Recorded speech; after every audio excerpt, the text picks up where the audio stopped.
G'day, you gidunts. How are we?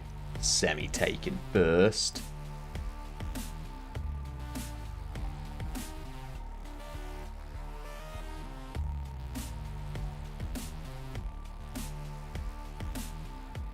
Howdy, you gadurd. You're a gadurd. That's what you are.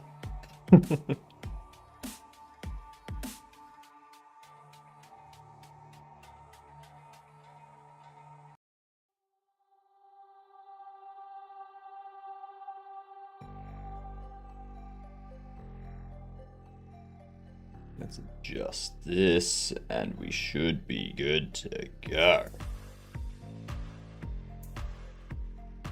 You are a gadurd. Damn straight. Damn straight you're a gadurd.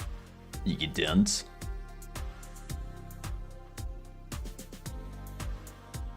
Ads coming in 15 seconds. The gadurdiest. I don't know if you're the gadurdiest. I think there's some bigger gadurds out there. Who is this?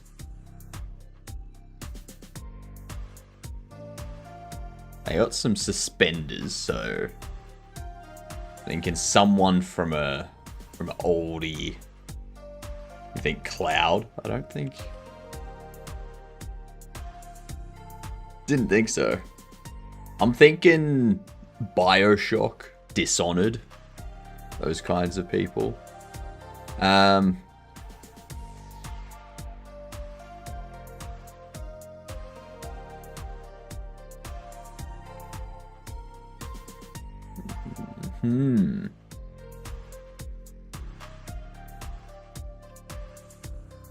Who? What? I don't know their names. It's been so long, I've forgotten the names of characters. Red Dead person? Could be a Red Dead person, that's true. Ghost Sammy with a 5 streak. G'day Cam. Damn it, getting closer though. You're still second. Still second.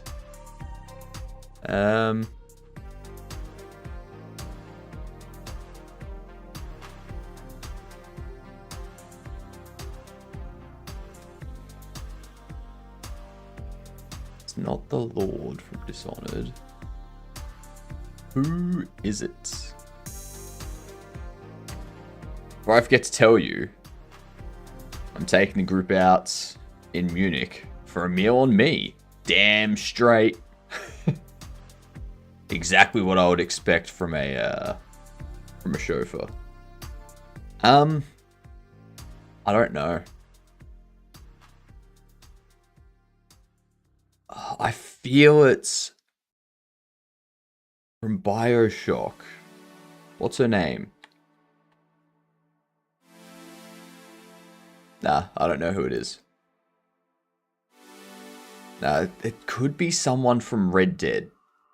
Nah, you can't search by... Oh shit, you can search by...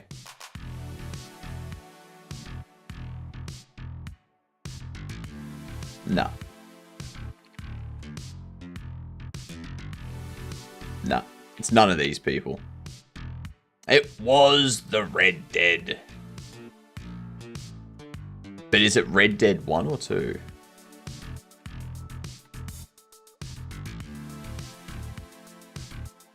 Actually, no, it's not Red Dead. Which video game characters, or which video game does this character belong to? Red. Is it just Red Dead?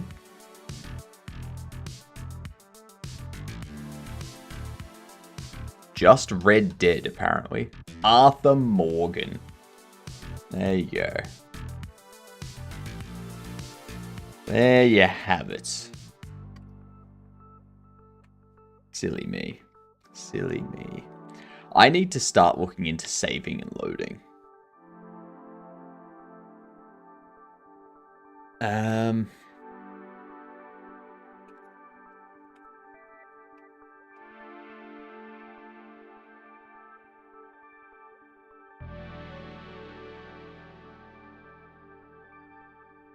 Maybe desirable to store information from multiple objects across multiple levels. Advanced save game system should allow for additional information about an arbitrary number of objects. This will allow the save function to scale as the game grows more complex.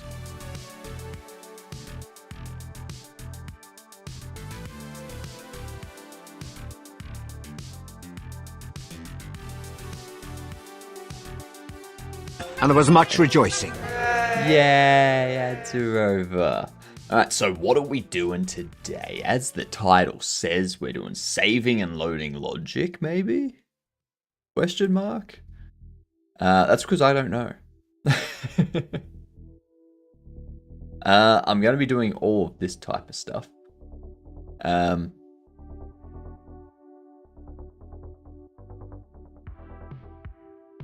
it looks like I should probably change my resource to instead save a config file instead of a save file, like instead of a JSON file.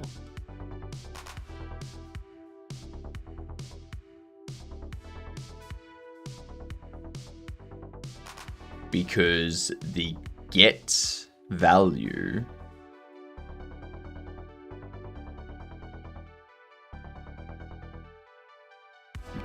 takes a string,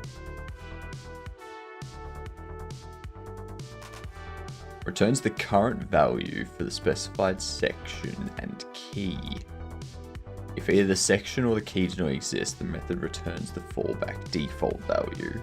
If default is not specified or set to null, an error is also raised. Interesting. Thank you for the lurk, Sammy. Enjoy dinner. I run Arch, by the way. Installed it today. Nice. Very, very nice. How is it going for you, Hadouken? And how are you doing?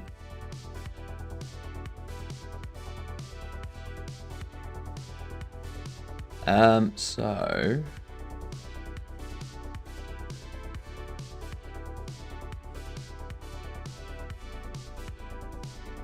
I don't think I need to worry about that, to be honest. Not for now. That's something we can do later. Identify persistent objects. Firstly, we should identify what objects we want to keep between game sessions and what information we want to keep from those objects. For this tutorial, we will use groups to mark and handle objects to be saved. Hello, Tricky. Did not have time to fiddle around with it. We'll be mucking around a bit.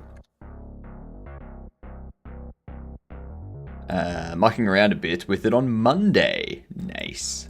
I'm early. No, I'm not. It's 7 a.m. 7 a.m. Tricky.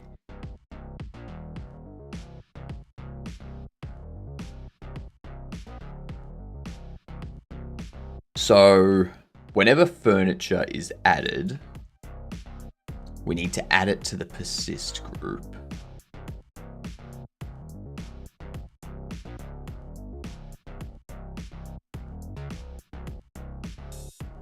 Okay.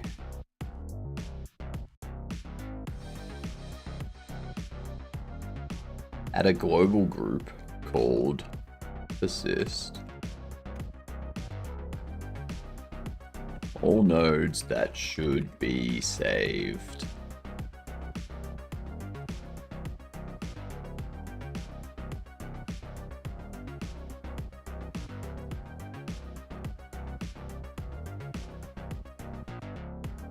Let's think.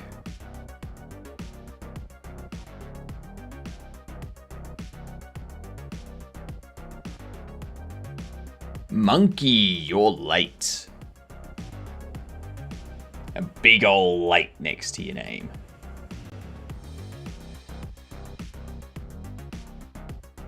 So sale counter.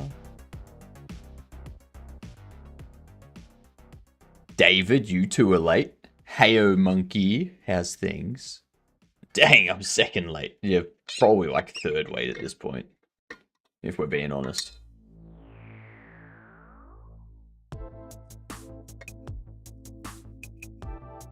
Oh. Okay. Why does my phone keep buzzing about stuff? Jesus.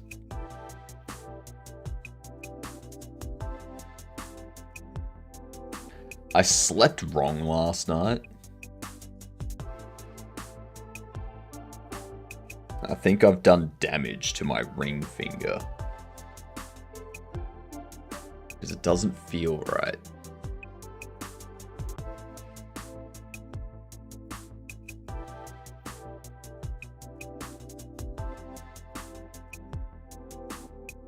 It's weird.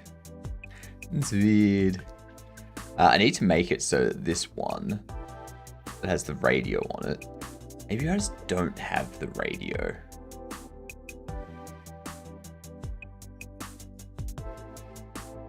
The radio makes things complicated.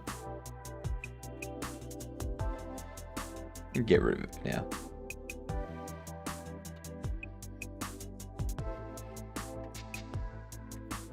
Alright.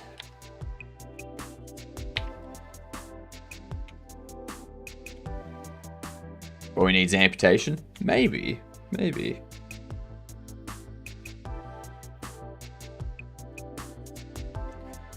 I mean, it just feels a little fuzzy. Like, it's got a little tingle in it. Like, I think I was, like, sleeping on it for, like, a bit last night. And now that it's just taken some time to kind of wake up and get back. Yeah. Typical. Typical.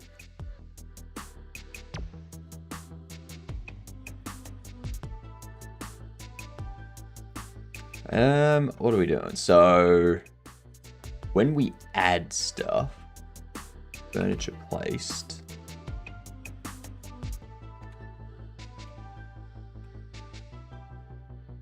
Under here.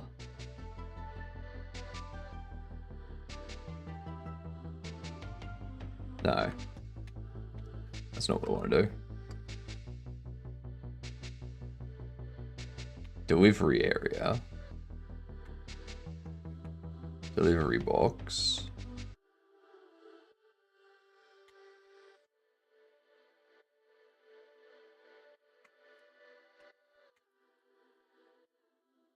Weak sauce.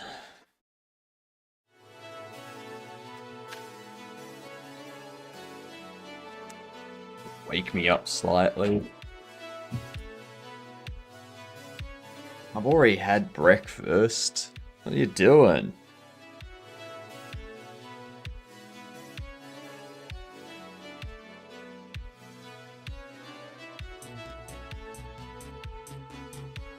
It's like the tiniest amount in there. That might be enough for like 1 or 2 more. There we go.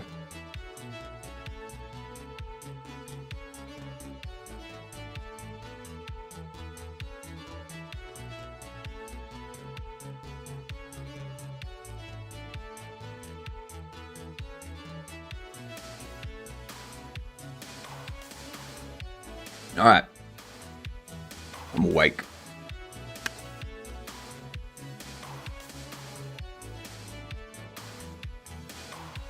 My goodness, that has woken me up so much. Thank you, Cam.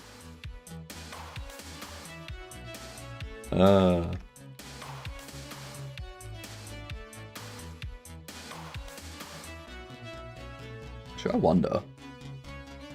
I go into this.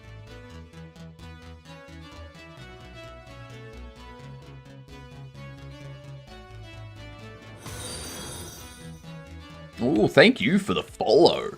Much appreciated. You fantastic gedunt. You may be asking yourself, what is a gedunt? G apostrophe D-U-N-T. Not new, I don't know why Twitch unfollowed. Ah, fair enough. Well, welcome back, Polly.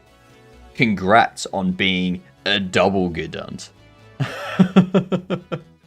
Twitch does that from time to time. Like, one of the most annoying things that I have with Twitch's UI is I'll be scrolling the list of people that are streaming, and then all of a sudden, it'll jump me back up. And then I end up accidentally clicking on, like, the knock functionality of someone. Or I'll end up clicking the unfollow. And I'm like, the hell are you doing, Twitch?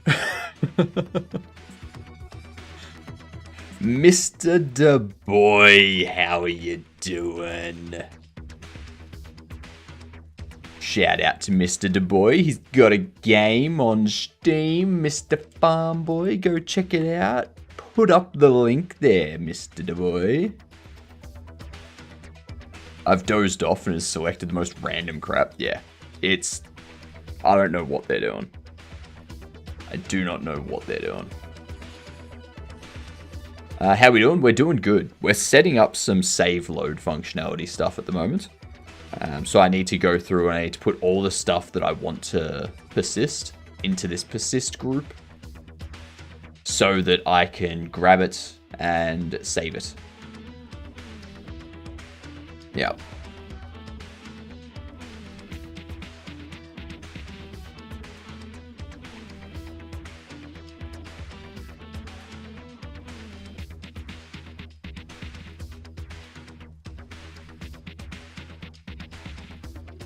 Oh, actually, not the pack away. This one. There we go. Using resource or something else save. I'm going through this at the moment. It's kind of like getting all the nodes, and then I'll probably do something like this.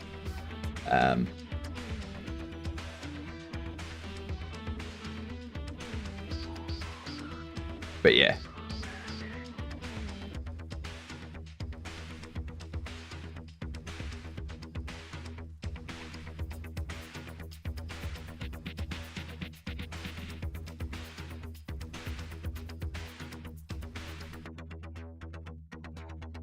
It should be okay. Should be okay.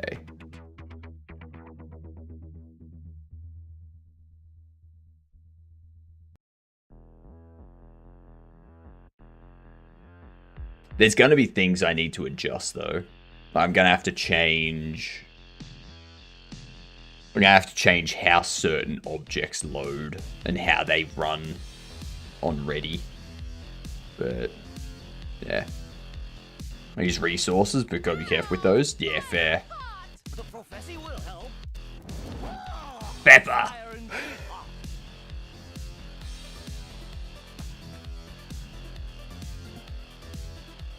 How are you, Pepper?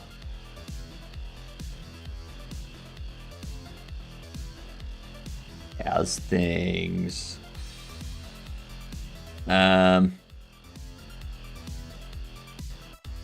Shout out to Pepper, the one that is making me endure some 105,000 Scoville hot sauce at 7:15 a.m.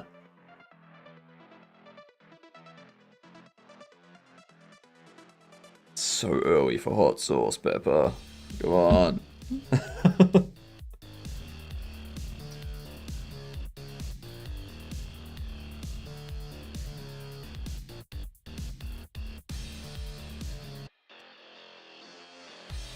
Had no idea it was 7 a.m. They never do. They never do. Yeah, you can even see the chili seeds in this one. That's my hottest one is 1.5 million Scoville. And that requires you to throw 1,500 bits if you want me to have some of that. There we go.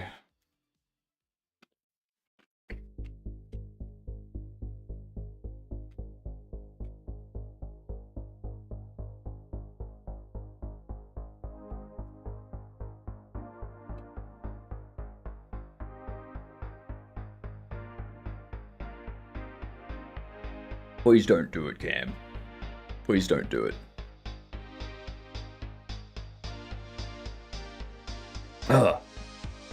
The worst thing about the hot sauce, isn't the heat. It's the fact that when it gets over 50,000 Scoville, it no longer tastes good.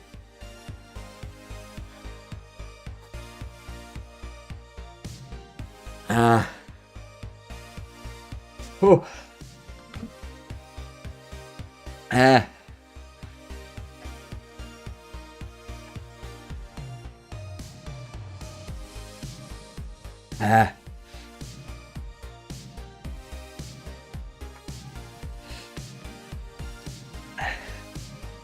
Oh, damn it.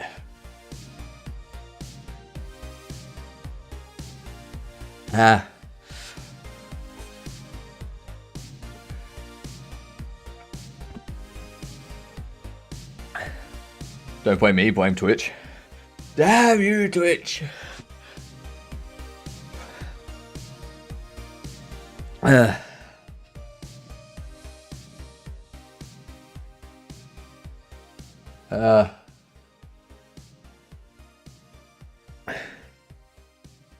I guess the good thing about having something that hot is you end up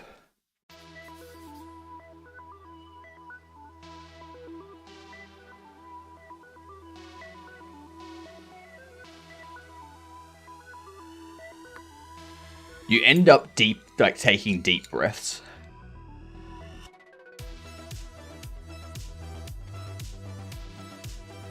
So it makes you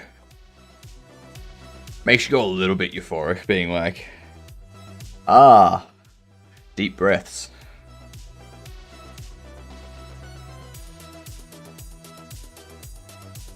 I'm just gonna,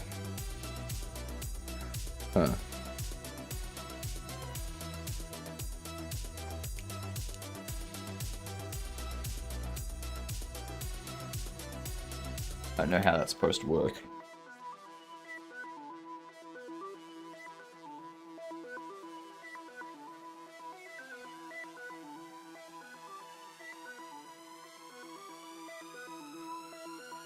I don't know how this lapel clip is supposed to work.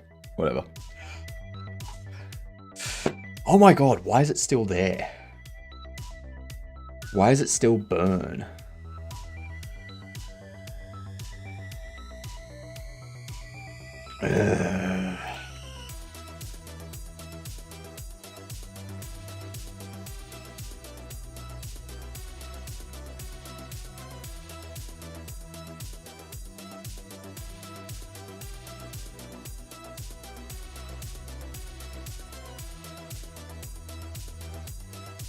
Saving and loading is going to be such a nightmare.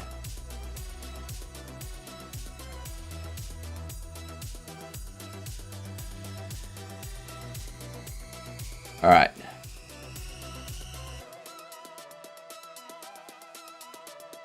That's all done.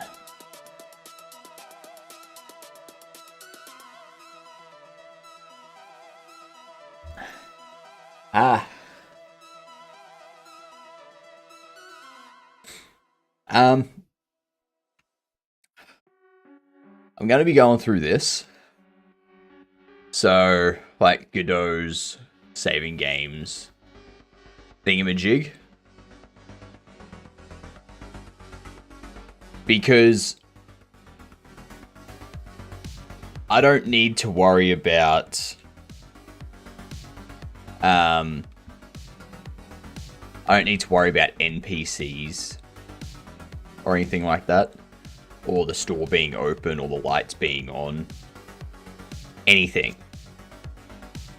All I need to do is keep track of the furniture that the player has placed. G'day, Jotson, you get Jesus Christ, everyone's here. Everyone has shown up. How you doing, Jotson? I just need to care about furniture and where it is. Delivery boxes and where they are. And items that are stocked on shelves. So, yeah. Basically go through and yeah, anything that's persistent, I'll break it out so it's like so it has like furniture first. And then after furniture it has inventory and delivery boxes.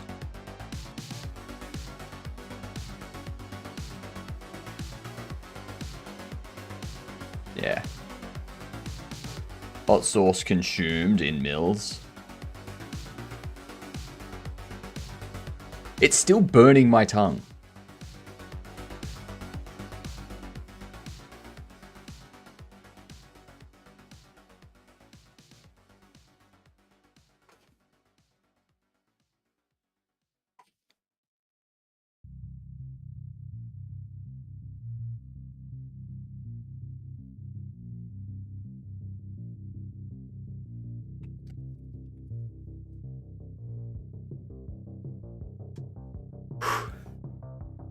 All right.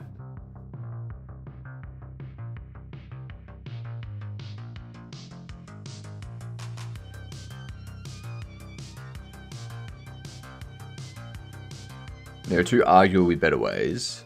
Resource saver, resources used in conjunction with resource saver. Config files, both significantly easier to save and load, and provide easy storage of Godot's more complex data types like vector 2s.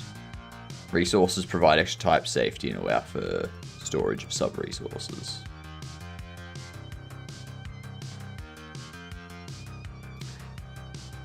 That'll put some hair on your beard. I don't want hair on my beard. I want more hair in the beard. Okay, I hope Godot developers will add a feature that will allow us to load resource files with an option to disable any script execution. That would make this issue entirely mute.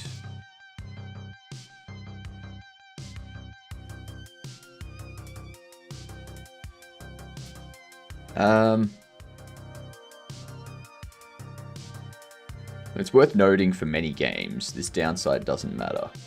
If saved data is stored on a cloud-hosted server, locally hosted games where sharing saved mods files isn't part of the game, it's not your problem any more than malicious PDF files are. That's true. When to deal with code injection? P2P multiplayer games, yep. Single-player games with competitive achievements, yep. Offline mitigations, don't need to worry about any of that stuff.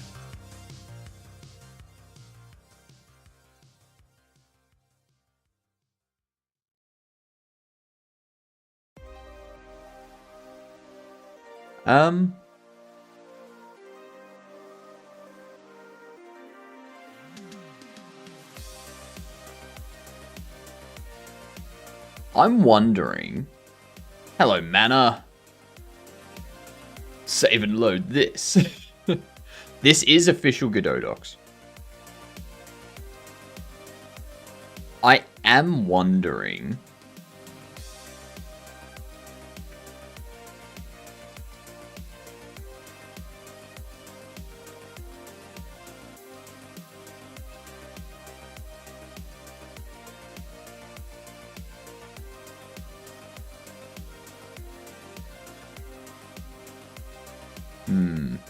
I'm wondering if what I do is set up a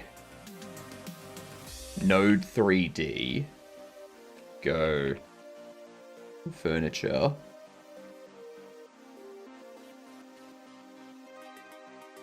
move this under there,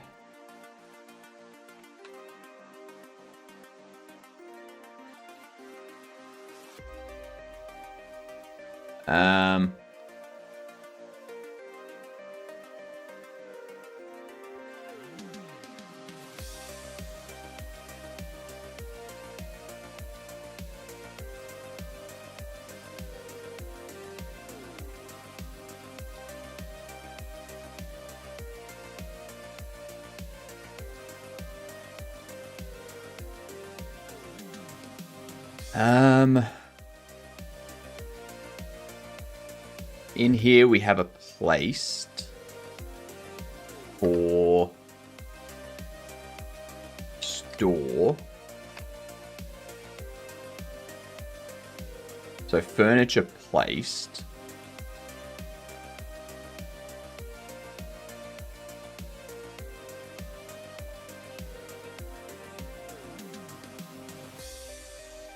Displays of pen furniture, sales counter of pen furniture.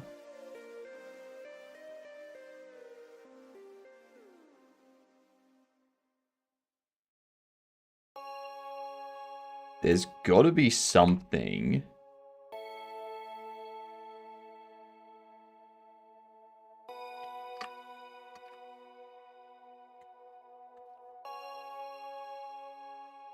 Reparent game state store nav.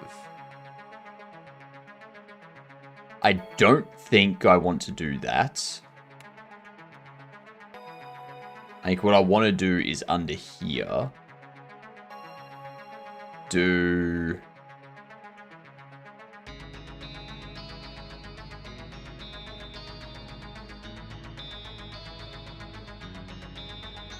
Go... Furniture. Add child. Furniture.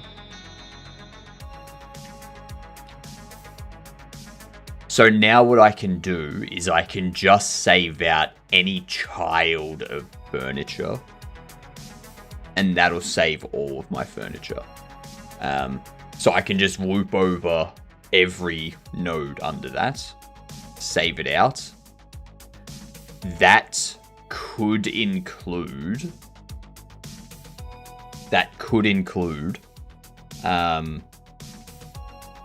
a, like, items stacked on shelves and stuff like that. Yeah.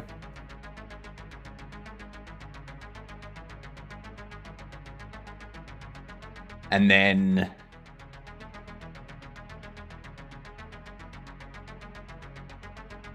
we need to do something with delivery boxes too.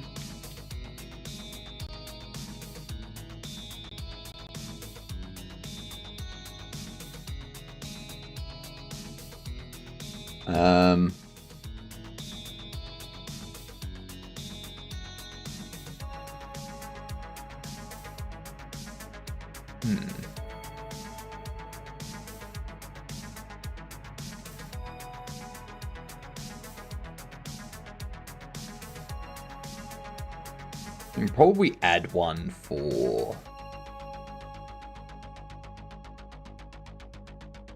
And probably add one for like items. So I can keep this here. I don't need to do it for furniture. Maybe I do. Actually, what should I do with that? Do I want it to... Do I want it to save the items that are on the shelf? Oh, what up, Giddy? Is it like springtime in Australia? It is. That it is.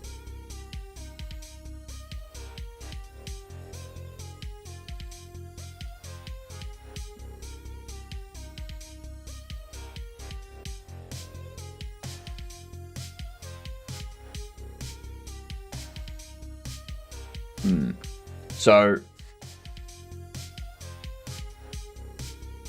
would I save out the items stored on shelves as their own thing and then recreate them onto the shelf when I load back up? Or would I save them out as part of the shelf? And then when I load the shelf, it's got it all there. Let's test it with these for now.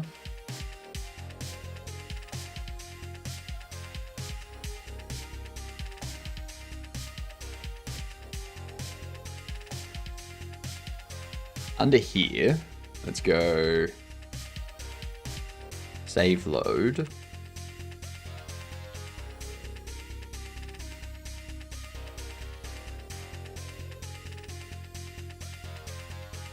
Save load.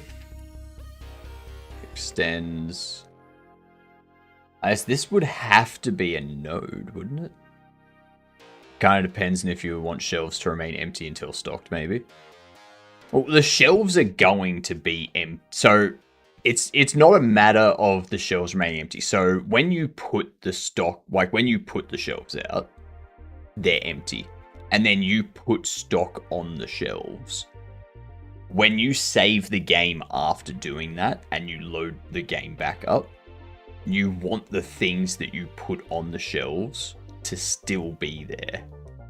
But I don't know if the best way to do that is saving each of those things that you put on the shelf separately from the shelf, or if I should just save the shelf as a whole with all of those items as a part of its save data. That's the only thing I don't know.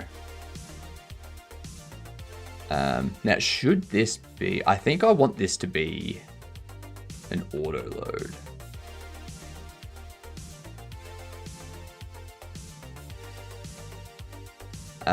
Move you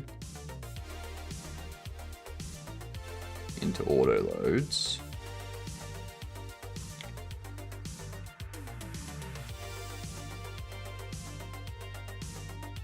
Sounds like save it all together would be easier. It does sound like it would be easier, but I don't know if Godot will be friendly with that.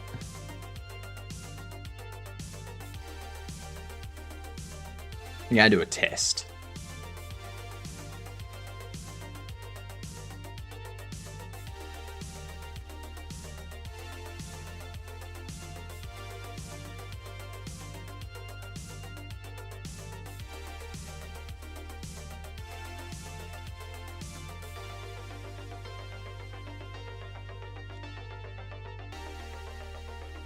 About items laying on the floor or boxes that player forgot or didn't unbox. So those I'm going to have separate. So I would need to track things that need to be saved that haven't been saved as a part of something else.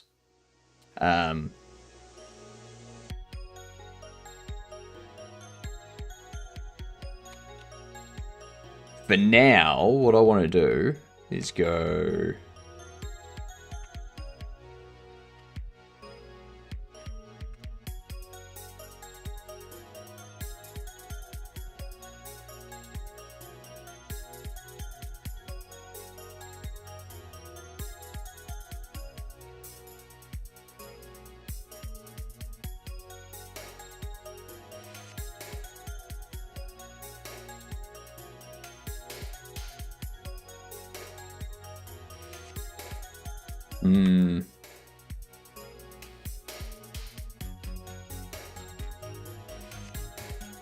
G'day, Nora. How are you doing, you get dunce?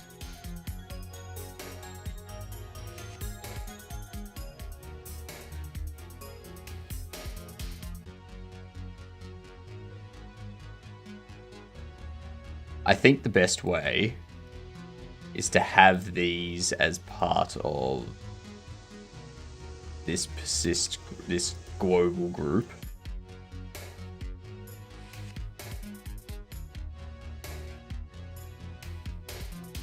And then I just need to set up my items that get stocked onto shelves. They need to remove themselves from this persistent group if they are put onto a shelf or put into a box. Doing okay. Made myself a big bowl of caramel porridge earlier today. Nice. Very nice. Well, if it isn't Mr. Floaty Head MC person thing, you know it, McCory. You know it. The best Floaty Head McPerson thing. Did everyone see what we got done last night with our new overlay? I gotta tell ya, the new overlay is coming along real nice.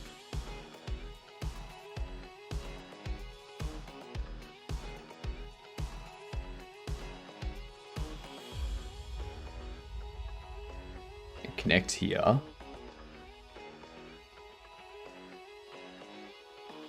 We start it.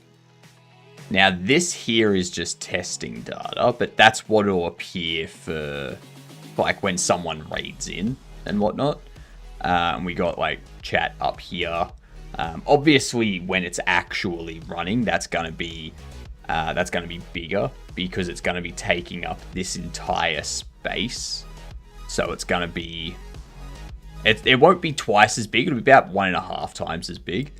But I figure we can have like Twitch chat there. We can have Kick chat here. We can have like YouTube chat here.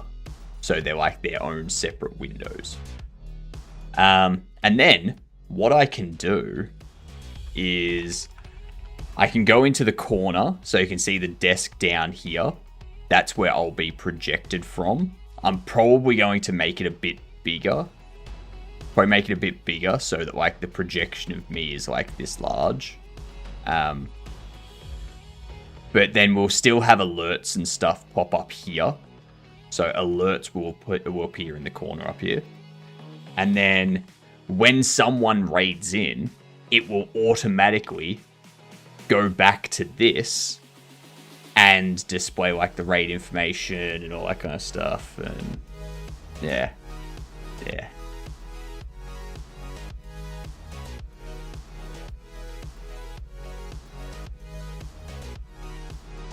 Yes, this afternoon I'm going to test out the projection from here.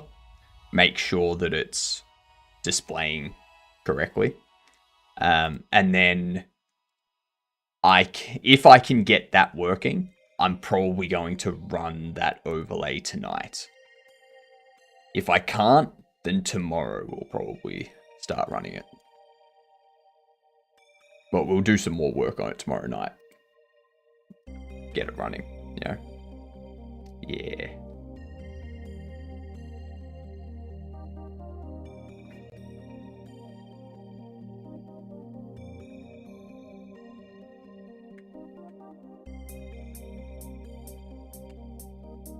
So we want to do for node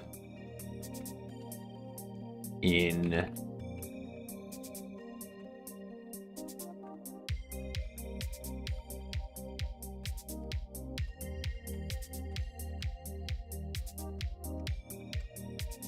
I need to quit that and start it back up.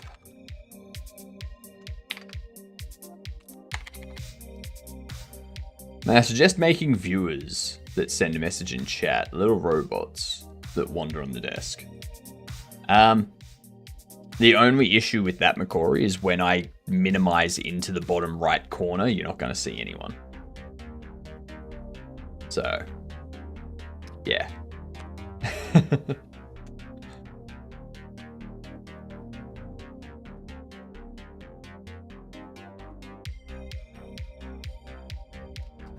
For node in get tree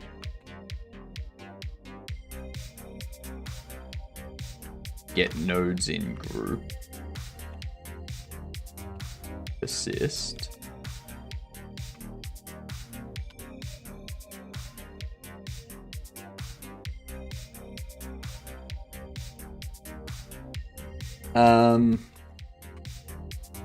God damn.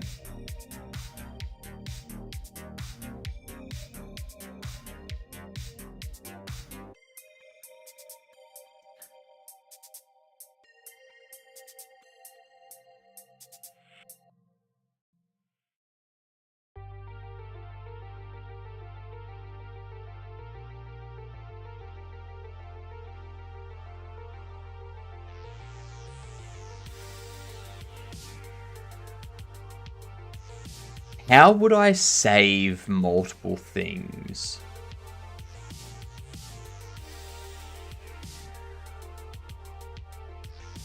Wait, how would I save multiple things in the one resource? That's my only question by doing it via resource.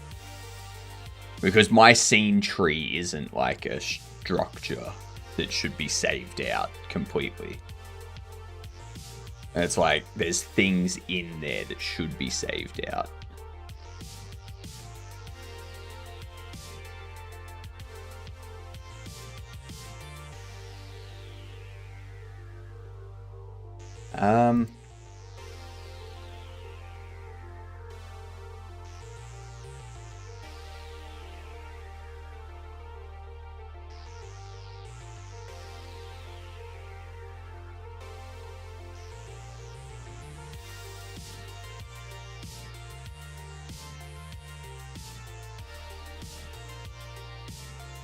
No.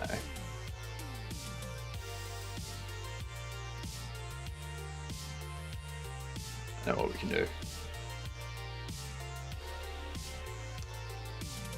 I'll need to do...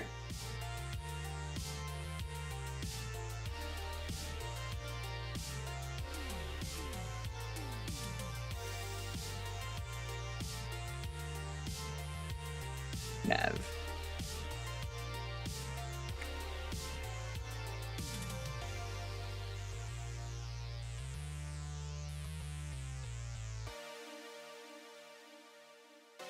Right. So.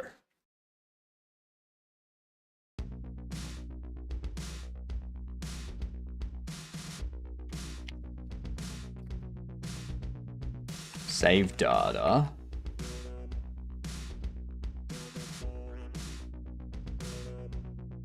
If I was to do it the way that they have it in here, not via that.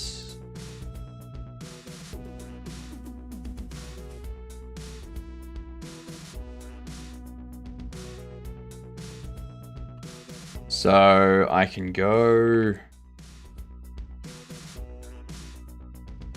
save data. This would be an array of dictionary. Append. No, it'd be a dictionary of dictionary. No, it can be an array of dictionary. That's all right.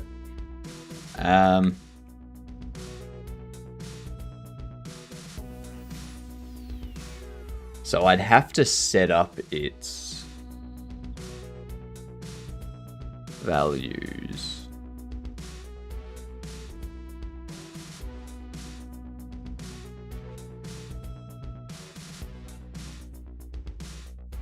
Yeah, so that'd be the problem with that.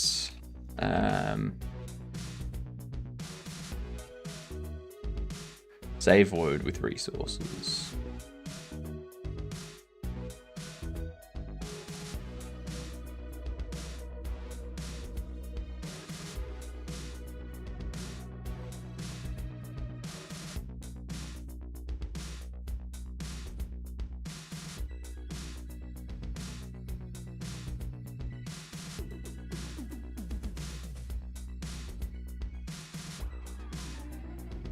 I could create a resource that has furniture.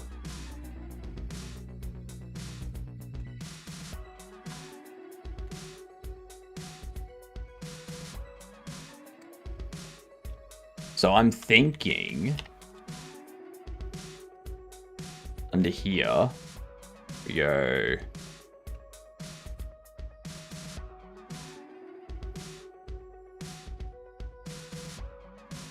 save game data.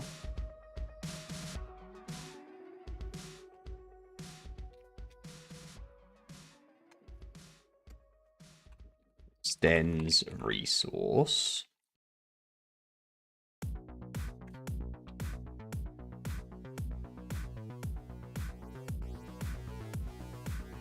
But this can't hold nodes.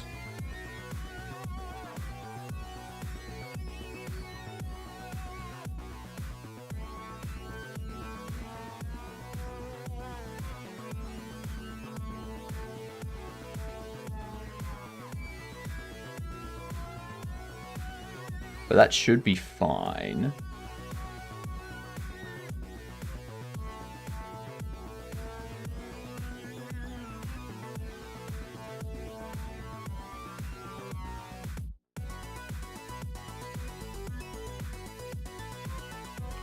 So I probably want to create...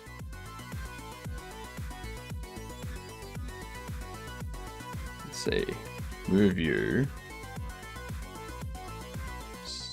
Oops. Save data. Move this as well. Into there.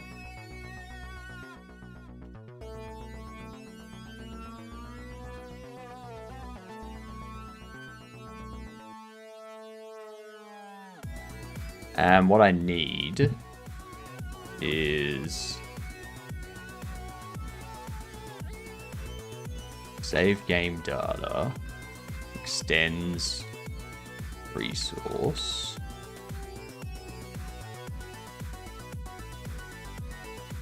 and I also need to add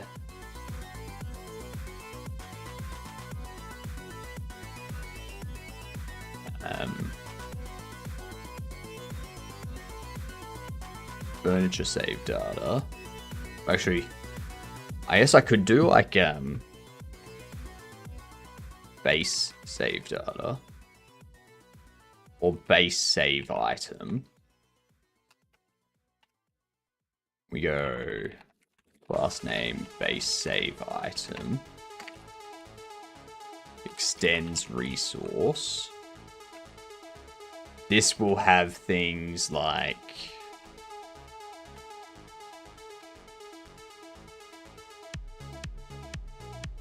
position as a vector 3,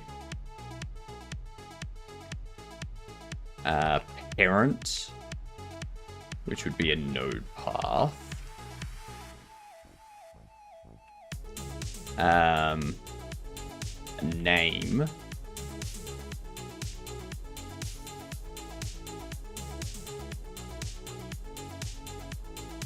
I guess would be a string name. His usual way of saving items, like shelves, save their location orientation into a save dictionary as they're instanced.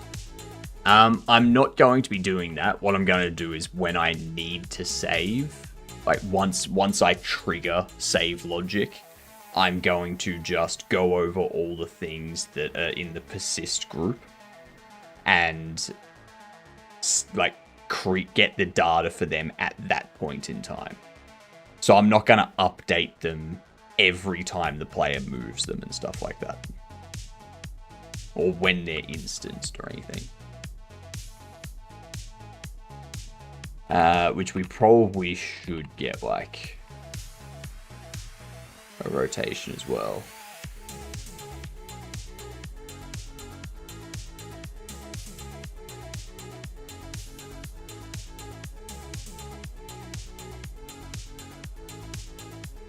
Hello Jones, how goes it? I'm trying to figure out how to save my game data. This is gonna be a big one. How was your stream, Jones? How'd it go last night? I slept awkwardly and now my left shoulder hurts, and as a result my ring finger is a little bit tingly.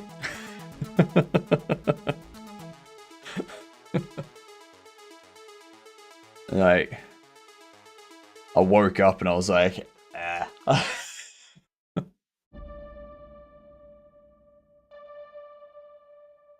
Very annoying. Very, very annoying.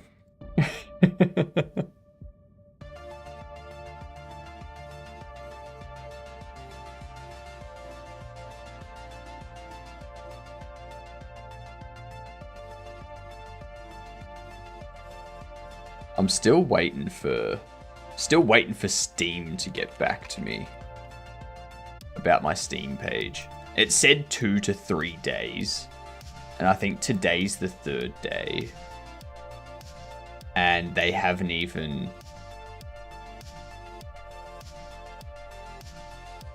there's been no update at all.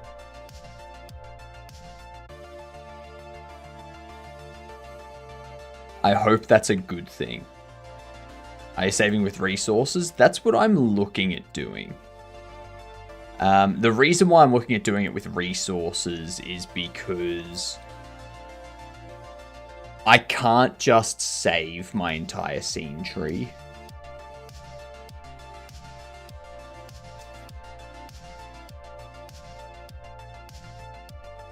Yeah.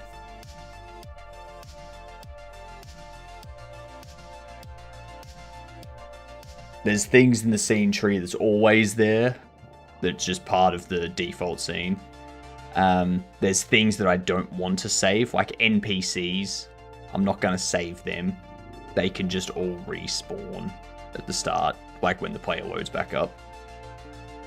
Had a bunch of problems with saving with resources, and it's not secure. My game's a single-player game, and there's no multiplayer stuff or anything like that, so it doesn't really... Like, if someone wants to spoil their experience for the game, they can do that. Like, it's not going to be multiplayer, so I'm not too fussed about it.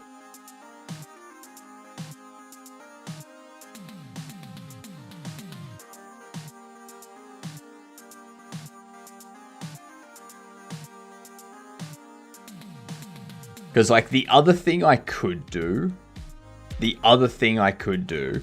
is have, like, all my furniture stored under a node in here. Now I could store all of these under here. And then when I save, I just get all of those nodes and save them out. As well as any items. Like when the player drops the items, it just saves those items into like a global node somewhere, like appends them to a global node somewhere, so that I can just get all of those.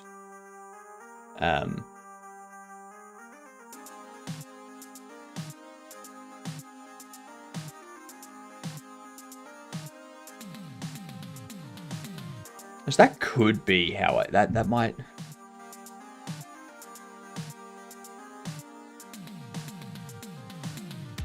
That might be best, actually. I'm gonna do that.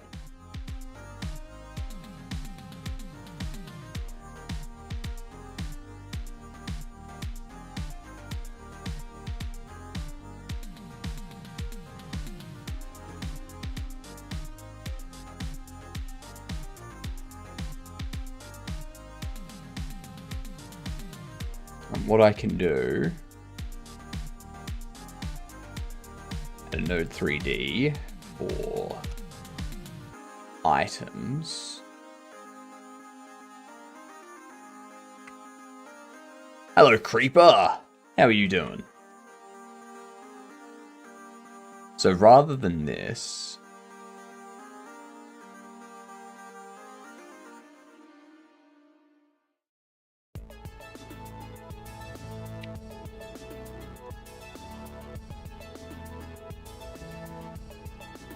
under here, we'll do... I have returned.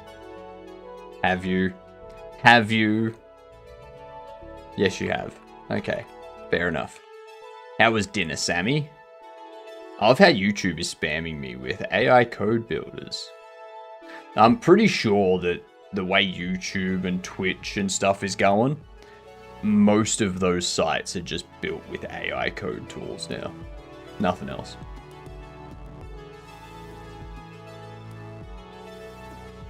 I had a burrito and wasn't terribly impressed with it. But you were impressed.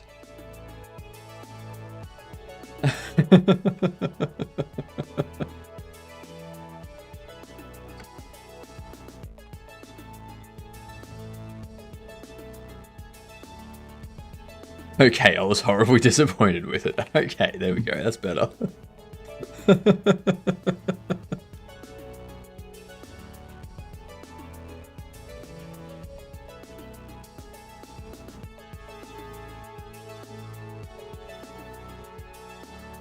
Incoming ad break. Good stuff. Good stuff.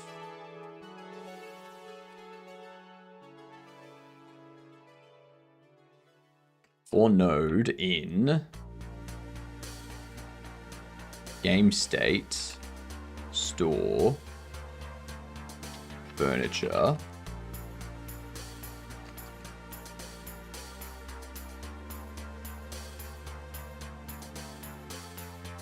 there we are. I watch code videos, so I need AI apparently. I do sometimes use AI for finding old-ass docs that make no sense whatsoever, but eh. That's fair.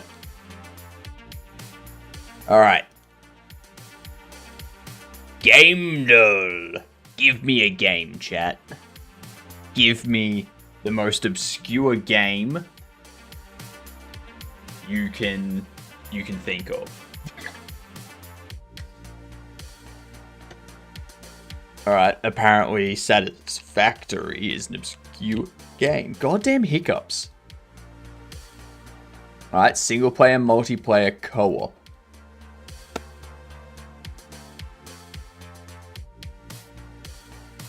It's not sci-fi, so that rules out anything Borderlands and whatnot. It could be Elden Ring. No, 2020 to 2021. Not first person, not third person. Hiccup Hypnotic. You know it. You know it. It's a fantasy RPG, possibly indie. Is this Tunic? No, it is isometric action fantasy. Of course, multiplayer. Of course it's not Tunic. Duh. Diablo 3. Diablo 3 in 2020, 2021. Are you sure about that? Okay, it's not Diablo 4. It's not Diablo 4. When was Path of Exile? 2013. God damn, that game's old. Alright, it's a strategy, turn-based strategy, RPG, tactical adventure. So it's a turn-based RPG.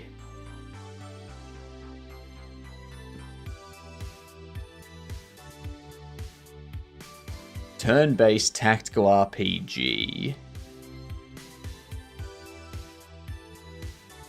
It's not Baldur's Gate 3. Holy shit, it is. Baldur's Gate 3 was 2020? That was 2020? Why do I keep thinking that Baldur's Gate 3 was like 2022 or 2023? It didn't release 5 years ago. This game is not 5 years old, alright? It feels like last year people were talking about how Baldur's Gate 3 is what the quality of AAA games should be. And we still don't have AAA games of that quality. I mean, Battlefield 6 maybe, but I haven't played it, so I can't say. I feel like that came out last month, so don't ask me. I know, right? Oh my god, that is horrible. That is yuck. Alright, 2012. Could be a platformer, could be a puzzle. Let's try Skyrim. That's 2011, that's right. It's an RPG, first, third, virtual reality, and side view. So it's got to be an isometric. 2012 isometric game, chat. Throw them out. Needs to be an RPG. It's not going to be like Dragon Age 2. It is a fantasy action.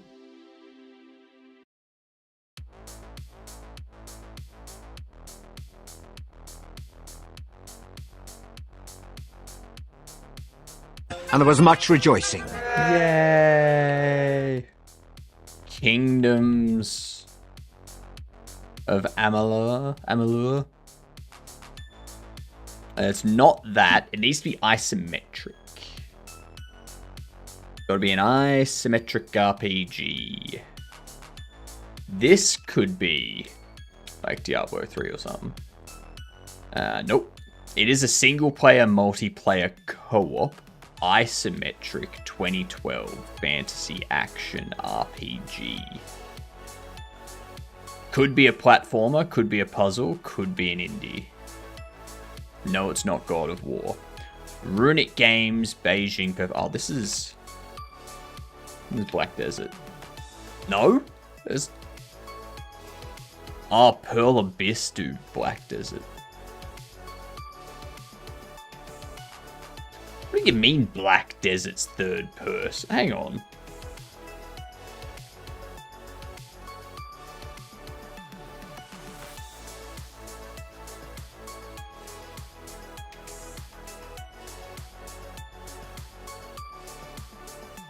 I think I'm thinking of the mobile one.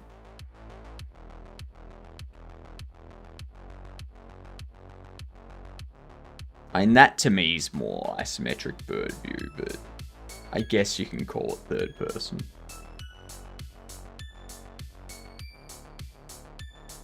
Torchlight? Ooh, Torchlight could be good. Ah, yes, Torchlight 2. Nice. Made in Ogre. Yeah. And am I correct? Was there a Torchlight 3? There is a Torchlight 3. God damn.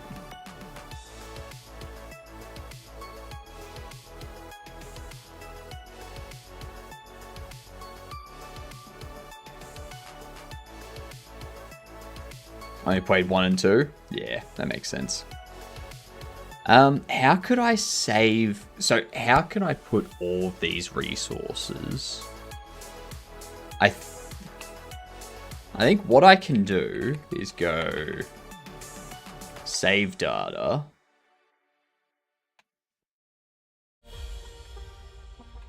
Array of dictionary... Oh, actually... dictionary... String... Dictionary. Go const items.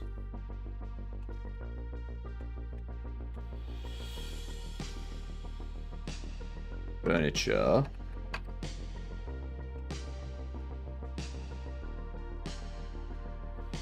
We go save data.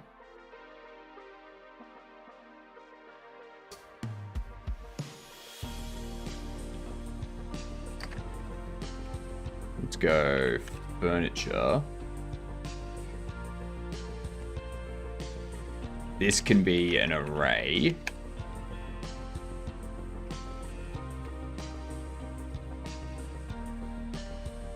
Like so. We go get furniture. Append node.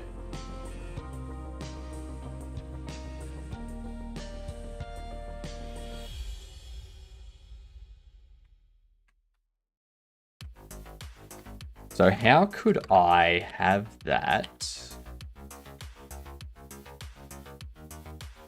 Node data as a string, maybe?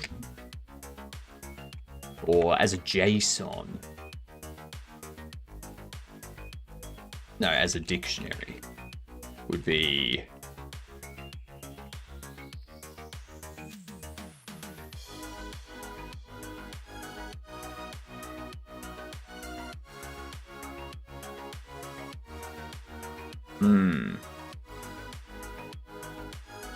Looks like 3 came out in 2020. So, you know as new as BG3, which is not that new. I mean, true. True. I only ever heard of Torchlight 1 and 2. That's all. I didn't realize there was a third. And that's mainly like, actually, we go Torchlight 3.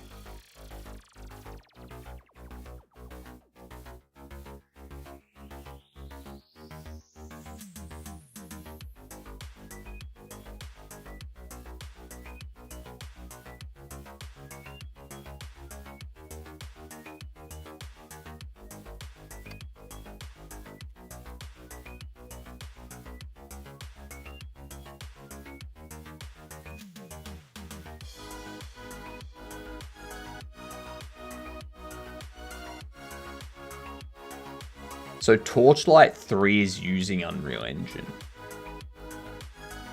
Interesting.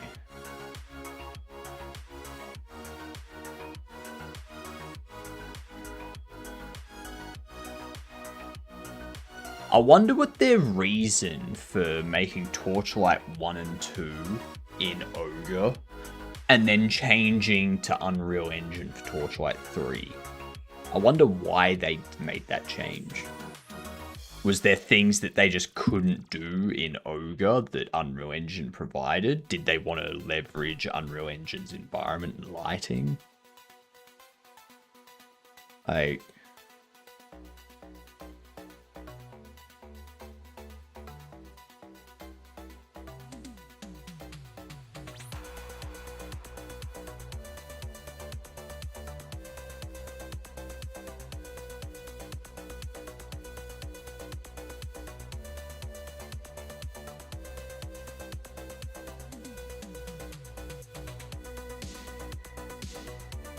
They wanted that optimized experience.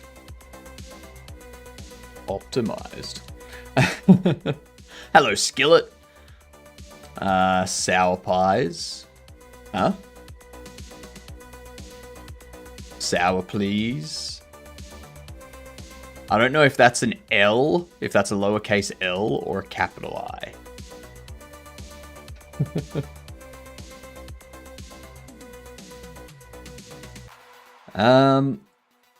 What are we doing for this? Emote? Oh, right.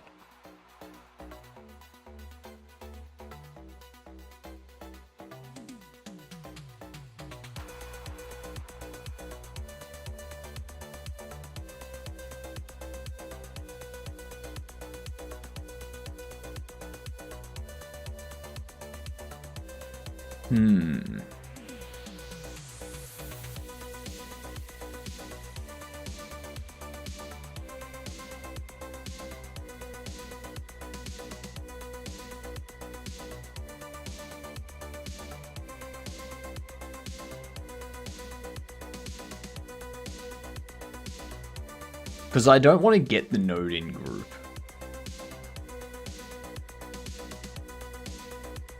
Like, I want to...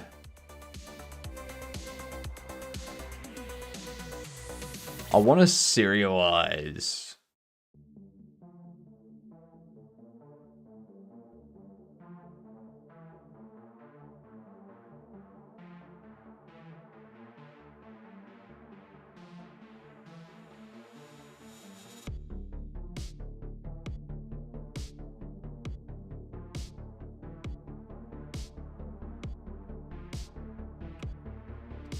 Because, like, if I do resource saver,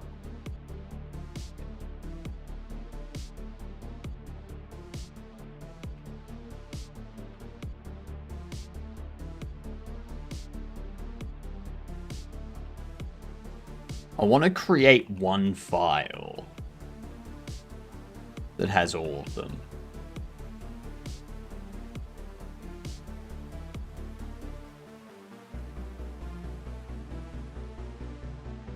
But what if Ogre isn't as easy to port to consoles? But that's the thing. Torchlight 2 had ports for Switch, PlayStation 4, Xbox One that were released in 2019 and were developed by Panic Button. So like they do have these games ported to console.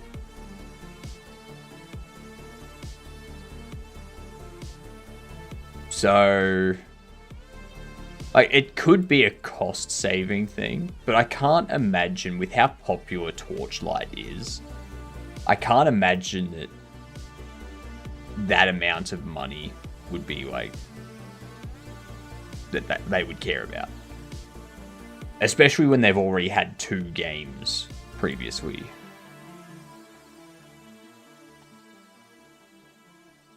Because this one here, Xbox 360, so like this one was ported to Xbox 360.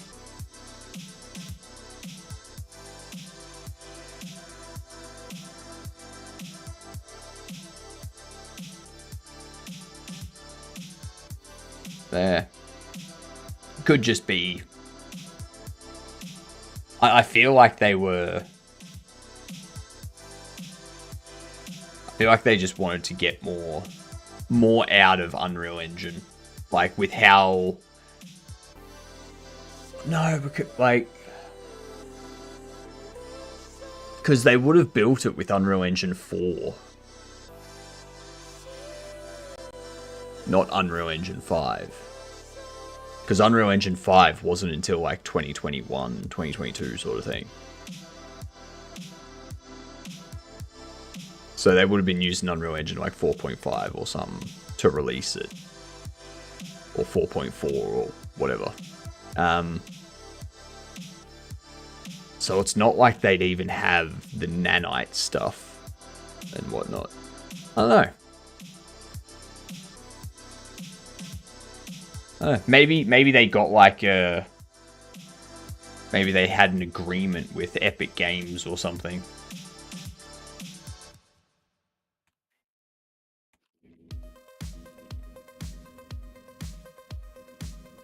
Ogre is open source. How hard is it to crack those games? Because piracy would make people convert. Unreal Engine's also open source. Like you can go to GitHub and just grab all of Unreal Engine's code. So...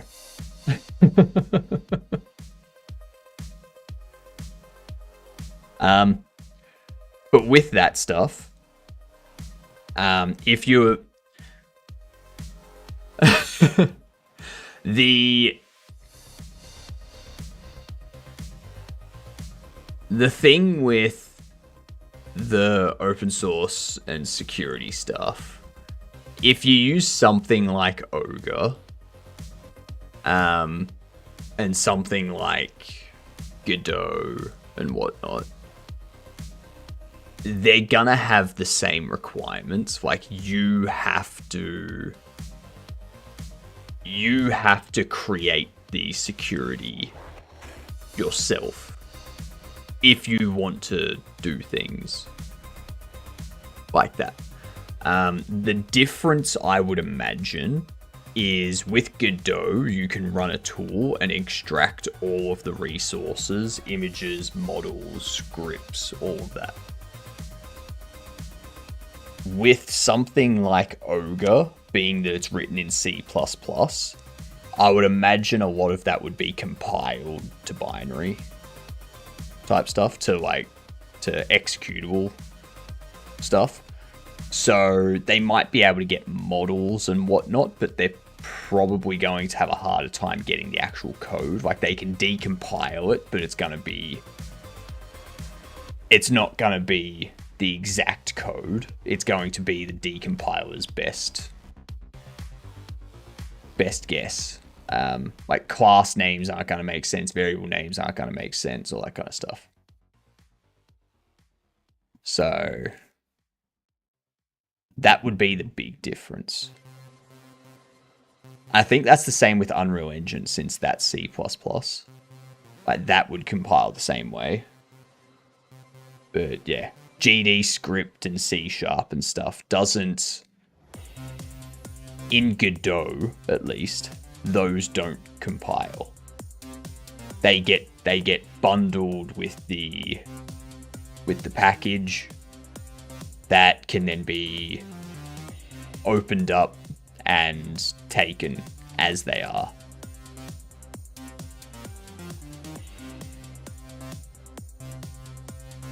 You can create your own export template with Godot, which implements your own security measures.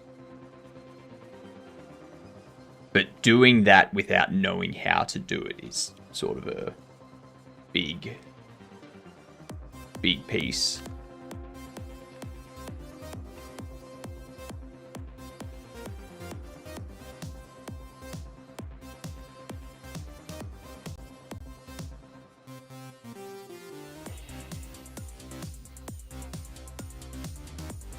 No reason for them to switch unless they had a deal, like you said, because they used Ogre for so long. I mean, there could be something else. Like, they could have just had issues with Ogre.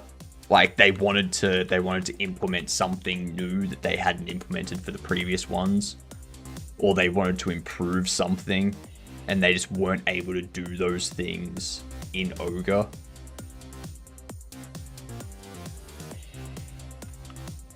And because Ogre and Unreal Engine are both C++, the code would be like apart from classes and objects that you're inheriting and referencing, majority of the logic's gonna stay the same because it's still C++ code.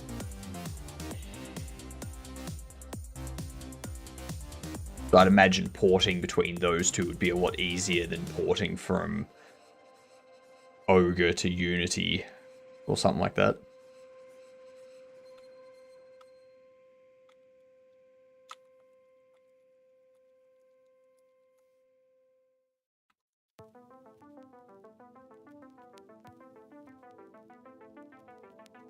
Yeah, not sure.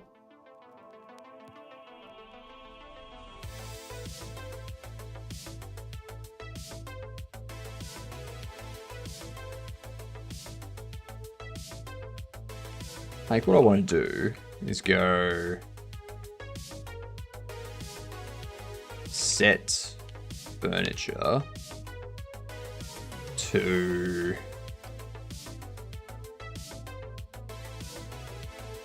am I just doing like a JSON stringify or something?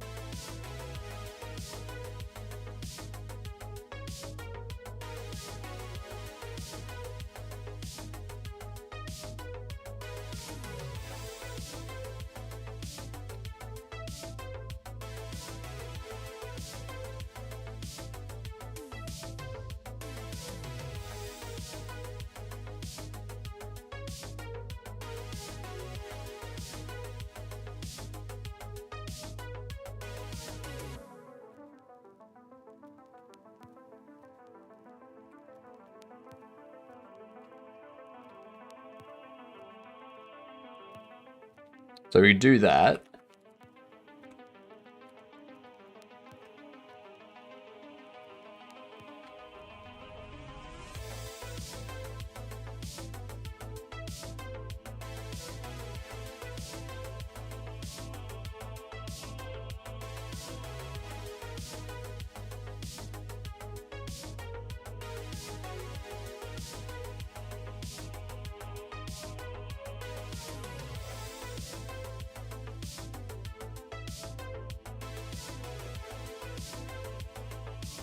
So I think lighting, it's always lighting.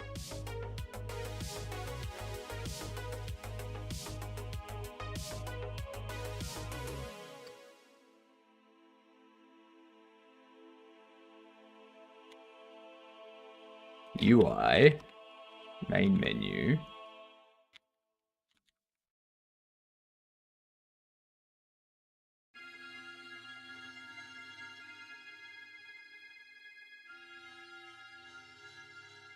I have no way for the player to manually save a game, do I?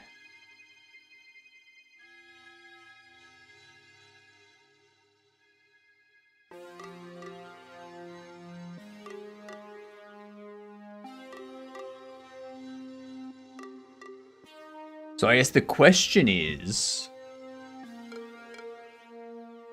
Do I want to automatically save the game when they quit?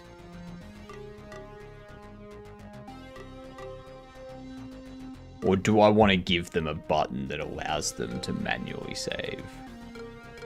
And then I just automatically save at the end of each day. At the end of each day, automatically saves. Otherwise, they have to manually save. My only concern with, like, if I have the manual save,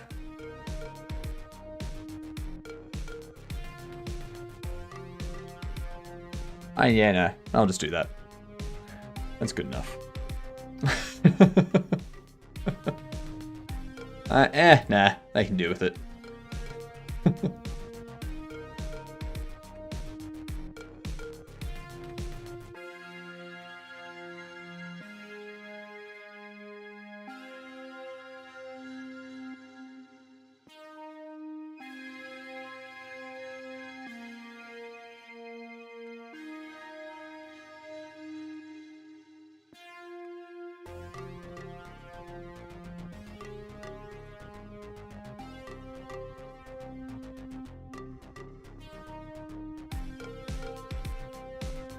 That one's disabled.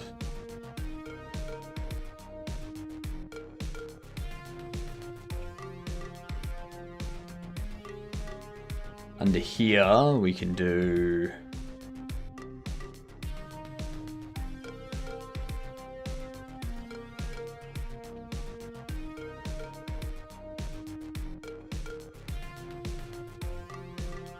hide you initially.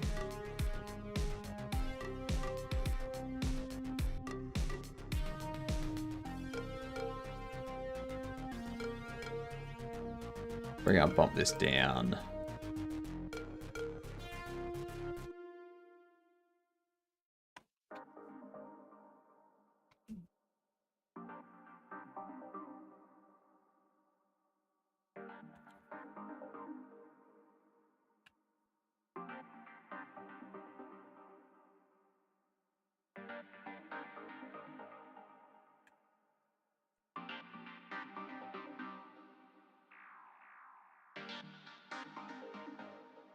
There we go. There we go. Saving on quiz usually to prevent save scumming. Not sure that's needed for a single player game. Yeah, exactly. Exactly. I was trying to think how TCG and those other shop sims do it. I can't remember them automatically saving. From what I can remember, they do it on like click of save and stuff like that.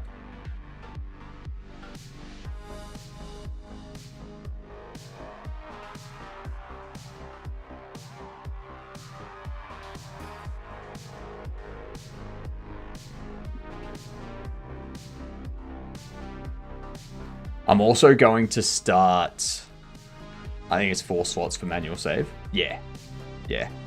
Well, actually, I think they have 3 slots for manual save and then 1 slot for auto save.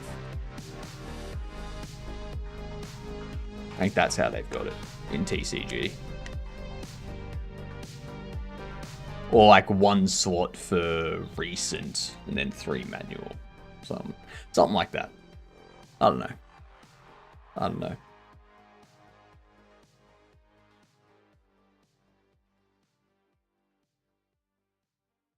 I'm thinking all of my nighttime streams, so my second streams in a day, those are going to alternate between 3D modeling work and work on the new overlay.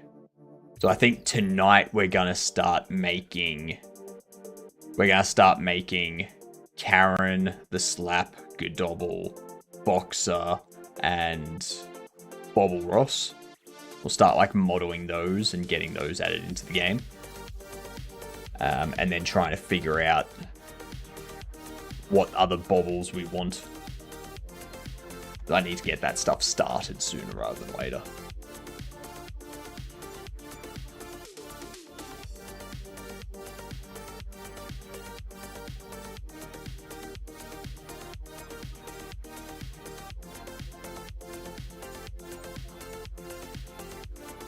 It was disabled by default.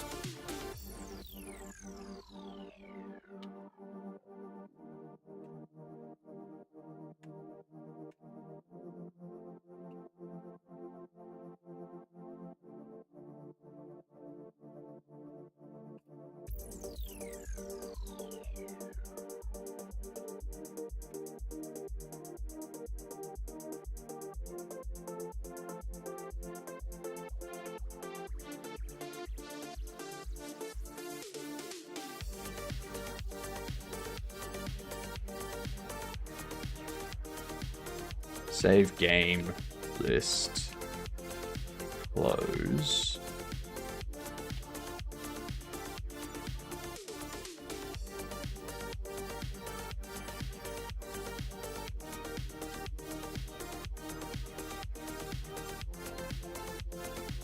What up, hot dog? How you doing? Hello, Abraham. How are you doing? Wayne wished 24-hour Halloween stream goal like 2 days ago. So we are going to be doing a 24-hour Halloween stream. Yeah. All of the fun.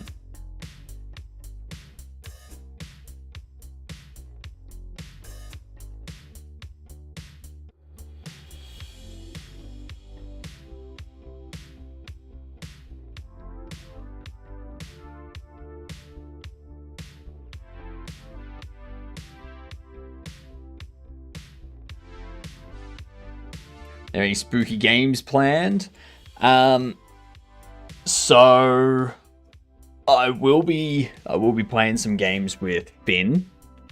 Maybe some Faz, maybe some Forewarned, stuff like that. At 3 a.m. roughly, there's going to be some Repo played with a bunch of other people. I imagine Finn will be asleep because that's 5 a.m. Finn's time.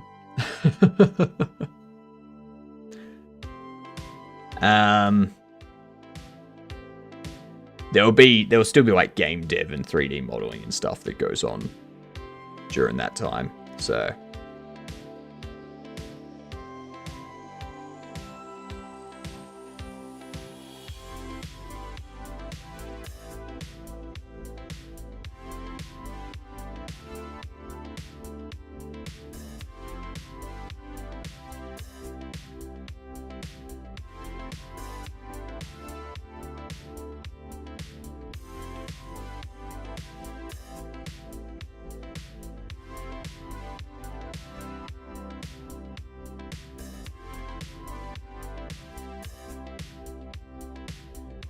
let's see.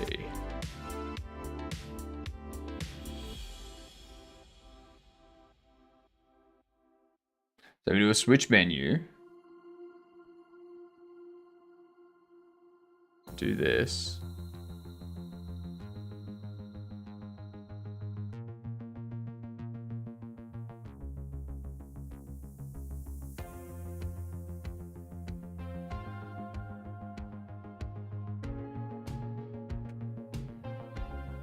Under here.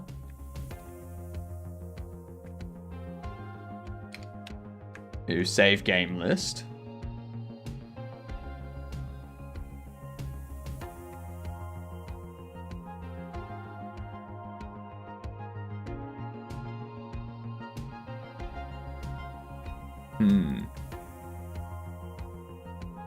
Is this Godot you're using? Where'd you get the theme? This is Godot that I'm using. The theme is very simple to set up. All you need to do, hot dog, is go into editor settings. Then under interface, you go to theme. All right, right here. Change the base color, change the accent color, and change the contrast. That's it. That is all you need to do. Like, I could change this to be like a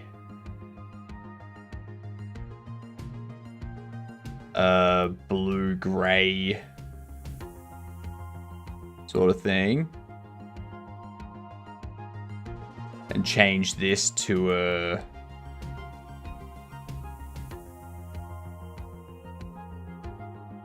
like a red. Yeah. Bam! That one actually looks pretty nice. I do like this one.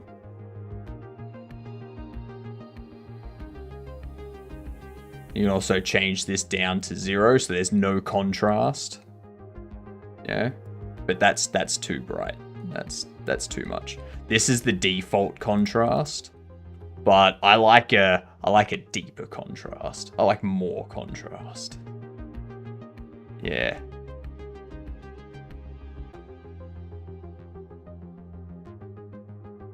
Yeah.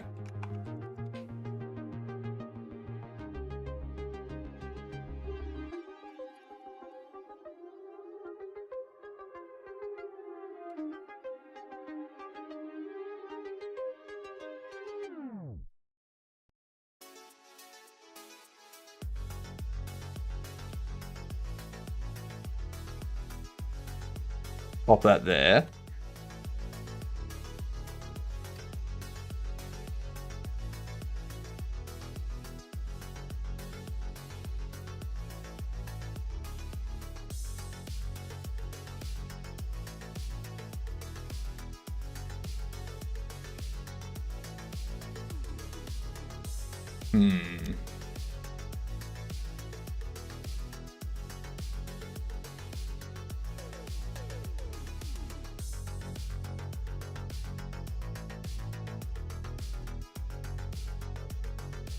We need to add a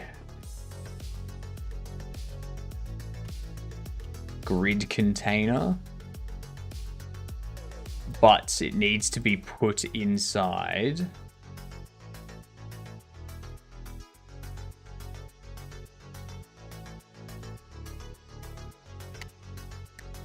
what would it be?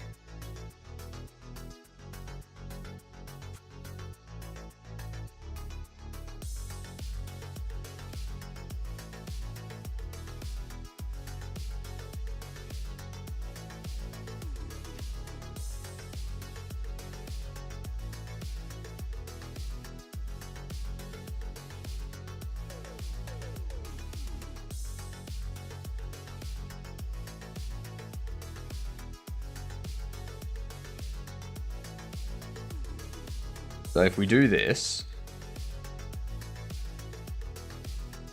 make it, let's just make it 1200. Make it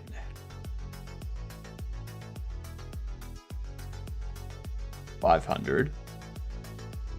They can be 200 tall. They can be like a 25.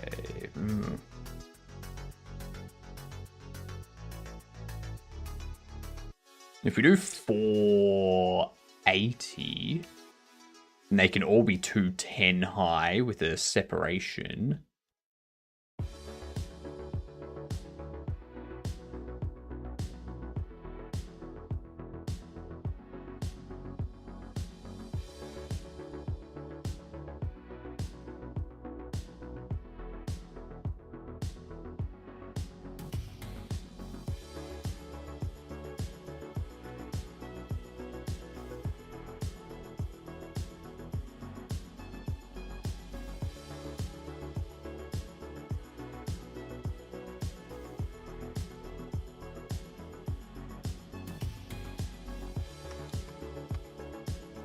I put it there.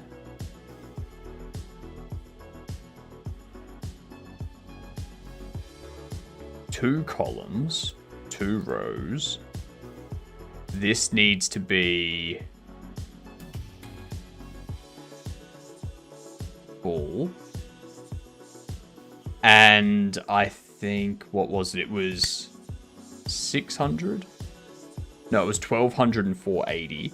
So if the vertical separation will be 20, so that drops it down to 460, which gives me 230 high. And vertical separation, we can do that as 20 as well.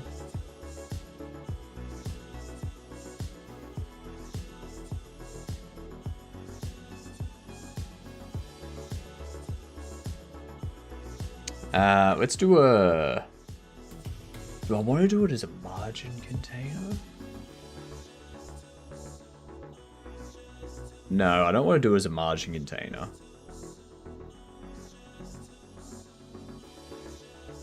I could just do it as a control. Or as a texture rect. A texture button, actually.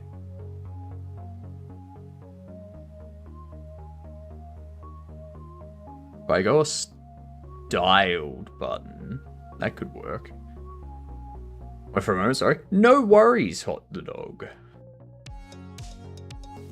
Have fun styling away. You have no idea how many times I've gone into people's streams since I've been like showing people that, and like they've all got these like different color themes and stuff. It's like, oh, beautiful. Love seeing different colored environments. I like seeing people come up with like their color palette. That'd be great.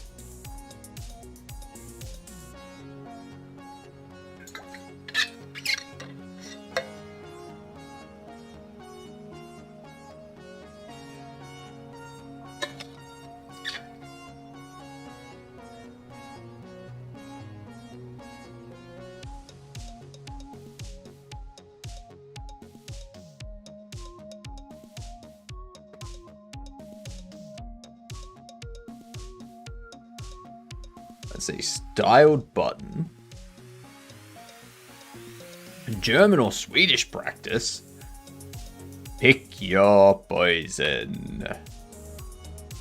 I'm assuming it will be German practice.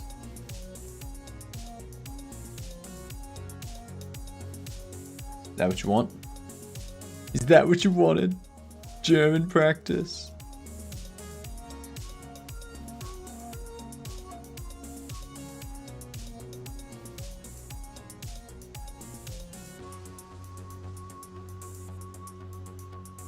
Let's see.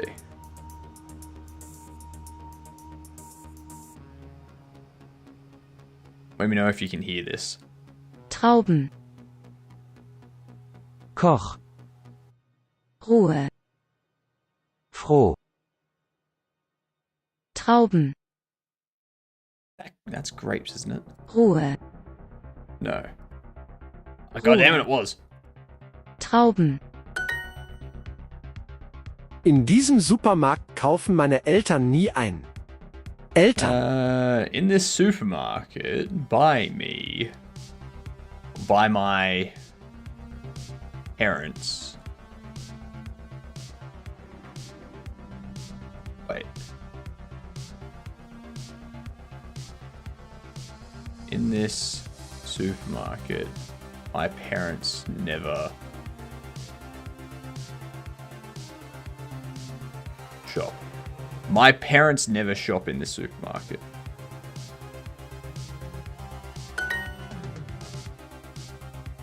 In diesem Supermarkt kaufe ich oft ein. In this supermarket, I often shop in the supermarket.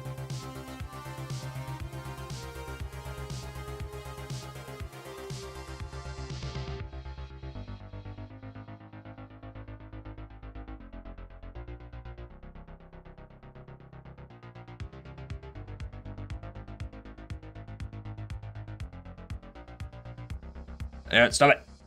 Get. Jesus Christ. In this supermarket, I often shop. Hier ist das Hähnchen am kleinsten. Here is the chicken. No. Yeah, Hähnchen. No. Schinken is chicken. No, Hähnchen is chicken. Here is the smallest chicken.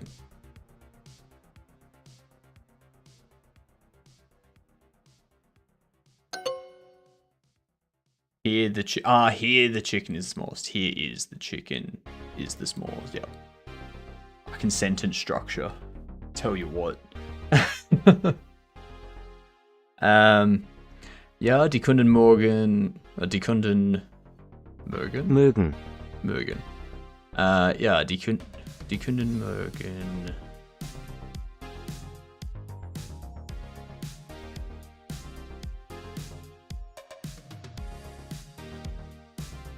The hell is mögen? Mögen.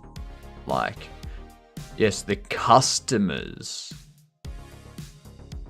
Customers. Kunden is customers. Der Spargel aus Deutschland ist am besten. Der Spargel aus Deutschland ist am besten. What the hell is spargel? Asparagus from Germany is the best. Spargel is asparagus. Die Kunden kaufen alles in meinem Supermarkt ein. Kunden, keinen Kunden. In diesem Supermarkt sind die Trauben am kleinsten. Lass uns Trauben auf dem Markt kaufen. Dort sind sie viel größer. Okay, the speaker wants to go to the market. Yeah, the grapes at the supermarket are the smallest.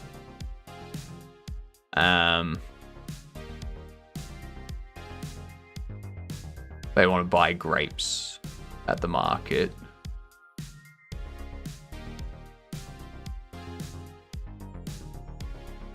Because they're much bigger. Die Erdbeeren sind hier am kleinsten. Am. Yeah.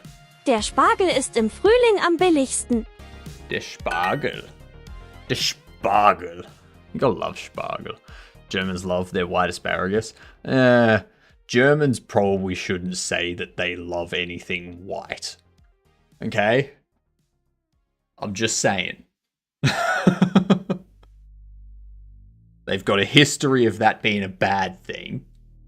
They should steer clear of it.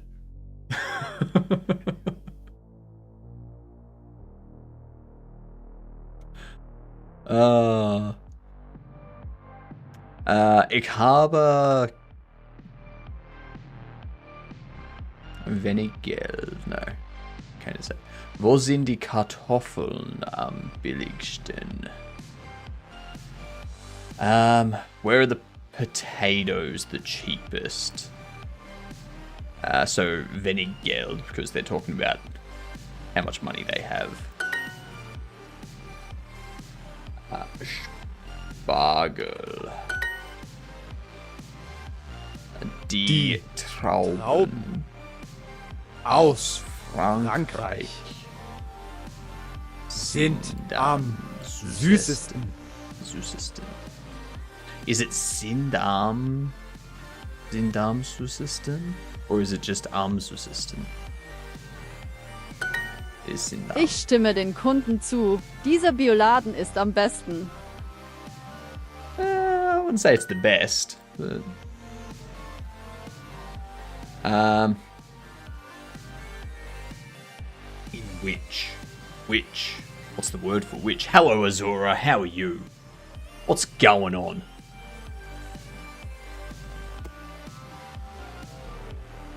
In which? Oh, it starts with. It's not wohnen, it's not warum. It's gonna be welche. Welchest? Welcht? Welkest? In welk? In welkt? In welkest? In welcome! God damn. Welcome.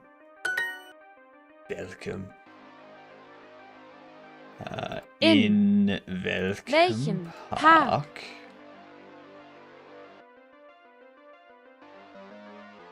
Grillen. Wir Fisch. In which park grill us fish? In welchem Bioladen sind die Orangen am besten? What are these sentences? Which is Hexa? Yes, which is Hexa.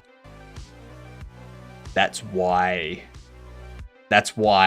in TV shows like Grimm and other supernatural shows, whenever they come across the witch, they're normally called like something to do with a hexen or a hexen beast, or you know, they put a hex on you. It all comes from the same stuff. Hier ist das Hähnchen am kleinsten. Here, the chicken is the smallest. G'day, Bucky, you get done? How is your face doing?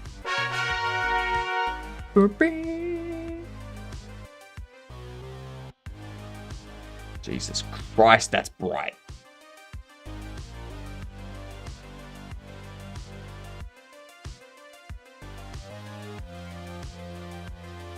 Very nice. Turn that up. Switch that off so you can't hear Cavino talking in the background.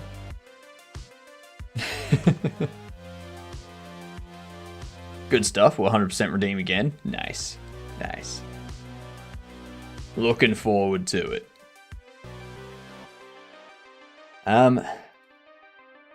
I need to create something. How do I want it to be laid out? I think I want it to be a panel container. That's for sure.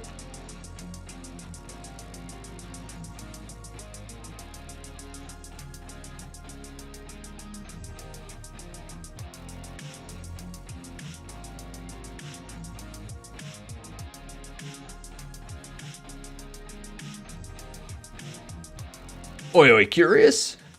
How's be do? How's be do? Be good, do thy... us. I don't know.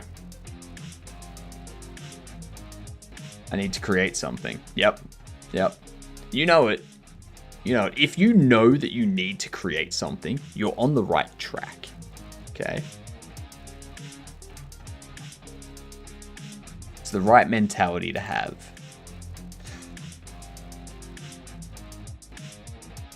We can go Starbucks flat.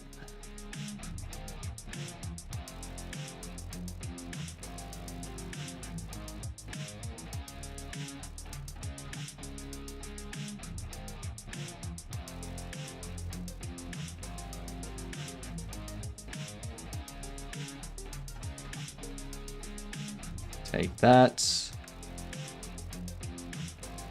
Border color can be a bit darker. Width can be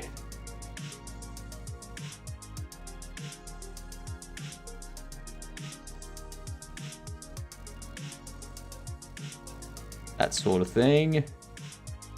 Maybe we do it as 6, 6, 12, 12. Then we add some corner radius.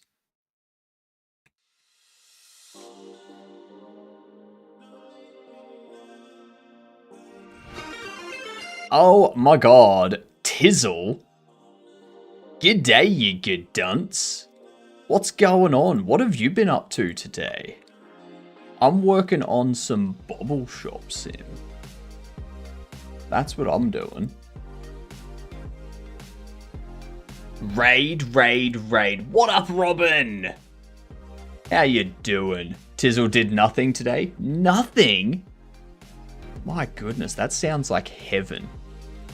Oh my god, that sounds amazing. What up, Scott? What up, Soccer Chick? What up, Gandalf? Gandalf Lundgren. I love that. I'm just picturing Gandalf as a Russian in a boxing ring now. I did do nothing. I sat on a pause screen for 3 hours. Lovely. Oh, that sounds like the most entertaining stream in the world. Well, I'm making, as you can probably tell by this here, a Bobble Shop Sim. Alright. It's come pretty far in 4 months. I gotta I gotta remember to switch stuff back around. And just chatting about everything and chilling. It's always fun. Nice. Nice. Well, we like to chat about stuff too. Not often good stuff, but, you know, all conversation's good conversation. Yeah, this is everything we've kind of got set up. I need to do more with that. I'm still working out how to do that. Thank you all for the follows. Everyone that follows is officially a Gedunt. Alright? Robin knows. It's G''DUNT. It stands for a good C word. Okay? So you need to tell people that. You need to tell people you're a Gedunt. You've done all this in 4 months? Yes. However, just to put a caveat on there, the 3D models, like the NPCs walking around, and like most of the environment, not all of the environment, but most of the environment, are Cinti assets. So if we go Cinti store, it's most like stuff from here. And then I've also got the bobbleheads, which are Kenny assets. I'm not much of a 3D modeler, so I can't do amazing 3D models, but I can do things like the shelf that you saw, the bin that you saw, the box that the bobbleheads come out of, the delivery box, all that stuff I can do myself. It's just creating characters and making them move in a natural way. No, can't do it. Can't do it.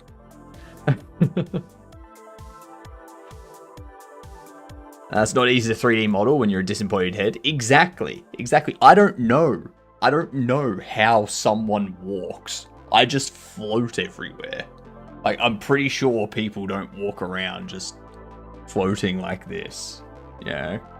It'd be very weird if people were just like walking around like this all day.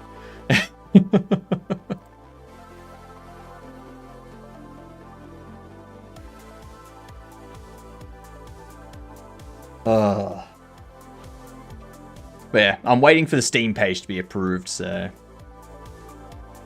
But yeah. What, apart from sitting on a pause menu and talking though, Tizzle, what do you normally do? Fill us in. If you've got links to stuff that you want to tell us about, go for it.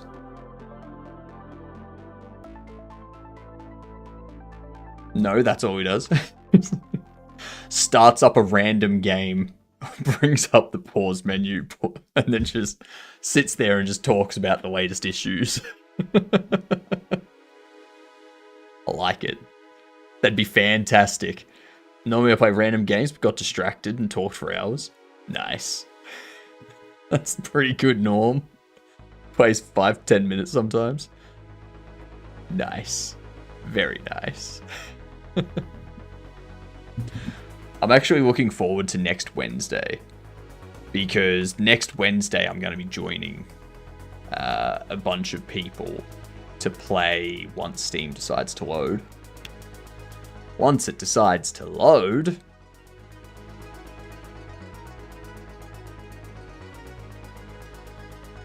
there we go. More loading. Cuff Bust. This game looks chaotic. That's what this game is. More of the music side of things. Ooh, nice. Never heard of once Steam decides to load. Is it expensive? It's super expensive on the CPU. Yeah, I'm looking forward to this. They say that you're aliens busting out of somewhere, however, they just look like koalas. So...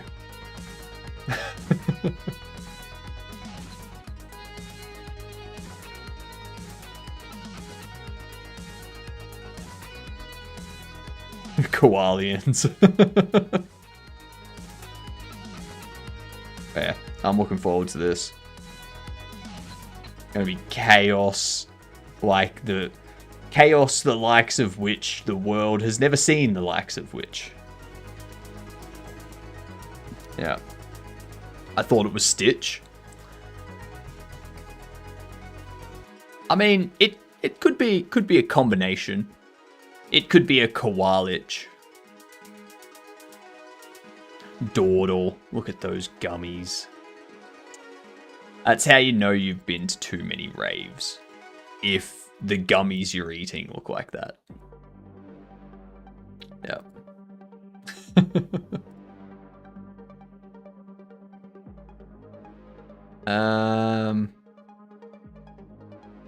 Oh shit, that's right.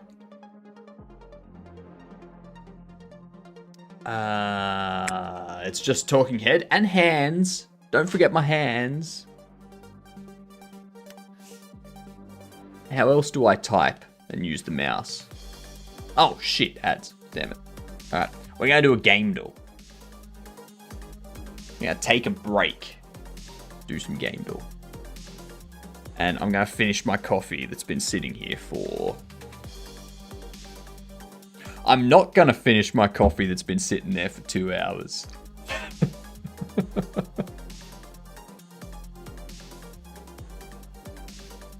45 streak is wild though. Yeah. It's quite unfortunate that we lost that. Never done Molly, thank you very much. No one said anything about Molly Dawdle. Thought you used eye tracking for typing like Hawking. Nah. My eyes aren't nearly that suitable. Like that good.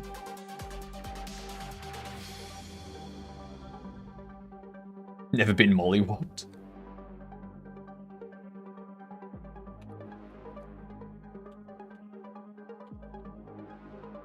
Before 2009.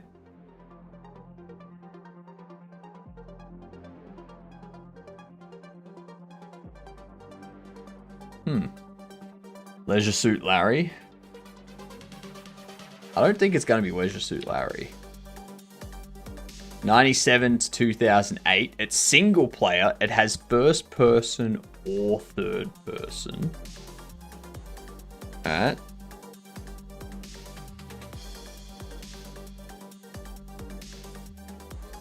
It's currently no game that we know of.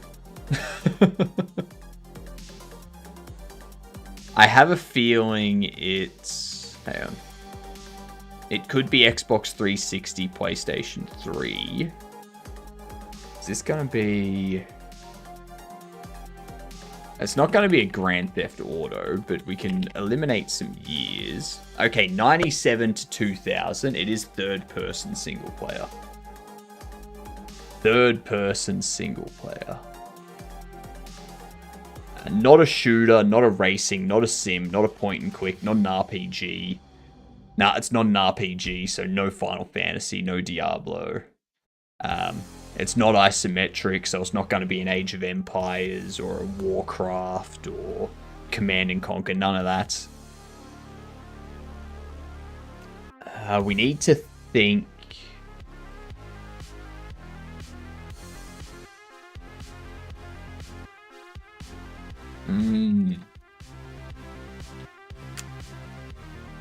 Okay, puzzle. It's a puzzle. It's a puzzle game. And there was much rejoicing. Yeah, ads are over. It's a puzzle, horror, survival detective. This is Silent Hill.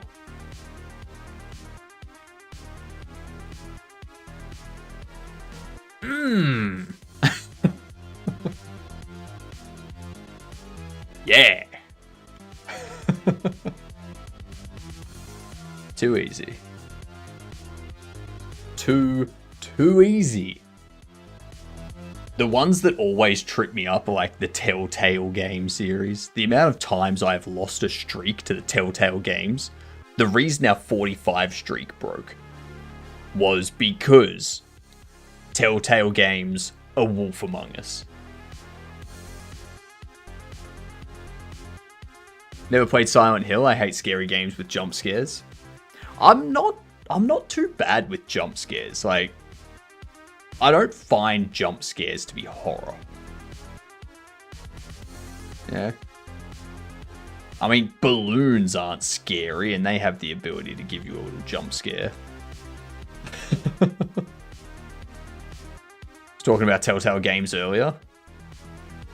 And Borley lost his streak to Telltales from Borderlands. Yeah, Tales from Borderlands. Yeah. It's always the case. It's always the case. It's very frustrating when it happens too.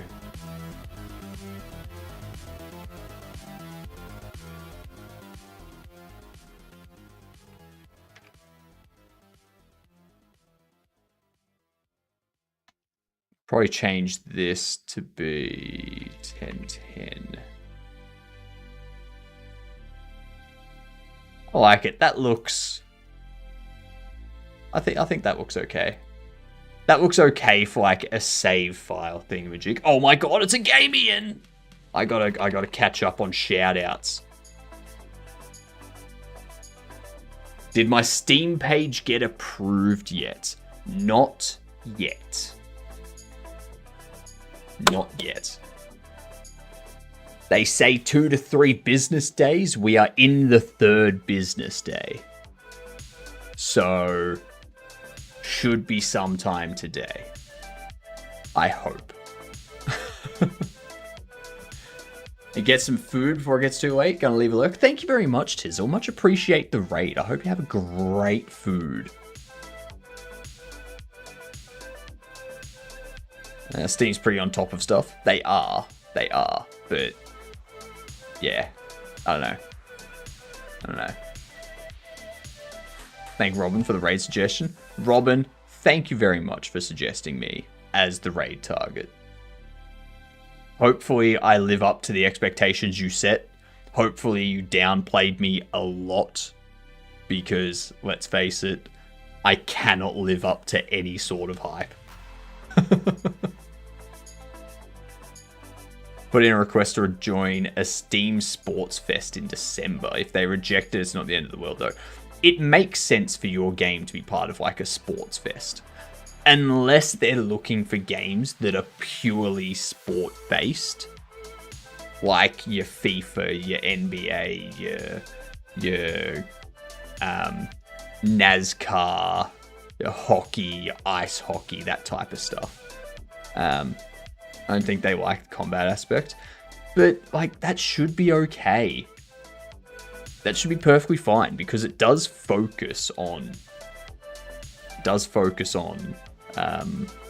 the sport itself.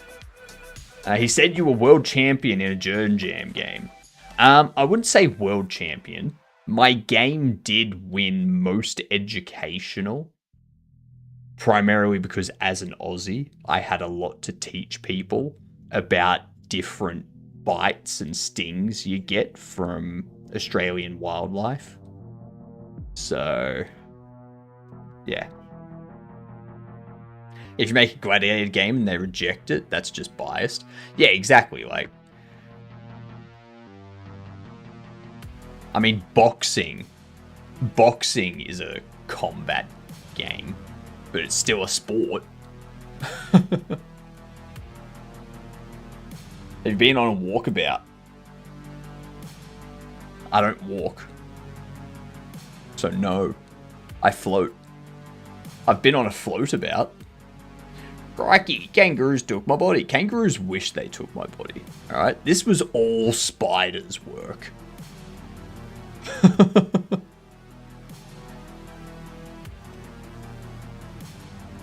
That's right.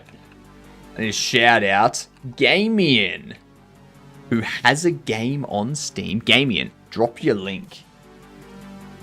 Drop it. Tell everyone. You know, some crazy spiders out there. The worst thing is in Australia, we have the Sydney funnel web spider, like most venomous spider in the world or something like that. It's huge. It's like, it gets to like that big. Its fangs are like that. And its venom is just annoying as shit to deal with. You go over to New Zealand, okay? New Zealand has the tunnel web spider, not funnel web spider. They are basically the same spider. Except in New Zealand, it's not venomous. It is not venomous in New Zealand, but it's venomous in Australia. What the hell? I call BS.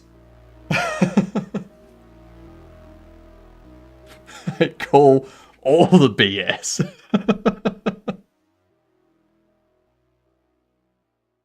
I'll move to Antarctica. Not many spiders roaming the ice there. If there's a spider roaming the ice in Antarctica, run. Run.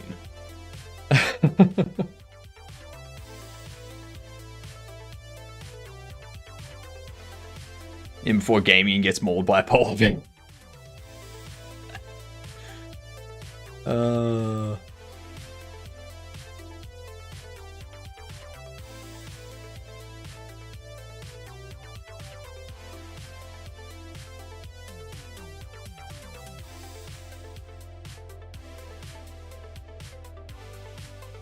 There we are. Does Australia have a lot of scorpions? I think we do have some.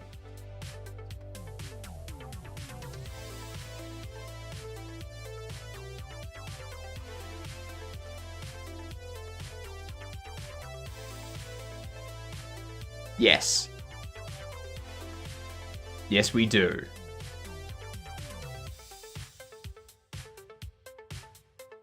Why does it look like it's an armored tank vehicle?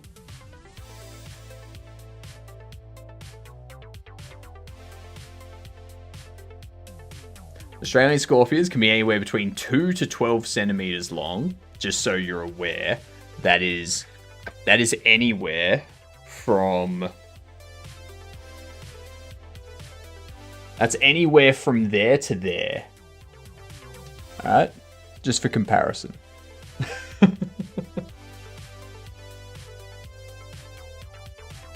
Remember, the dingoes ate her baby? No, they didn't. They have multiple eyes. They don't have the best sight. Move around, sensory hairs. The desert scorpion is a large, aggressive, widespread throughout Australian deserts. Escapes extreme heat during the day. Construct deep spiral burrows that can reach a depth of up to 1 meter. Marbled scorpion. This scorpion is small, from 1.5 to 4 centimeters, and is mottled. It is found in southern Australia. Great. Great. I'm in the southern of Australia. Typically found in gum forests, though it has been known to enter people's homes. It's the main species that you'll find inside your house. Australian species of scorpions have a potent sting that can cause inflammation and pain for several hours. Of course they do. Of course they do. If you're stung by a scorpion, apply a cold pack to the affected area. Seek medical attention if pain persists. It's important to note Australian scorpions are known... No Australian scorpions are known to have fatal venom, and victims of their stings don't typically need medical assistance. Finally, something in Australia that's not going to kill you.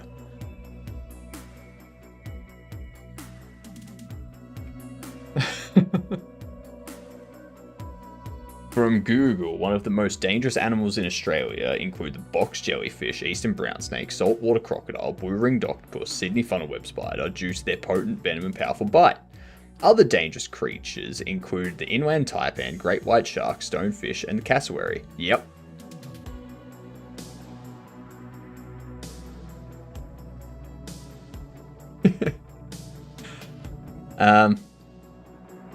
Eastern brown snake, inland taipan, tiger snake, death adder. These are all snakes that are like some of the most venomous in the world. Sydney funnel-web spider, most venomous in the world. Blue-ringed octopus, that thing sucks. The one thing they left off that list, it's not an animal, it's just a plant, is the gimpy plant. But yeah, the gimpy plant needs to be added to that list. Stonefish, absolute nightmare. How did Australia turn out that way? Do they know?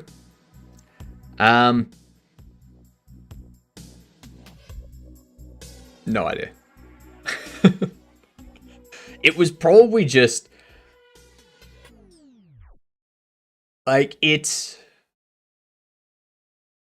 didn't have the same period, like Europe and America, like, well, Europe specifically, Europe and Africa specifically have like a long history of many thousands of years of people like living on them and moving around on them and such. Australia does, but to a lesser extent, like a much smaller population of indigenous people in Australia. So I would imagine that just because Australia got cut off from the rest of the world, like, it's just, we were cut off, everything grew fairly uniquely because it was cut off and so far away from everywhere else in the world. So, Aussies are the most dangerous of all. You know it. You know it. We take on our wildlife, and we don't even have guns. Like, come on.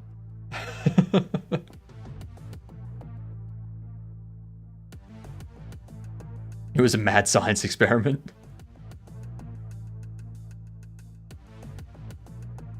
No one around here. Better make mega poison just in case.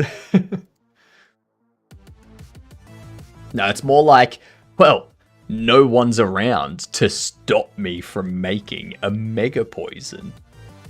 Hell yes. I heard kangaroos can knock you out with a punch. It's not so much the kangaroo's punch you need to worry about as it is their kick.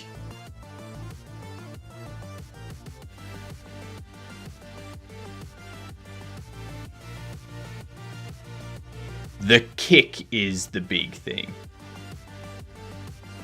Like,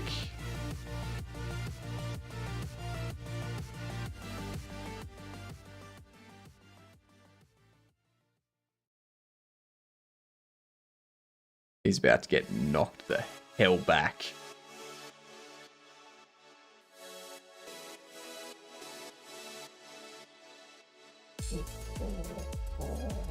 God damn. But yeah, the kangaroo's kick is what you need to watch out for.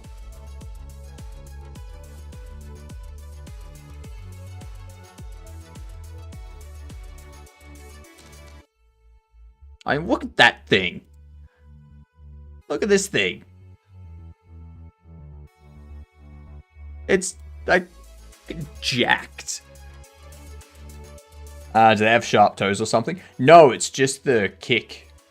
Like, it's just they use their tail to support them as they kick you.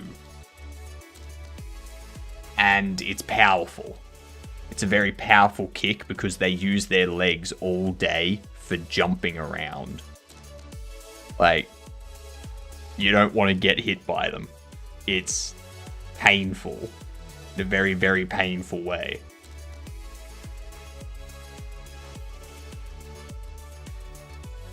I'll stick to the spiders that'll rot my flesh. You need to have your animals. A male kangaroo can disembowel a person as their powerful hind legs are equipped with large sharp claws, and their fighting style can lead to fatal injuries. While not their usual intent, a kick from a male kangaroo can be extremely dangerous, and they can also use their strong front paws to hold and wrestle, sometimes to the point of drowning their opponent. Yep. Like, they do have large claws, don't get me wrong. They've got, like, some pretty large claws on them. You don't want to get anywhere near them. But Like, their kick, if it doesn't cut you, if it kicks you in the chest, you're probably gonna have some cracked ribs, at the very least.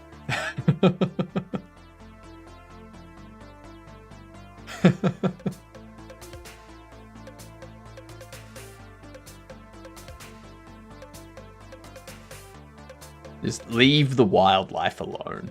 That's all people need to do. Leave Australian wildlife alone and you'll be fine.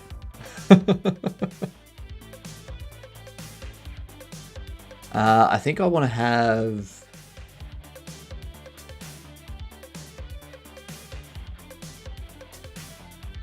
I think I want to have it as a grid. Maybe.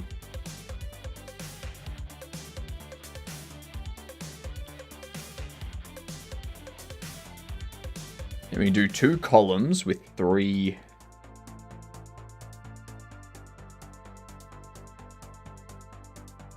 Australia is the only place with a mammal that has poison and lays eggs because screw your taxonomy. Exactly. The platypus is a wild thing. Like, the platypus is the strangest goddamn thing in the world. Anyone says otherwise, they don't know what they're on about.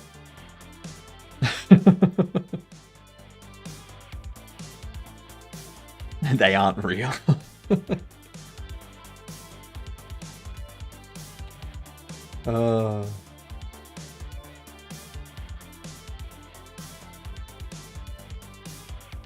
Actually, I think I can just move it there. I think we can add H-box. Go. Evolution was on a super bender when it came up with that one. So we'll have the name.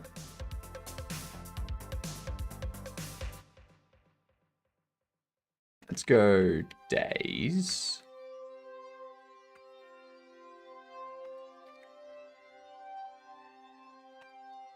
Time. Money.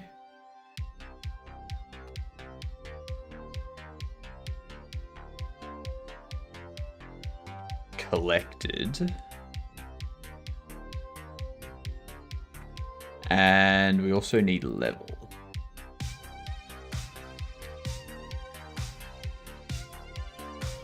The platypus is an egg-laying venomous mammal from Australia, unique for its duck-like bill, beaver-like tail, and otter-like feet. It is a monotreme, a group of mammals that also includes echidnas and is semi-aquatic, living in freshwater systems along Australia's eastern coast. Platypuses are nocturnal bottom feeders that use electroreceptors in their bills to find invertebrates and have spurs on their hind legs of males that can deliver venom. Yep. That's too many animal adjectives.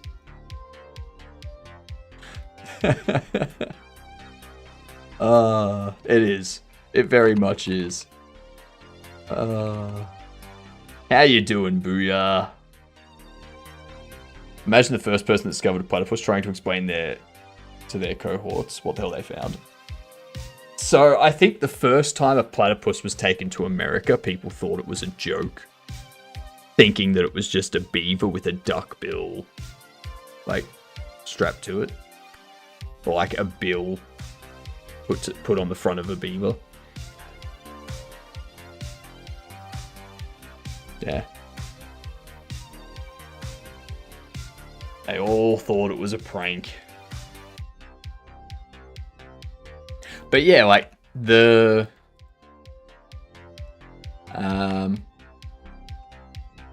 platypus... bill...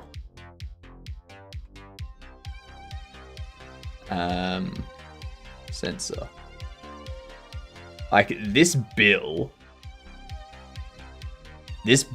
does so much.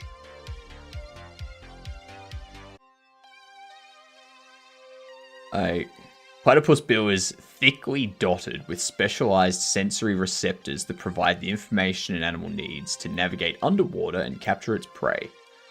More than 40,000 push rods distributed across both the upper and lower bill are sensitive to touch or water pressure. Nerves are activated when the tip of a push rod receptor is displaced by as little as 20 microns. What? 0.0002 meters? God damn it, that's tiny. That's like 0.2 of a millimeter.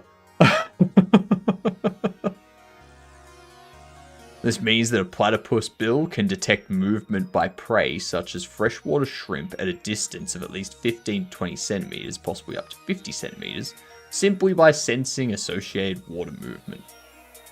God damn.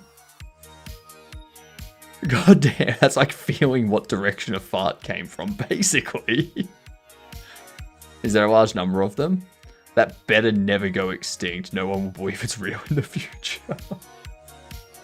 Upper and lower bill contains tens of thousands of electroreceptors that can register at the tiny amounts of electricity generated when the muscles of invertebrates prey species contract in the water.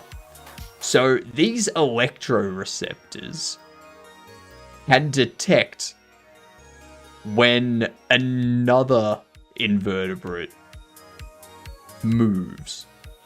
Like, just, it goes, oh, their back leg just moved. Yep. I can tell what muscle you're moving. That is... I dislike them. I like them, but I dislike them at the same time. That's too much power. Too much power for something that sounds like it's made up. I don't think they're endangered. Platypus endangered.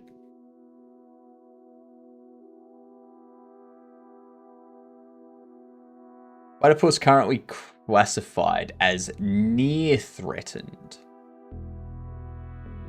Habitat destruction and declining populations. While they are not officially listed as endangered at the federal level, some local populations are at risk and have been designated as endangered in certain regions. So they're kind of, they're going down with humans moving about and whatnot.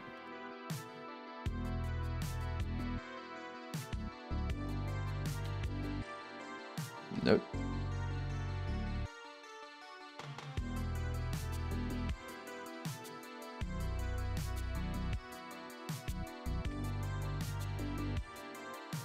Acme first. Humans suck. I mean, yeah. Gonna go start stream. Have a good one. Have a good one, Robin. Enjoy your stream. I think it's the preponderance of strange shit. It isn't just one or two things. Just everything is way out there. It's practically an alien. Oh, this is true. This is true.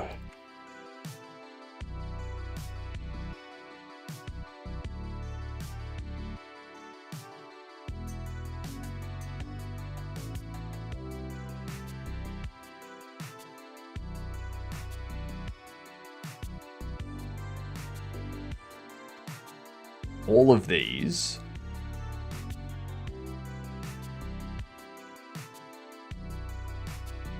and do that.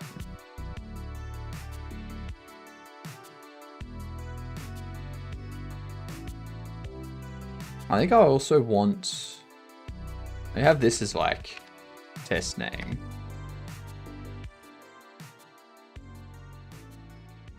Like center.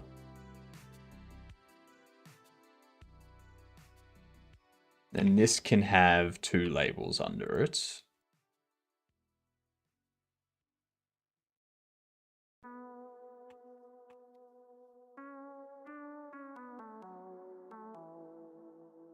That can be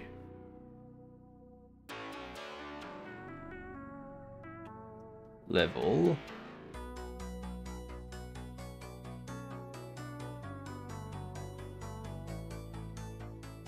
What up, insufferable Scotsman?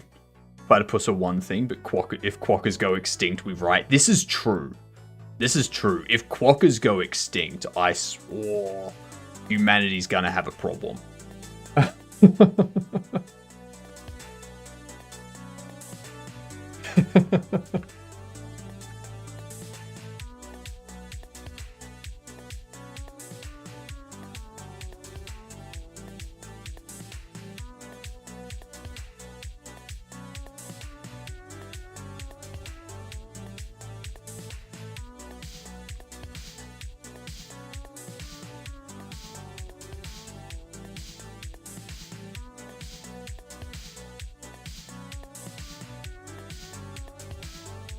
I will say, though, quokkas being endangered, it's kind of their own fault. Like, hear me out. Hear me out. A quokka will save themselves from danger by throwing their children and running away. So, oh my god, it's a Munglo. G'day, you good dunce. How are you doing? We're just talking about the weird creatures of Australia. Quokka throwing child to survive. But yes, quokkas throw their babies at predators to escape. So, if quokkas are going extinct, it's kind of their fault.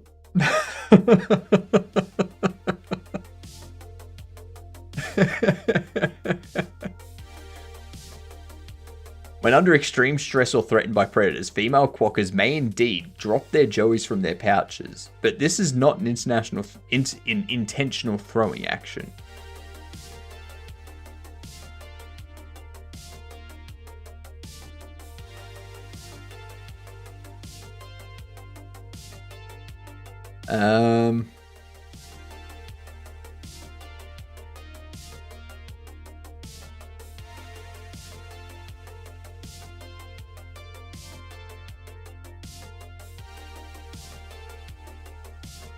Rather, it's an involuntary response triggered by intense stress. During a life-threatening situation, the mother's muscles relax as part of the physical or physiological stress response, which can cause the pouch to open and the joey to fall out.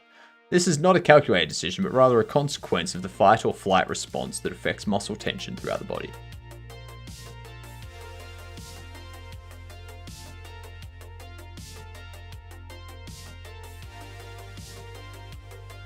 The response is better understood as a survival mechanism for the species rather than a deliberate sacrifice. In evolutionary terms, an adult female who survives can produce again, potentially raising more offspring in the future, whereas if both mother and current offspring perish, the reproductive potential is lost entirely. Which kind of makes sense, but at the same time, there's not that many quokkas to begin with. That's something evolution should probably fix for quokkas. Yeah.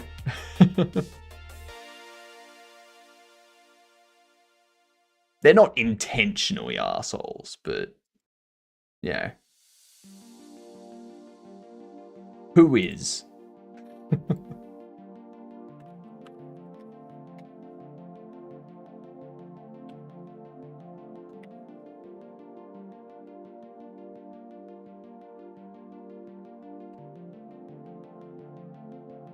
I need to get rid of this.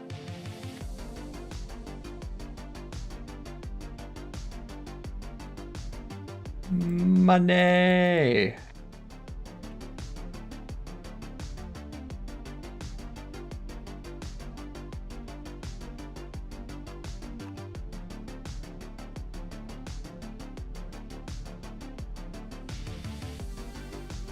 Got my save load working to save state of the player's room. So now I'm doing the get it all working properly in multiplayer in all scenarios. So very broken. So you're doing saving loading? I am.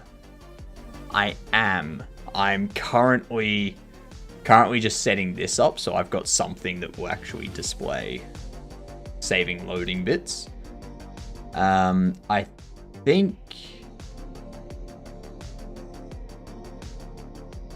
I want to add a margin container under here. Pop you under. And then add like add something like that to keep it in a bit. Maybe not for the bottom and top. Just for the left and the right. Yeah. And then for all of this,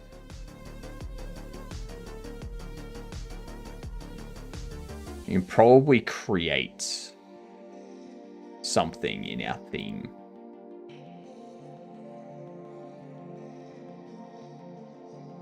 Create like a save label.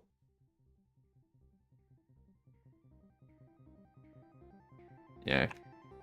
All of our fingers are broken. You're perfectly fine.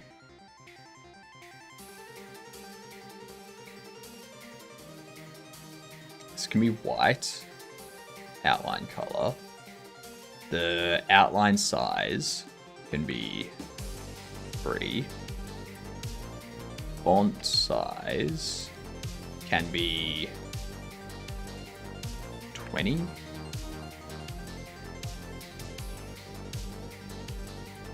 Let's see.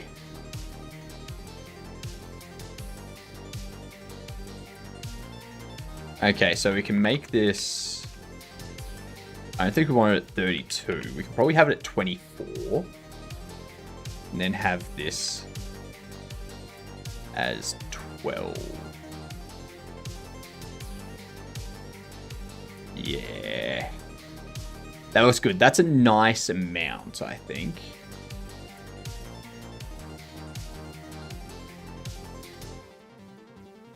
But... do I want you to be center or left?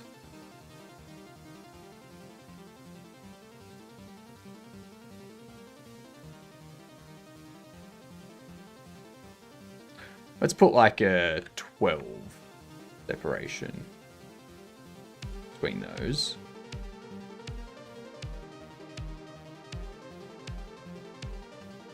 And a 6 for vertical.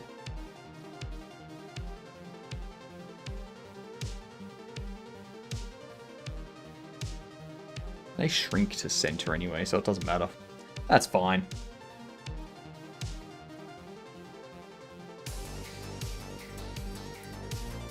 How are you doing your save load, Munglo? Are you using resources or are you doing Godot's method?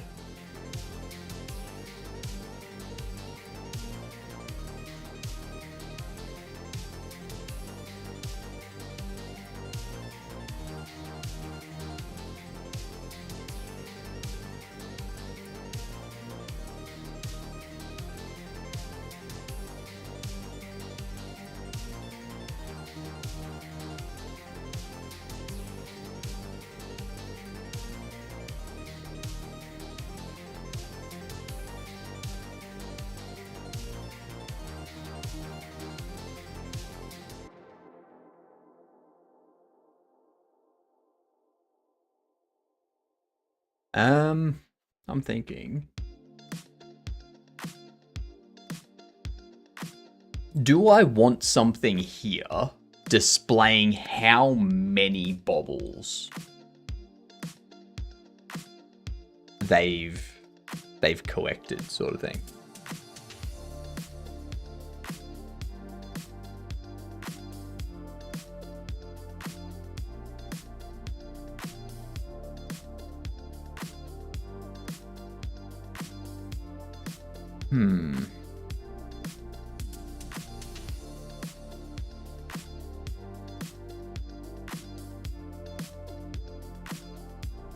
How do I want to weigh this out? I should probably drag my lazy ass out of bed and do some game dev too. Nah, do game dev in bed. Come on.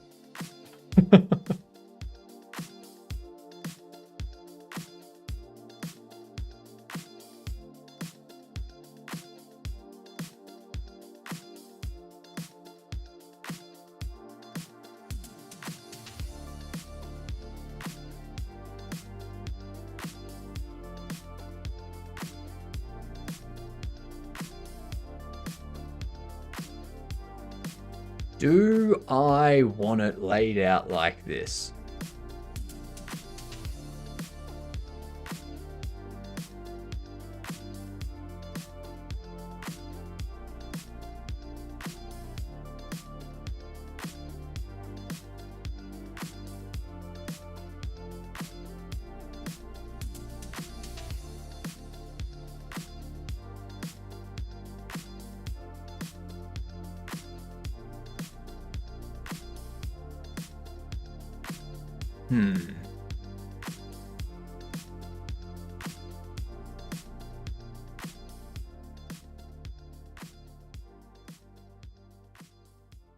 I'm wondering if I don't have collected there.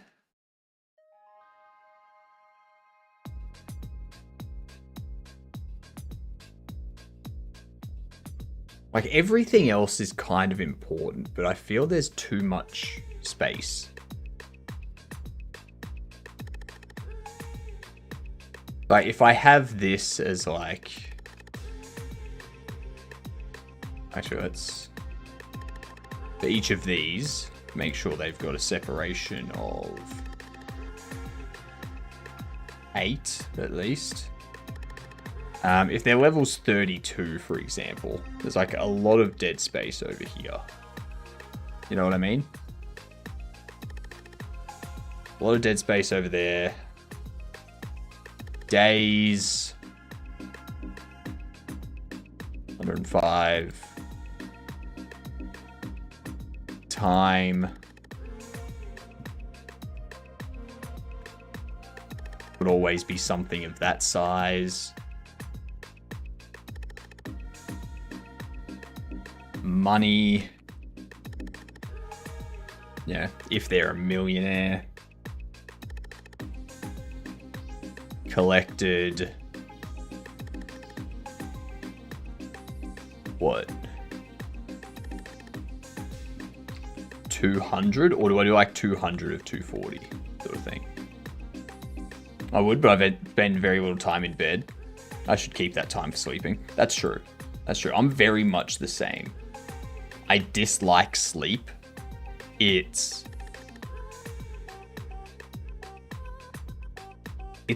not productive. I don't like it because it's not productive. I want to do productive things.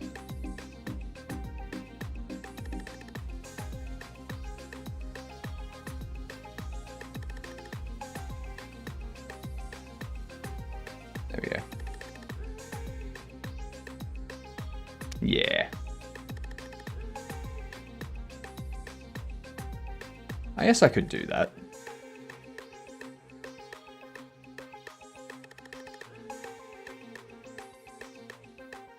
So if I save this,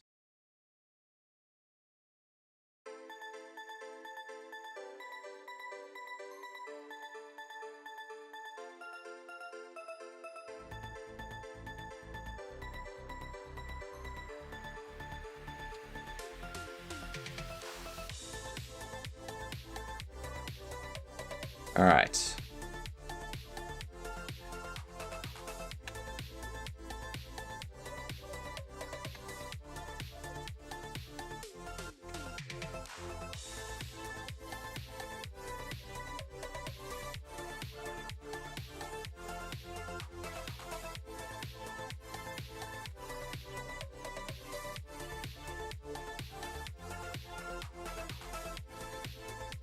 Give this a script.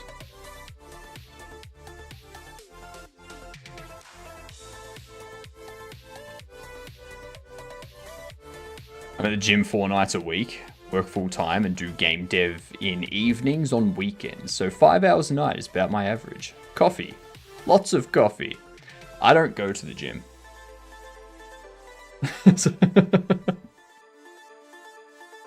I do not go to the gym. I am losing weight though. So I've started eating like proper portions and stuff like that. So I'm at... Yesterday I checked, I was at about 81.5. I want to get down to 75 kilos. So if I can hit that, perfect.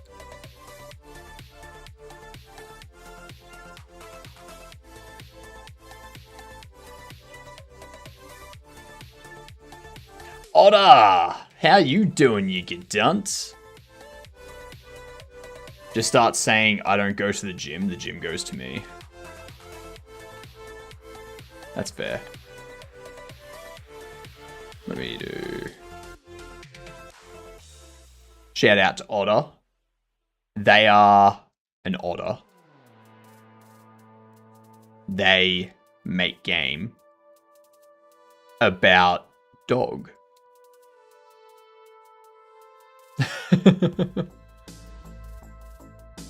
Otter make game about dog and also give pats to dogs from me. Yep.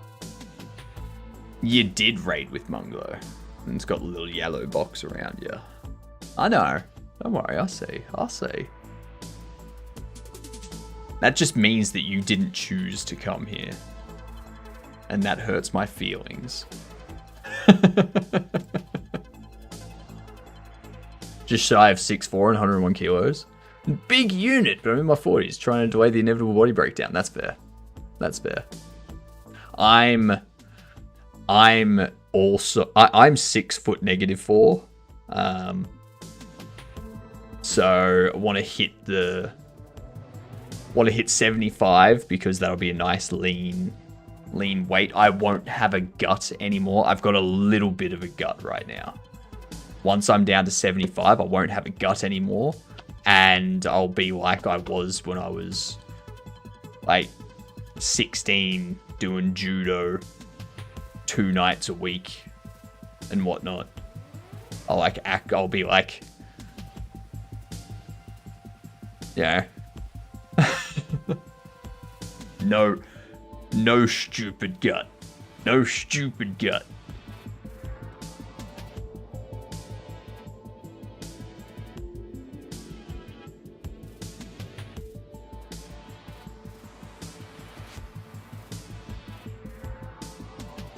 Okay, so continue disabled. Continue focus. Yeah, so we do all that. That's all fine. I don't care about all that stuff. I need to go to here.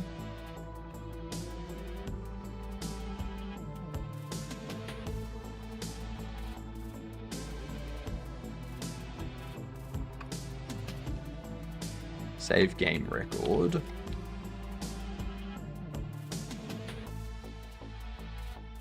And a variable of save name. Variable of save day. Actually, no. Not gonna have any of that. What I'll do is go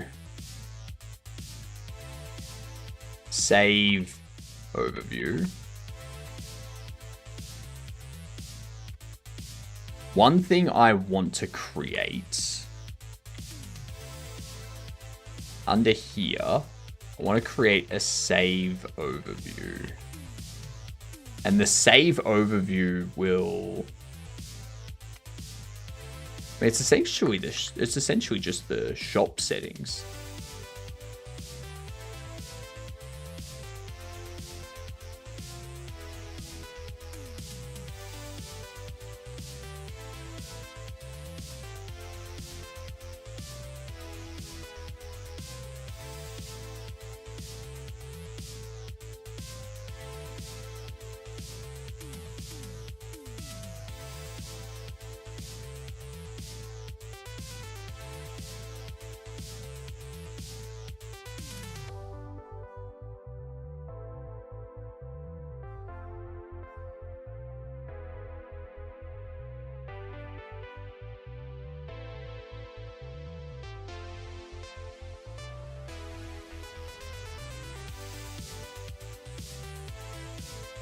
Yeah, so we can have that.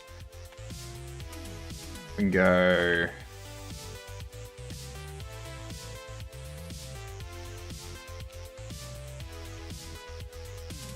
What a...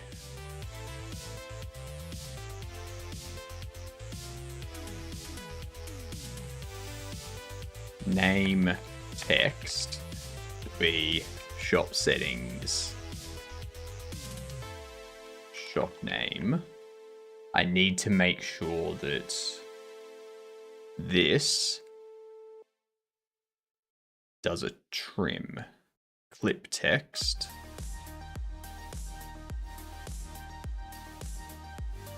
If true, the label only shows the text that fits inside the bounding rectangle and will clip text horizontally. Trim characters.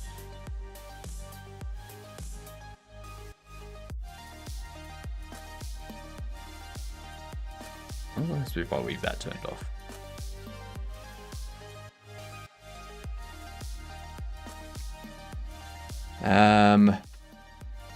Day's text is going to be a string of shop settings.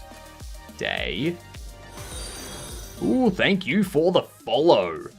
You are officially a Gedunt. G''DUNT.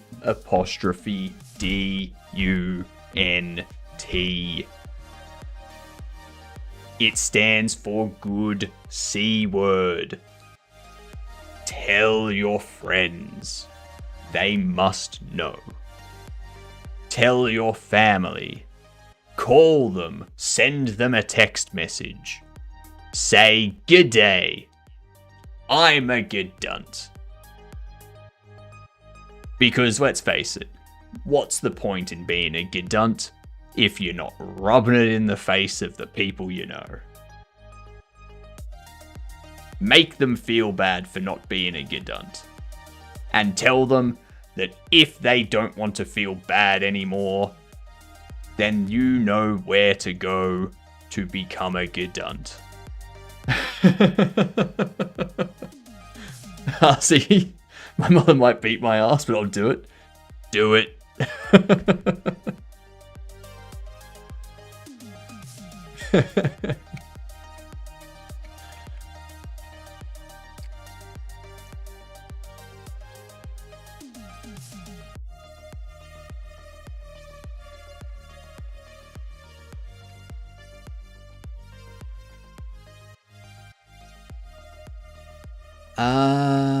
I need it to have current time.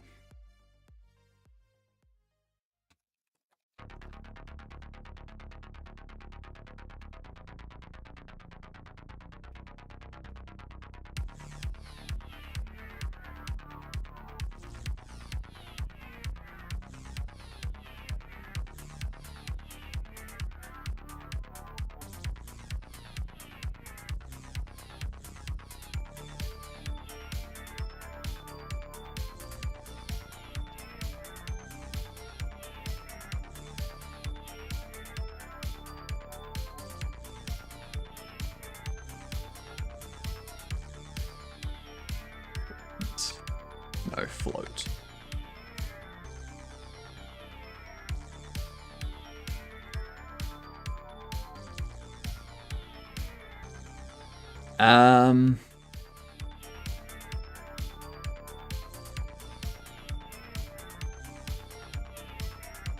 I need to format this. Get sent to Gadala. The Gedunt version of Valhalla. Gadalhalla. It's much better. It's much better. Yeah. We have technological upgrades that Valhalla doesn't. Yeah. It's not just a hall with food, alcohol, and you go out and you fight every day. It's not that. It's literally like just it's sci-fi. It's sci-fi. That's all. Ketor, free open source suffering. Yep. Yep. You know it.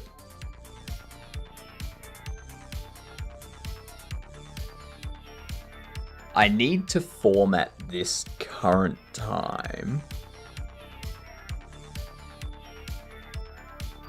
to be...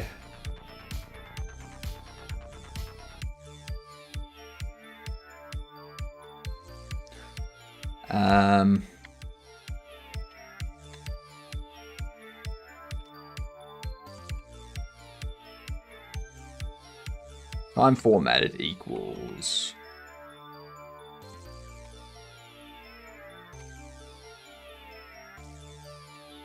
current time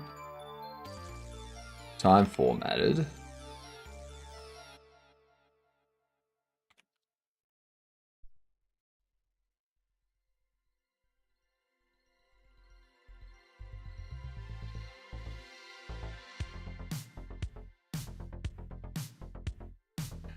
Can I do that? Is that something that's allowed?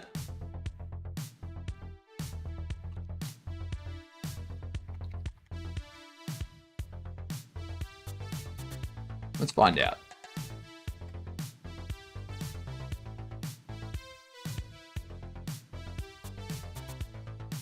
I watched you early today, but to you, good morning, I suppose. Good evening to you, Ketor. It is almost 10 a.m. for me. It's a lovely Saturday. Yes, it's a lovely Saturday today. I forgot.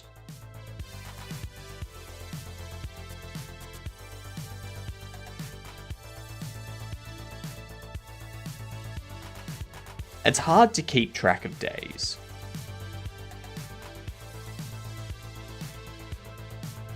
Yes, cool, I can do that.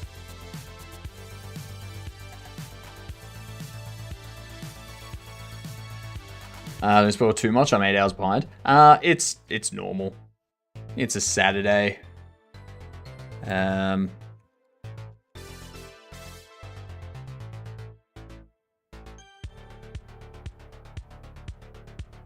It's 13.8 degrees at the moment. Feels like 11.6. That's horrible. That is horrible. This new website is terrible. Hey, how is anyone supposed to read this?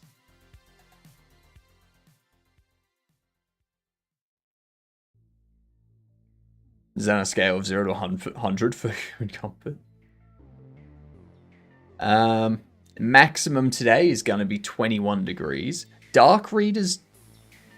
It can't be dark... Oh! That's way too bright. Go away with your shit. Jeez.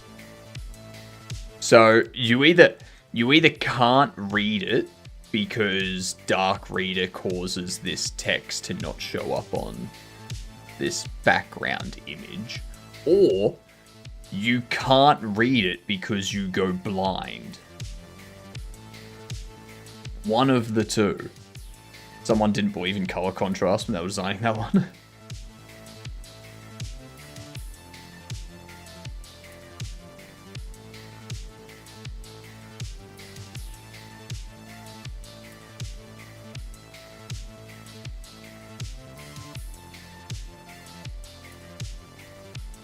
Okay, so everything's kind of moving up that way at the moment. Cool.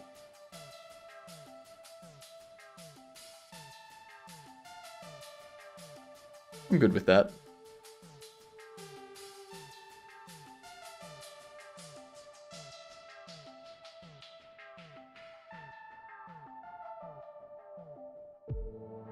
Doesn't that generally mean like a tornado or something? If you've got air that's just cycling around in a circle. Isn't that bad?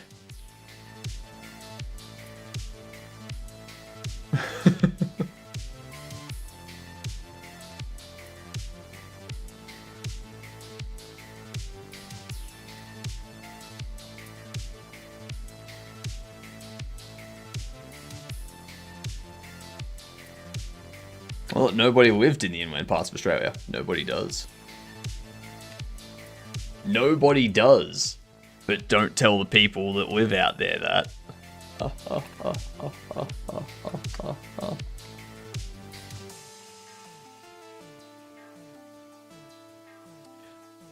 Do I know what I mean by that? No, I don't.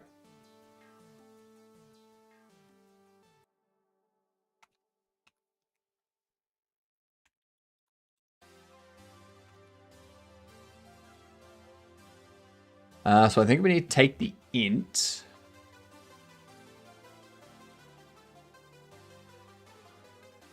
Of shop settings current time minus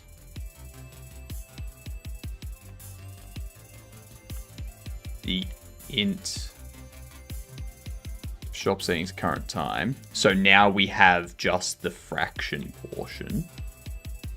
And we want to divide this. We want to scale it to between 0 and 60. So if we if we multiply it by 0.6, then that will scale it.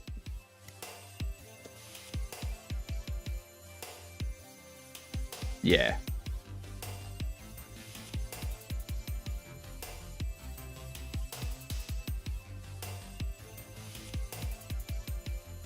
Hello, Julian. How are you?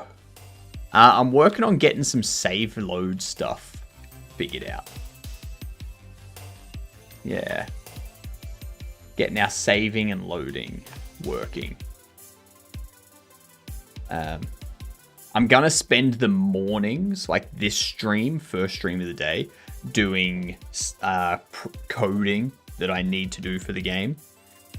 And then the evening streams, I'm going to alternate between doing 3D modeling for bobbleheads and accessories and stuff you can sell and whatnot, as well as working on the new overlay. So we need to get the bobbleheads and the accessories and stuff all built out.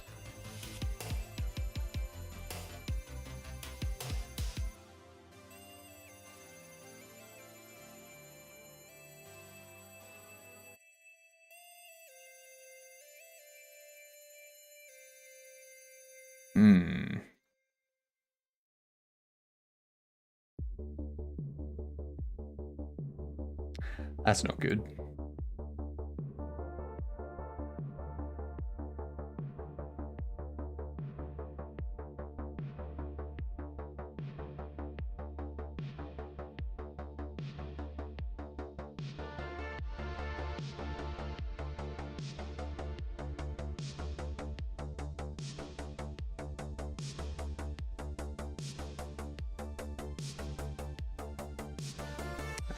Shit.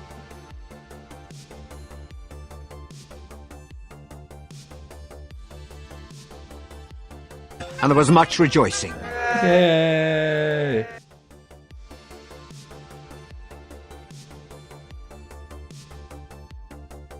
Now I can't get that though.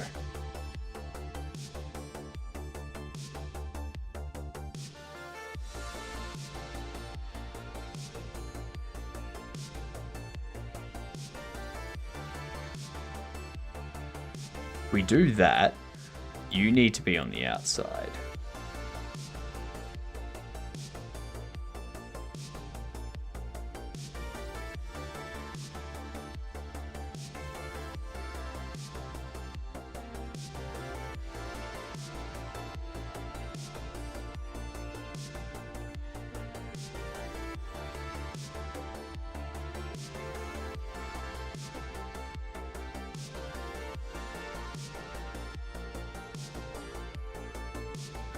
Like, I have to do that.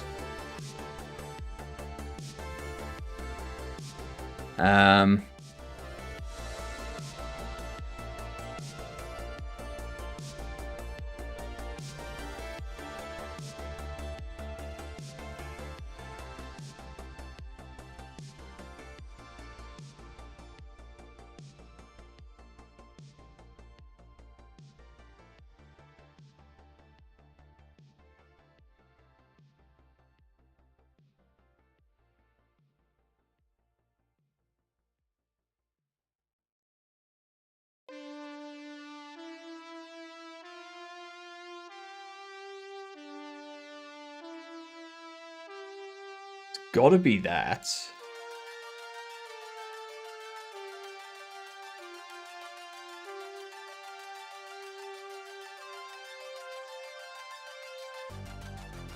So you have to be in there. You have to go there. You have to go there. You have to go there. Yeah, cool. There we go. He's 48% accuracy. That was terrible. That was horrible. Alright. So we have the time formatted text. We have days, level, name. Money text will be format price string, but this can just be shop settings money. And then collected text can be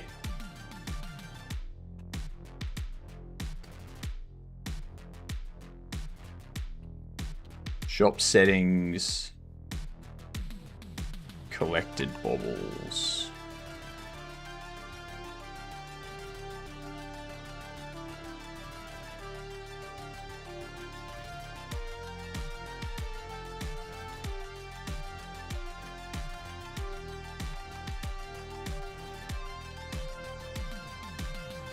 Collected count. Actually, no, I will leave it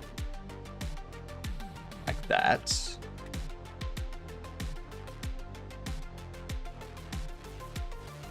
Constant.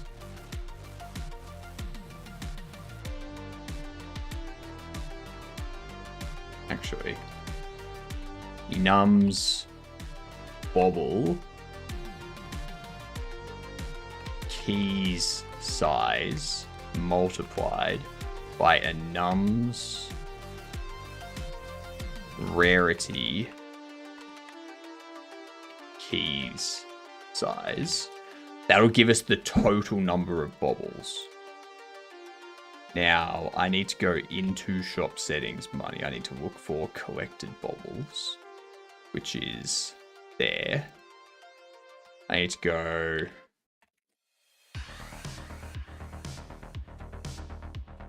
collected count is going to have a get that return that goes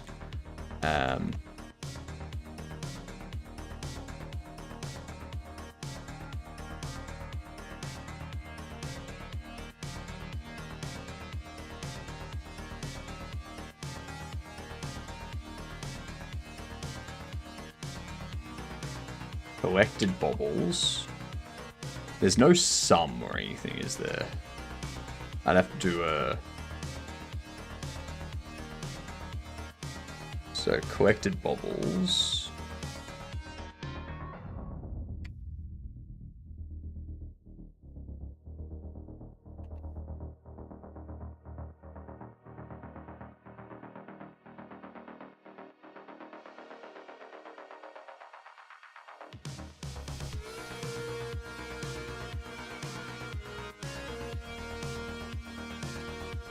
Or bobbles.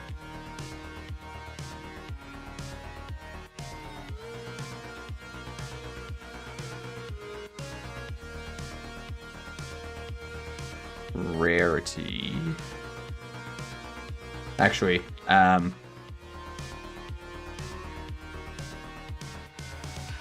bobbles found. There we go. What up, Sai? Any chance to collaborate for soundtracks for your gaming project? This game doesn't really have any soundtracks. I've already got like a simple background music loop that I'm using. Don't really have any other soundtrack I need for it. Yeah. It's a very simple shop sim. So maybe in a future game I'll need music. Yeah.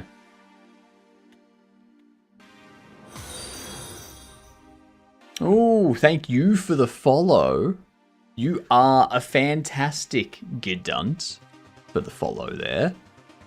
Make sure to tell people and then go up to them and say, "G'day, I'm a Gedunt." That's all you need to do. Because now you are a Gedunt. Good C word. Alright?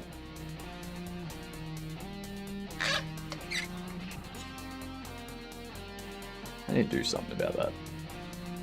It's very squeaky.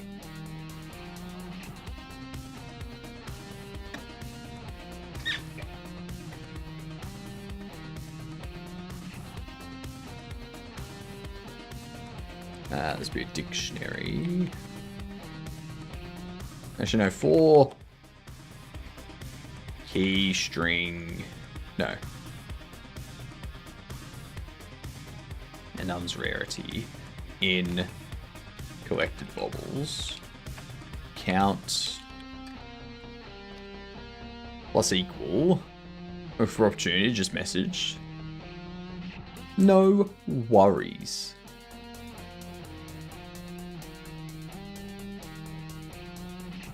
Let's do count.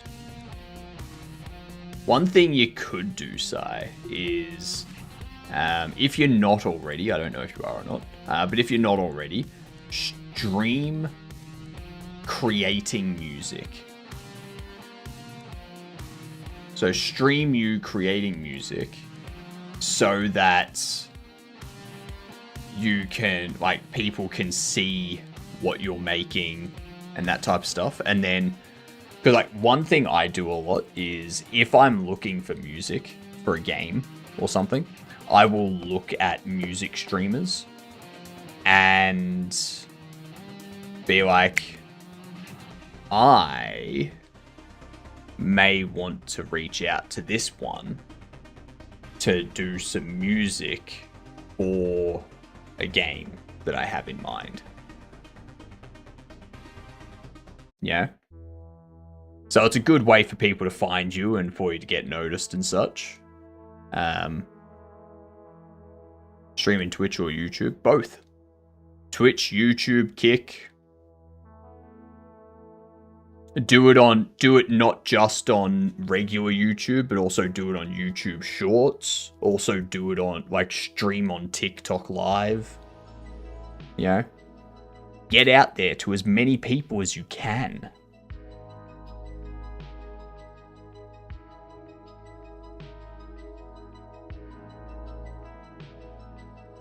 And yeah, like, you'll also have people that are like fans of creating music and stuff that will come in and they might even make suggestions to you.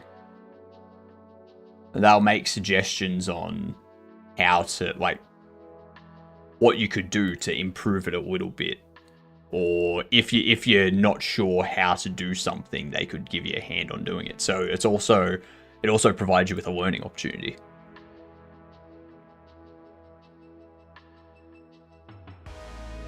On top of all the streaming sites, think local too. Buy a projector and audio system so you can force all your neighbors to watch and listen. You know, I'm just thinking now, I should move to an apartment that's like 10 floors up and then like have like get an apartment that has like a giant window as one of the walls and then project my stream onto the window so that people outside going past will like see my stream on this apartment window and they'll just be like, huh.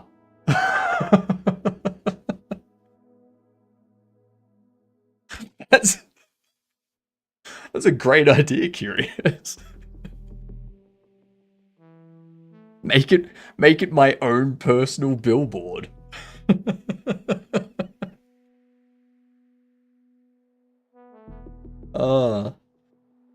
Maybe not 10 floors up. Maybe 4 floors. Maybe 4 floors is the better.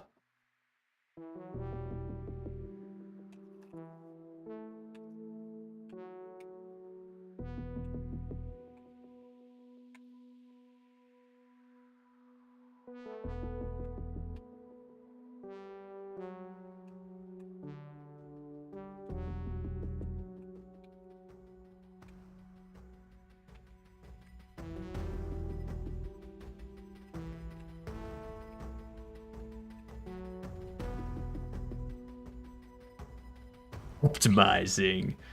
Oh, g'day, Nil. How are you doing? 10th floor for walkers, 3rd or 4th for those driving past, because 10 would be too hard for the neck. I think even 10th floor for the walkers, because, like, if they're on the footpath at the bottom of my building, 10th floor, too high up, they're not going to see anything. Like, if they're on the footpath at the bottom of the building, any floor past the lobby is going to be too hard. But if they're on the footpath on the other side of the road, 4th floor is good. 4th floor is good. 10's too high up. And I mean, it's not like it's going to be visible from like you're not going to be able to make it out from like 5 or 10 blocks away. So yeah.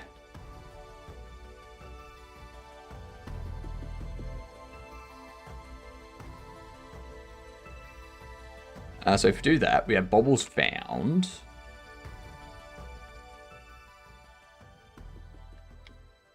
Change this to found. Will be...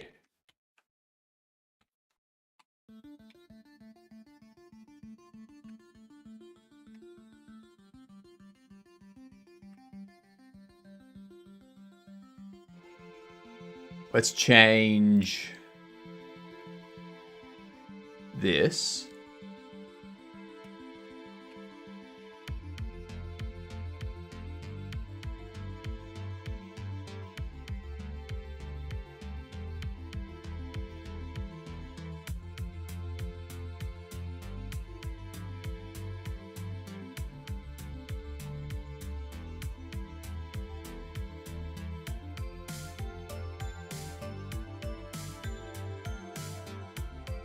Yeah, cool. We're not going to have thousands of bobbles. Like, we've got 4 rarity levels.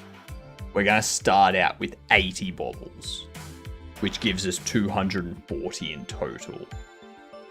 Alright. And then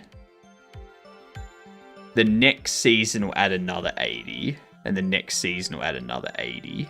So we'll have 240 in total, which will be 600, 720? No. 680, right? 7, no. Why can't I math? 720, isn't it? It is 720. I thought it was 720. I don't know why I doubted myself. Because, yeah, it's yeah. Jesus Christ. Hello, Pluto. At my new school, people are trying to steal my lunch. Did you slap them in the face and tell them to f off?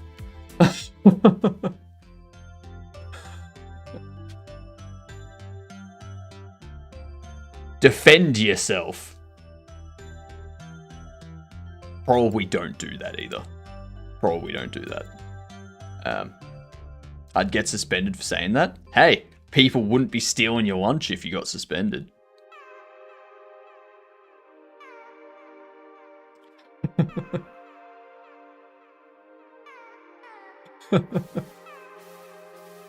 All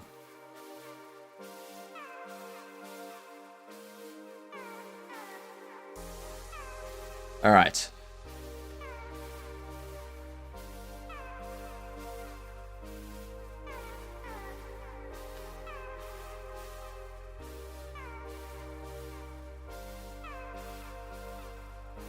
So what we need to do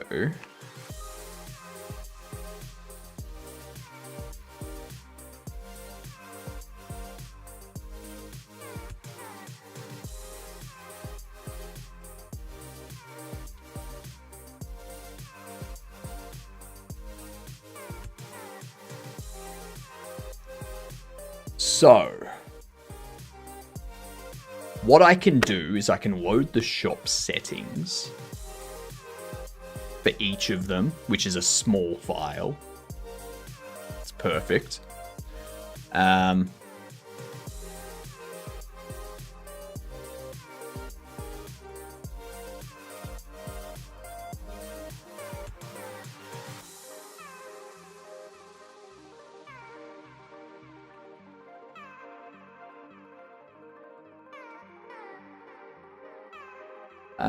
Unhandled inputs. If event is not input event mouse button.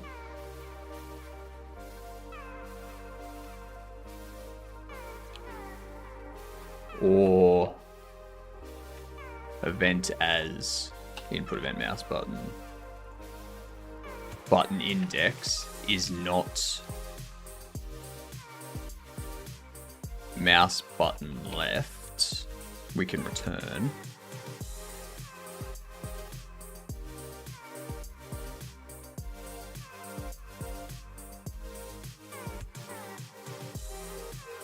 If not hovered. I started at getting actually mad at them today. Before today I went to eat my lunch. Because I barely ate anything during the test before lunch. And there was only one thing in my lunchbox. Have you told anybody at the school?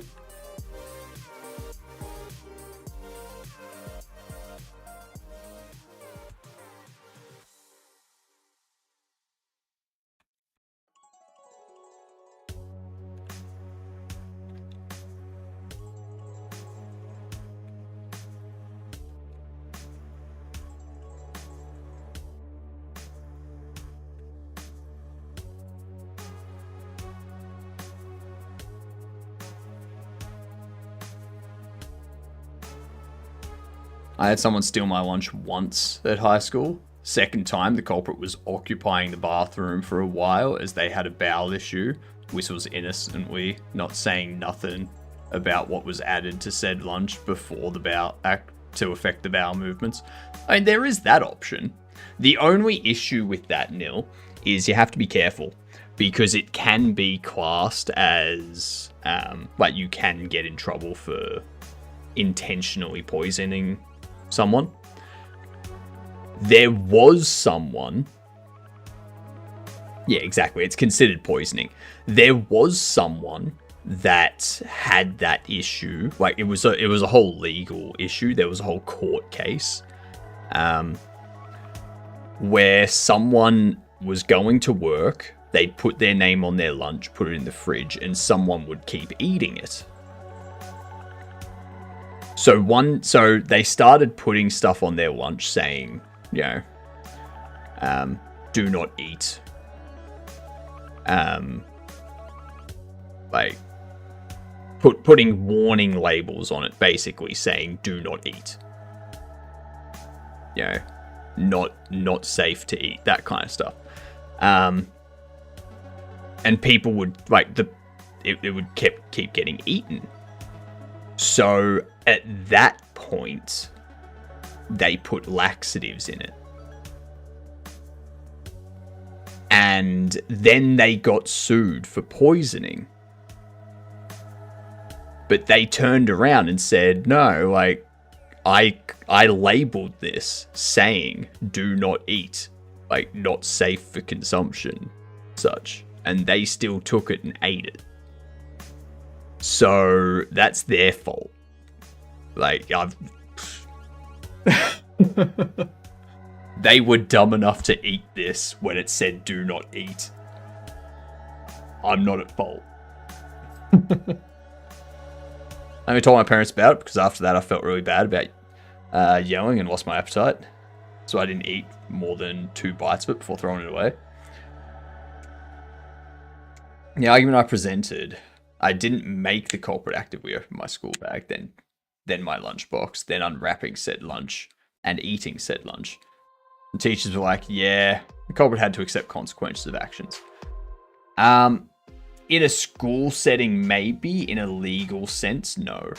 Like, the parents of the child could still press charges.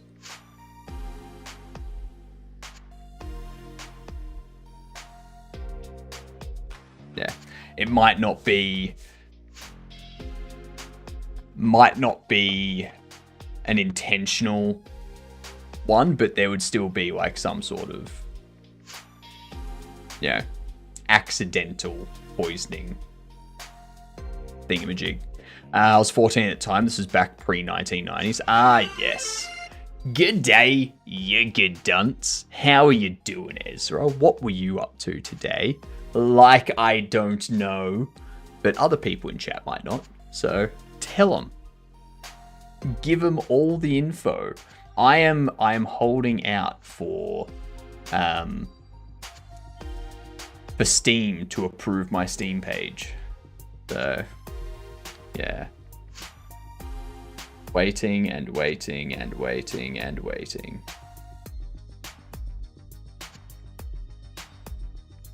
Nothing yet.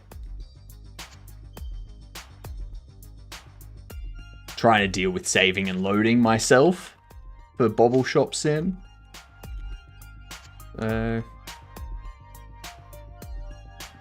Getting really good progress. Just finished star map generation logic with some hefty algorithm. Nice. Love it. And then combined it with my combat. So game is coming together. It's looking nice. Beautiful. That's what we like to hear.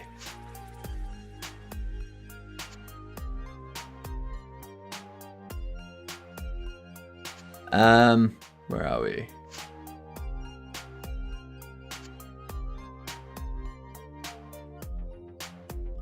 See, I'm currently setting up this, which will be displayed here. Which will display your different save files. So I'm going to have 4 saves.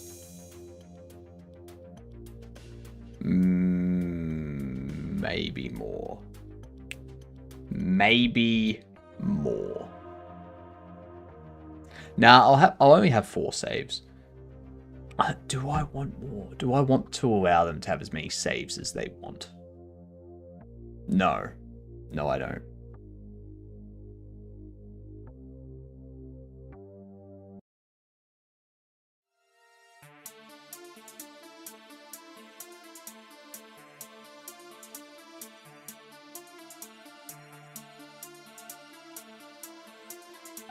Which means...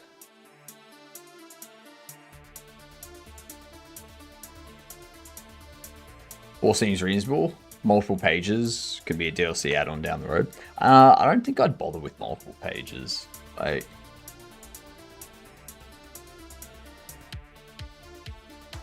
Yeah, it's not something that I need to worry about.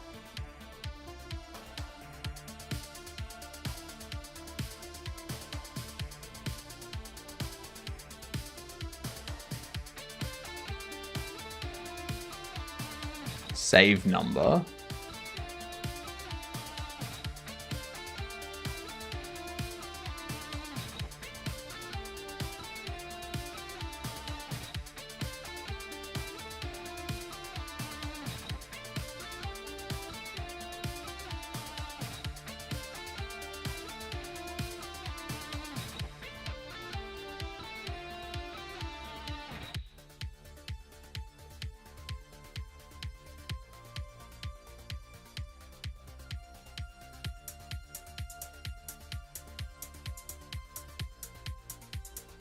Not that you had to plan for it now. It's a nice to have, so it might happen as part of DLC. Nah. Nah. Too much. Because, like, once I implement the save logic and I have it working, I don't want to touch it again. Because changing the save logic down the track, you always run the risk of inadvertently corrupting people's existing saves.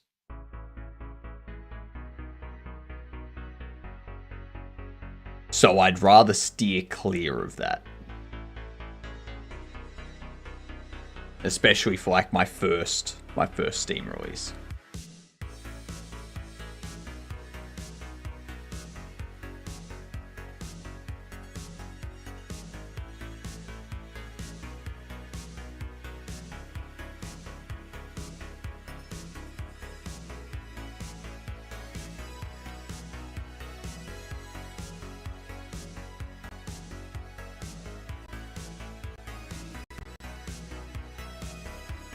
So when they click new game, they'll have to select a save slot.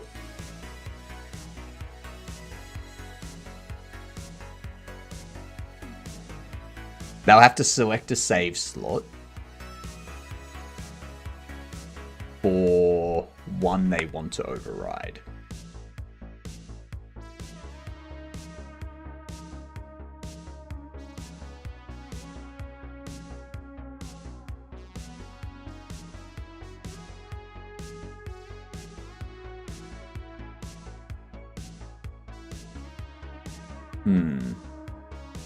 That's going to be interesting. Should be fine. Should be fine.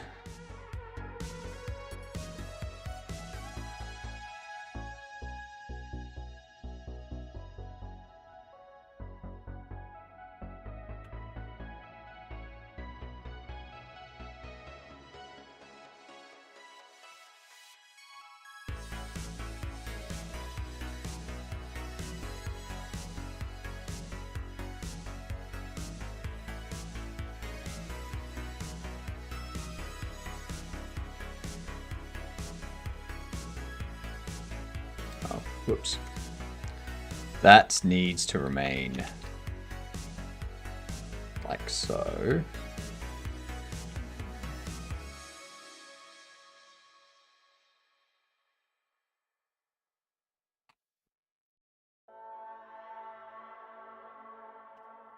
We do that.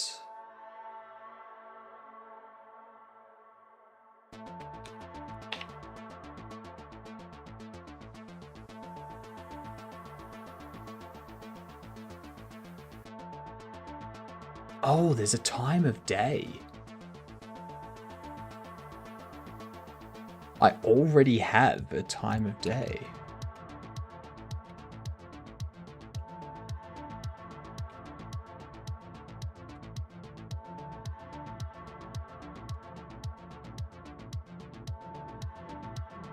Or is that getting it from somewhere else? Hang on.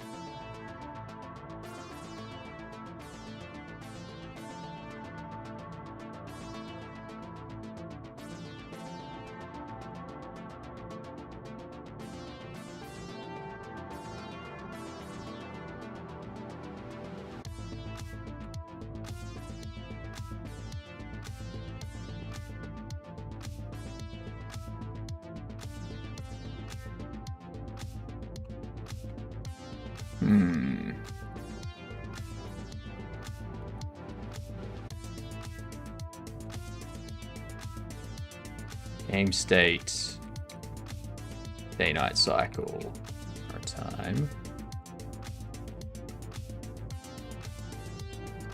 current time,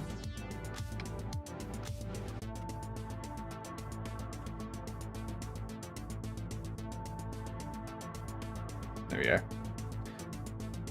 Someone asked me off my homeroom teacher on Monday. I think he'll tell her in front of the students who acted like it. Like I was going to be okay with getting my food taken after the third time of it. Might need to tell my parents further about the situation. It's been happening for a few days. Yeah, do it. Select slot if slot occupied, provided warning confirmation. Basically.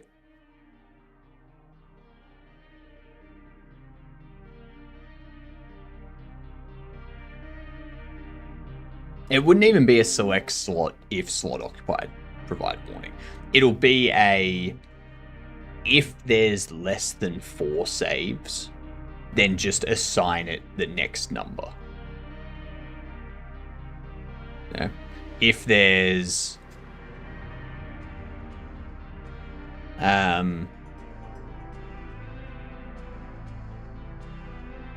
if there's 4 saves already, then require them to select one and provide confirmation when they do select one.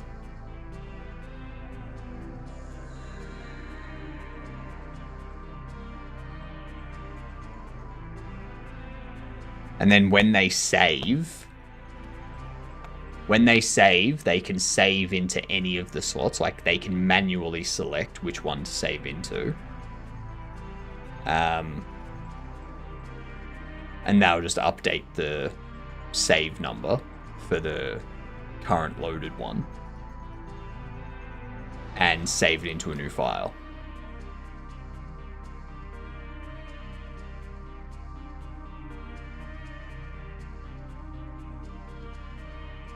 Basically. Because there's not going to be any UI for if there's less than... So like, if they click new game and there's less than 4 slots, like less than 4 games, it'll just take you into the game. Like, there's no need for them to select anything. I can just go, all right, you've got 2 games, create a new save, like this new save file, assign it save number 3, basically.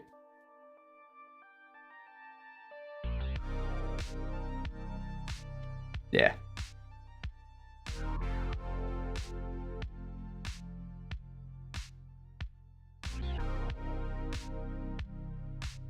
So we do that. Their current time is that.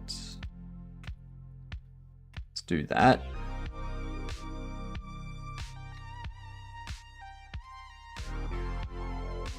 Current time.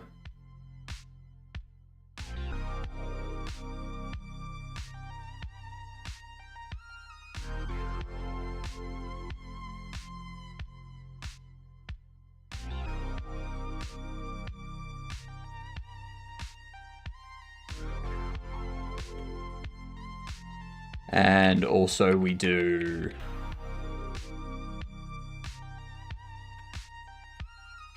mouse entered, mouse exited.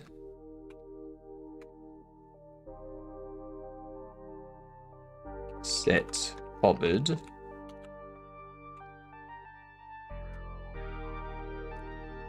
Set hovered. We do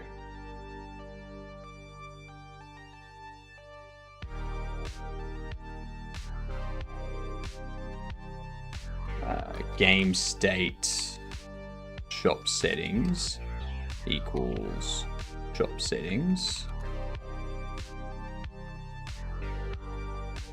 Actually, no. Game state load shop.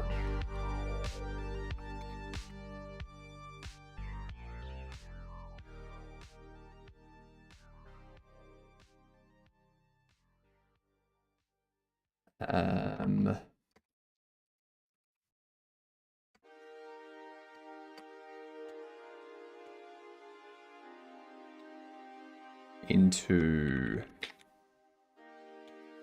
game state.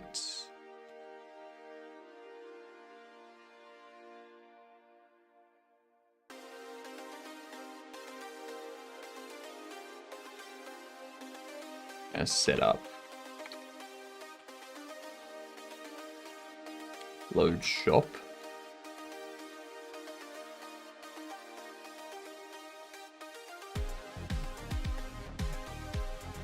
Shop settings equals settings.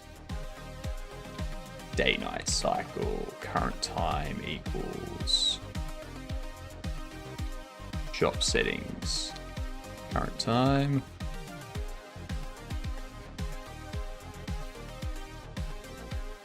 I think that's what I need to change in here too.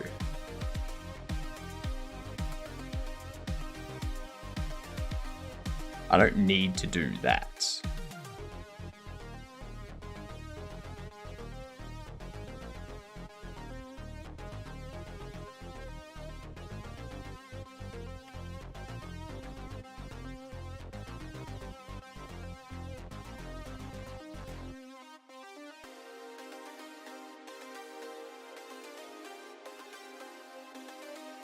Okay. Do this, and we can go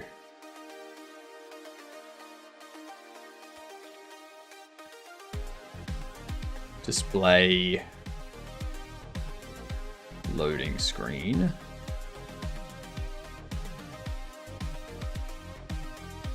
If not a new game.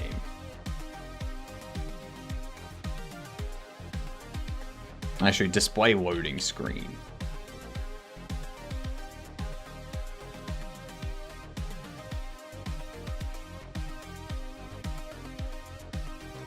Shop settings, day-night cycle, current time.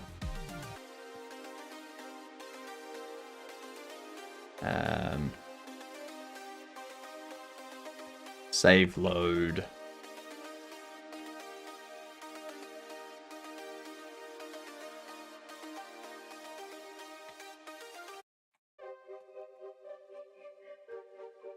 Load game.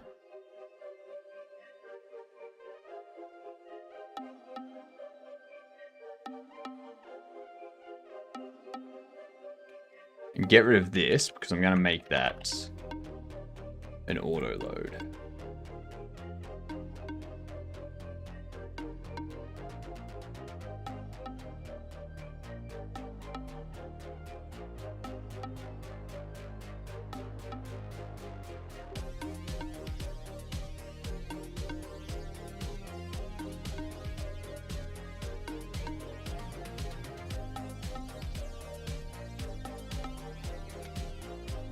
There we go.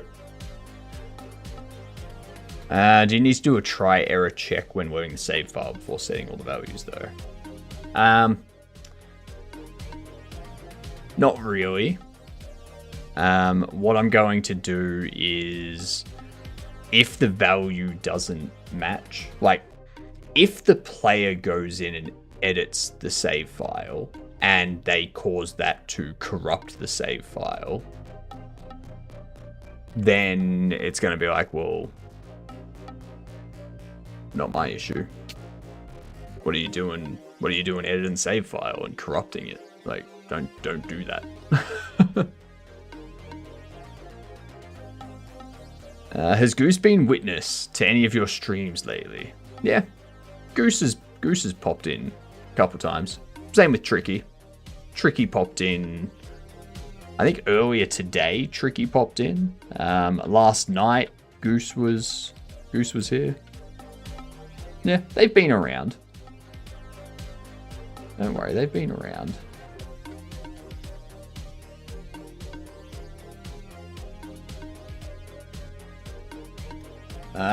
We might, I know exactly where we're going to raid after stream today. Yeah. Gonna give you as a concert.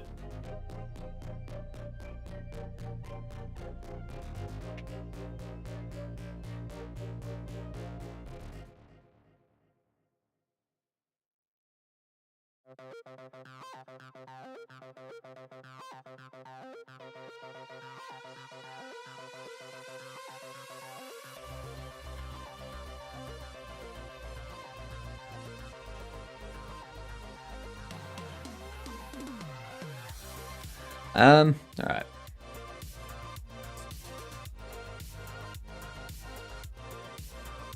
What else do I need to do in here? We need to set the current time to obviously have the day-night cycle move.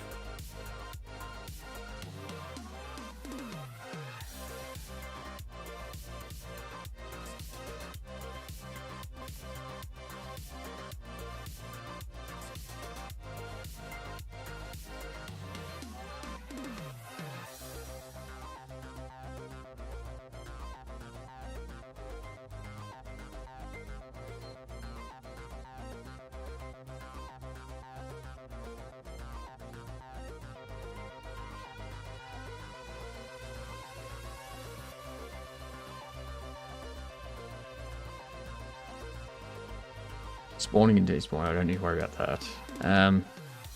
So we load the shop, set the settings, load the current time.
Because, like, we don't want this stuff.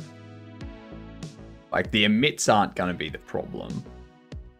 But this will be the problem. Like, I don't want this stuff to be connected.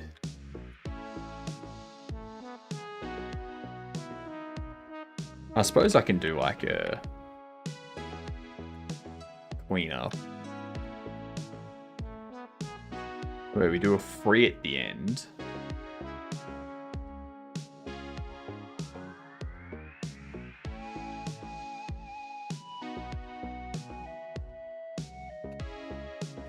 Actually,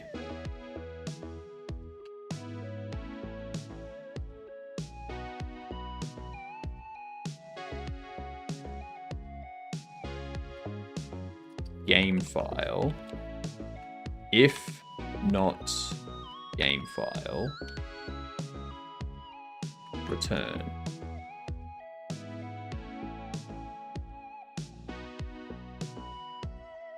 And then we do this setup here for shop settings.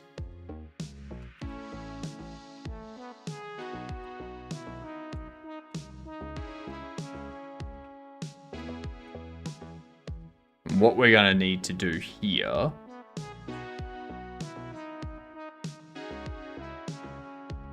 is essentially this.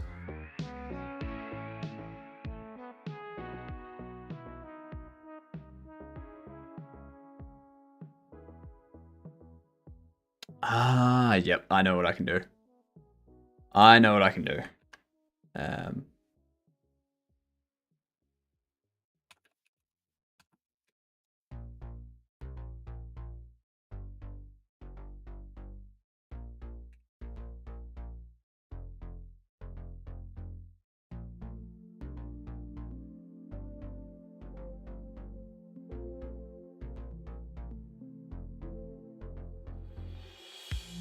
And where's that loaded from?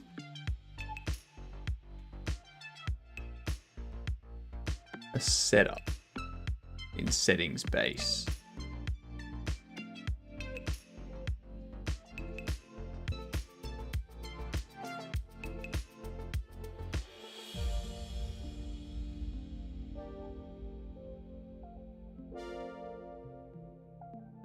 But like, where is that called from? Where am I calling this setup?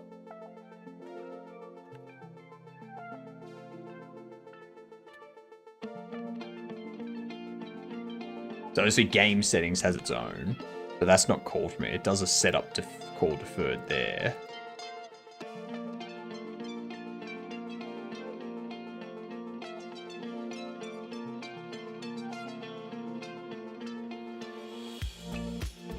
So I guess what I could do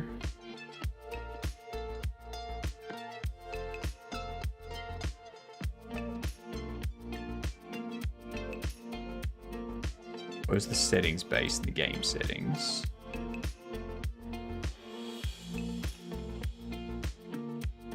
Under here, I can do shop settings, setup.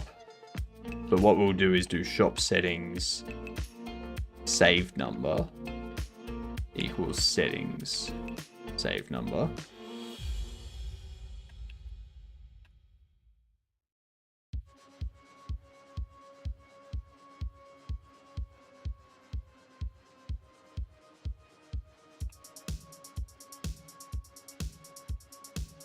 And I feel under here is where we can call all this stuff.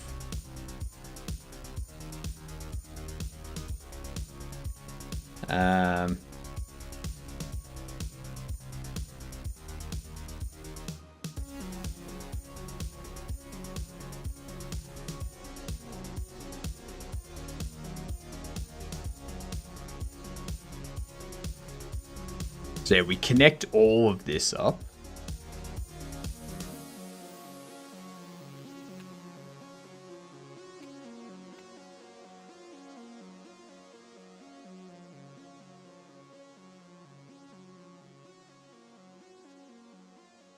The reason why I'm omitting this one on call deferred is no idea.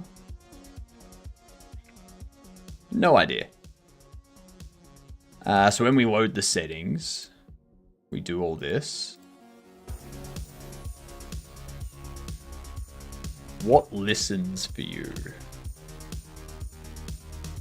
Renovations listens for it. So that's good.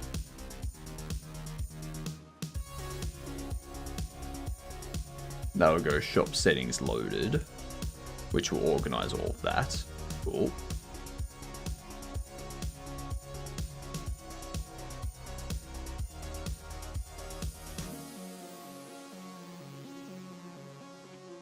Let's go shop number.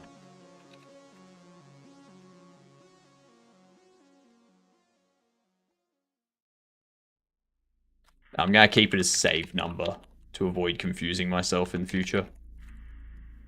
So save number gets assigned save number here, and then we call setup, and what setup will do, I need to do that. What setup will do is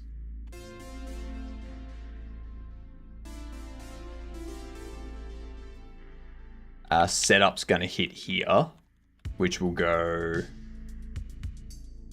what's our settings file?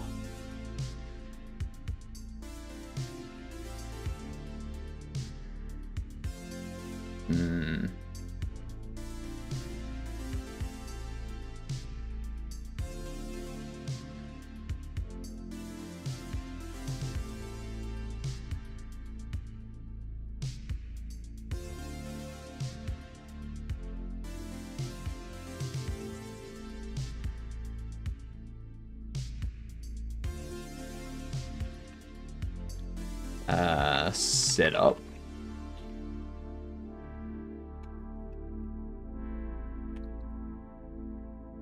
Settings file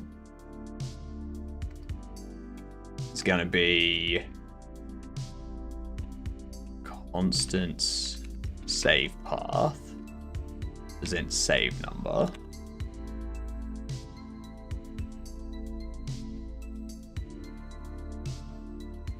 And this would be settings file.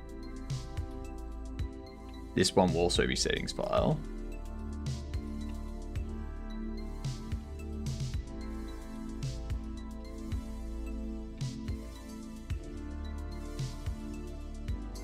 I don't need to worry about that because that's already taken care of.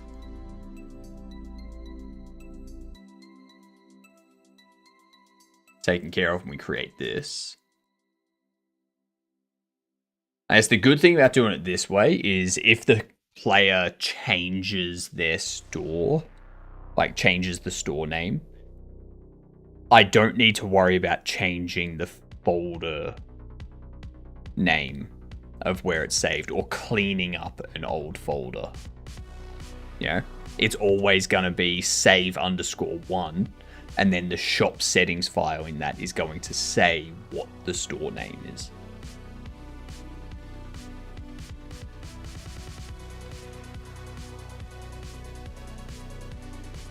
Alright, so save path, so save file is save path and save number.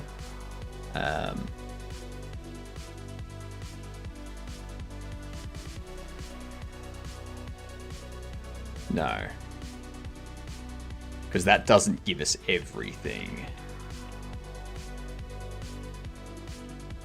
Settings name. So this will be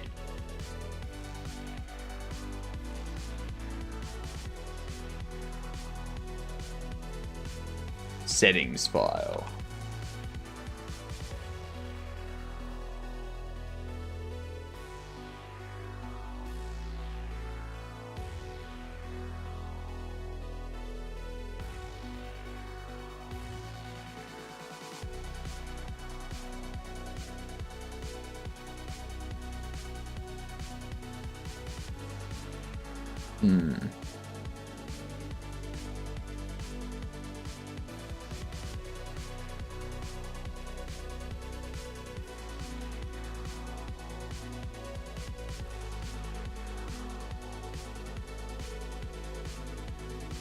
Now we've got this one here.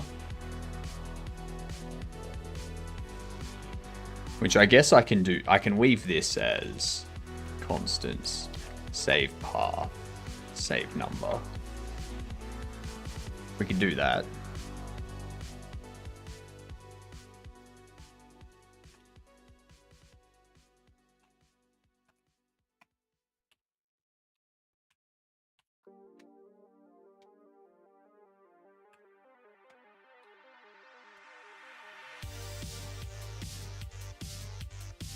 Do that.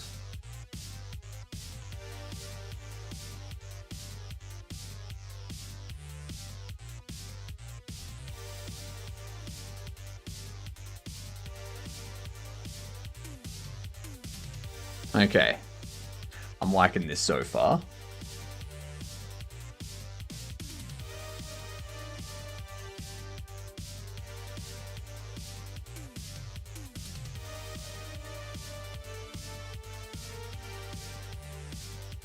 Just go through it once more. We do load shop, which has a save number. We set save number there, and then we do setup. Setup is going to run this, which gives us the save file, and then we can do super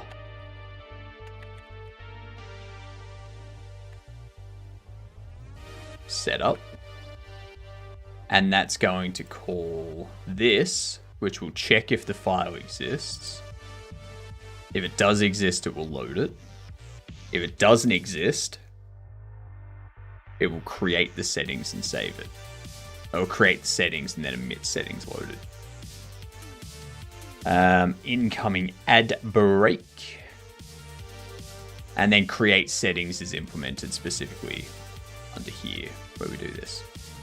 Create settings, save settings, and that creates the save folder. So when you go new game, it should already have that set up. The only thing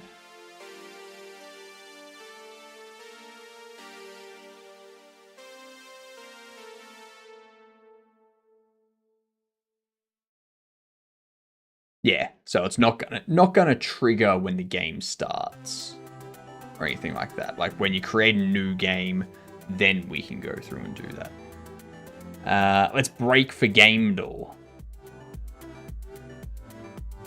Oh, good stretch. All right, give me a game, chat. Throw one out.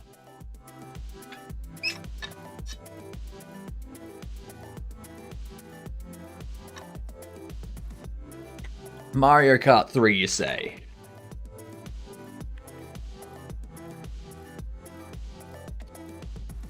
They don't have Mario Kart 3.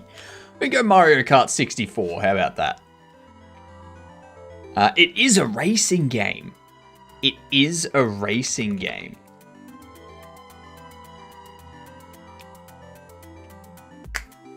It's a first-person, third-person racing game. It's not a Need for Speed. Oh, Mario Kart Wii. I misheard you, did I? I misheard the words that you typed on screen. My eyes misheard the letters. I like this. I like this. My ears misread the sounds. Yep. Is this Burnout? It's not. Is this Holland McRae Dirt? It's not. Oh my god, what racing game is this? Gran Turismo 4. No. It's probably a Forza Horizon.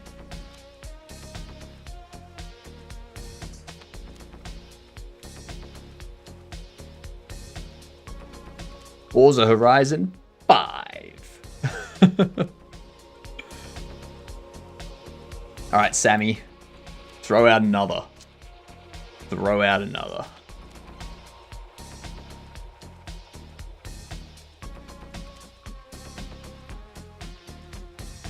Satisfactory. It is first person.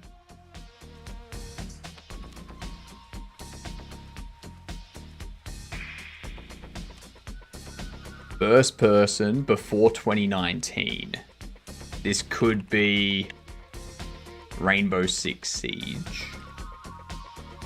No, it is multiplayer co-op, so there's no single player. Before 2015. So, Warframe. Before that even. Okay. Unreal Tournament. Hey, it's a shooter. 2005 to 2012. That's first person multiplayer co-op. What would that be? What would that be? Fortnite was 2014, I'm pretty sure. When was PUBG? PUBG was 2017? Okay, so we're looking at 2007. Overwatch? Too early for Overwatch. This is a Counter-Strike. No? It's not a Counter-Strike. It is Val. And there was much rejoicing. Team Fortress 2. Hell yeah. I know my games. I know my games. It's you that doesn't know your games.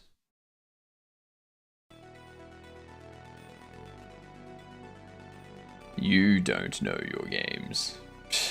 Not knowing your games. Come on. Please.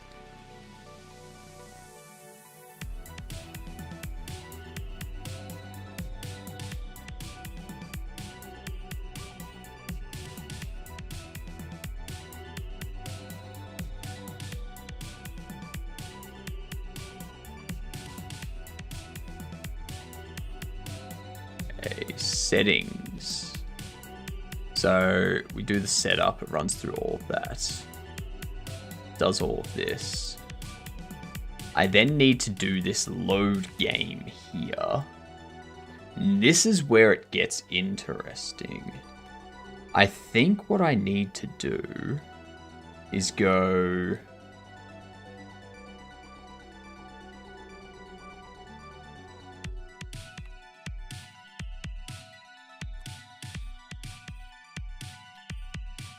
I need this stuff to go...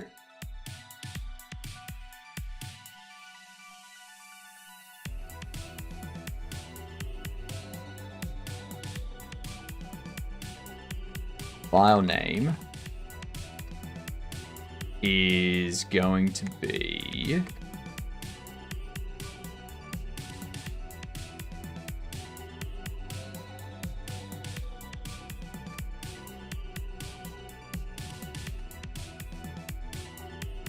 save path.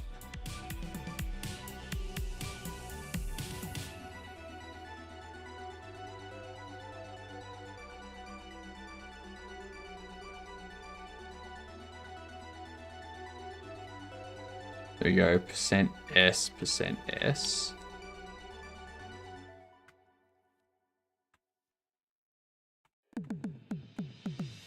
And we go...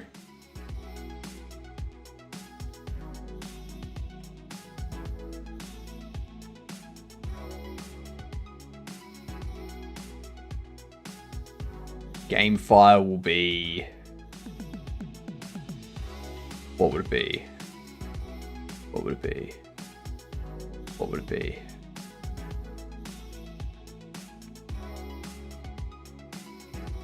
So... we've got this, we've got shop settings. We've got game settings. Now we need... This is the nodes. This is the furniture placement, the structure.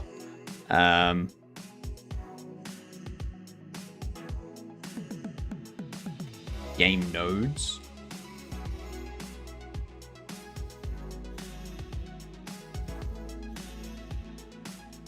Let's do game nodes, maybe.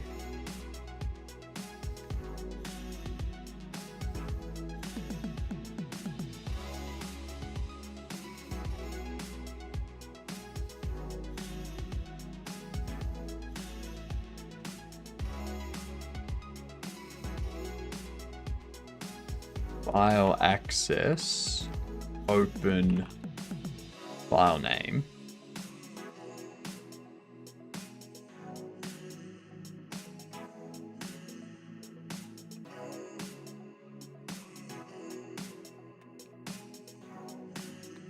File access, right. And we go file store string JSON stringify save data.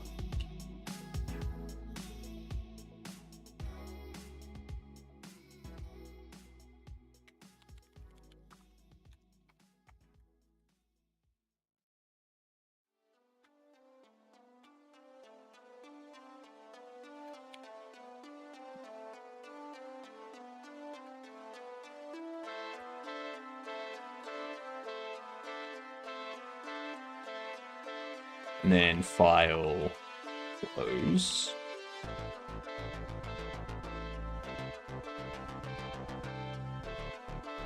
This would be something similar, where we go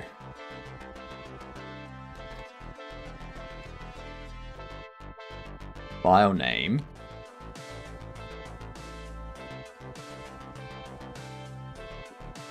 save path, shop settings, save number, game file, and we do file access equals file access open file access read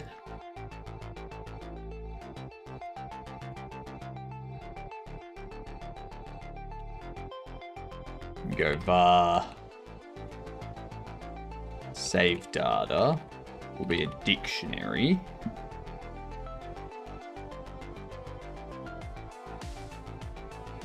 I don't know if I can do that. I might be able to. I don't think it'll let me though.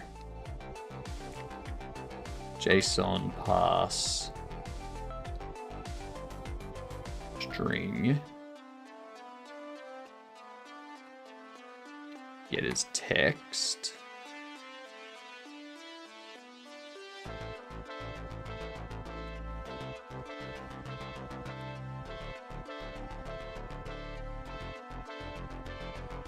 As a dictionary string array.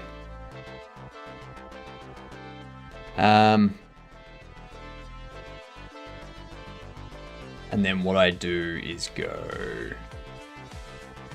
game state store furniture.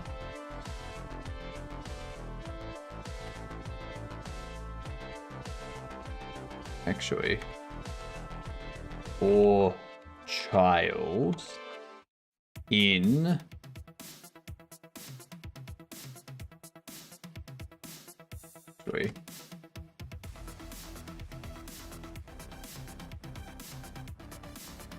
furniture is an array, where we go save data, get furniture,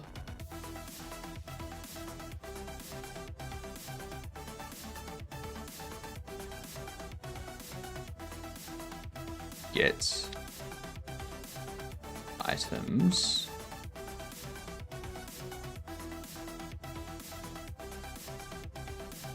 Then for child in furniture, go game state, store furniture, add child.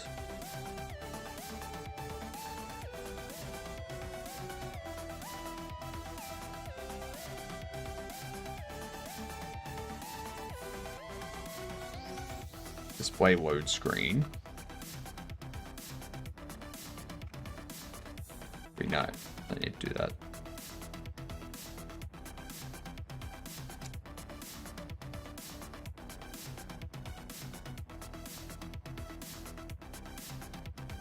Add child. For child in items. Game state store items. Add child.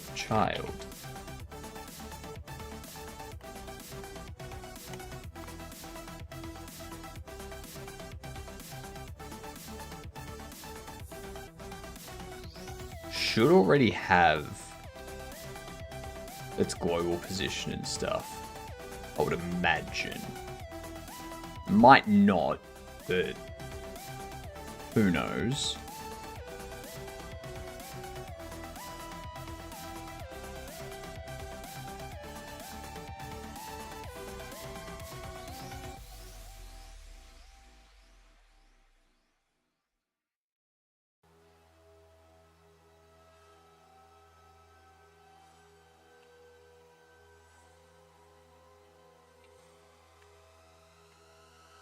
If I do this as call deferred,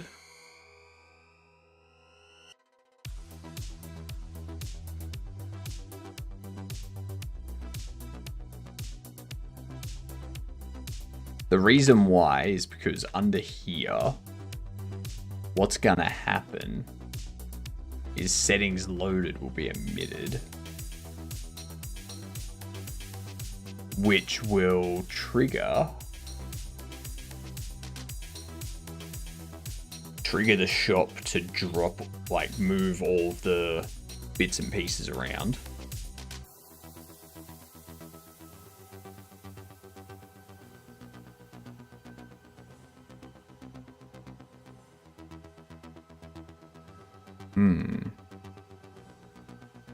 Maybe.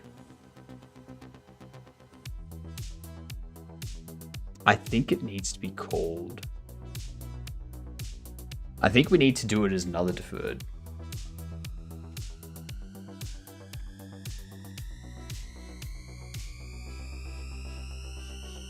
So in here,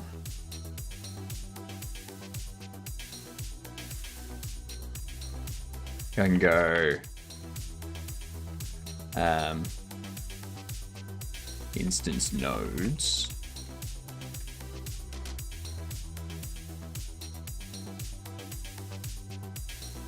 Instance nodes, call deferred, and we'll call it with furniture and items.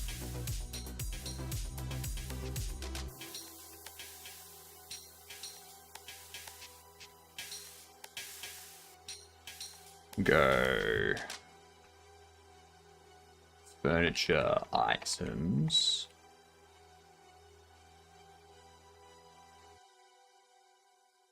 So we load the file while the store corrects everything.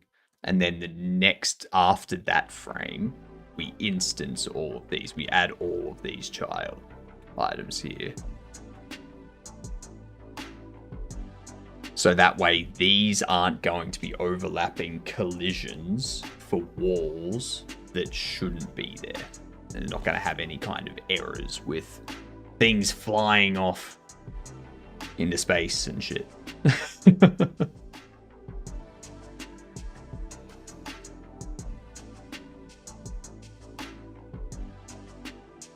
Okay.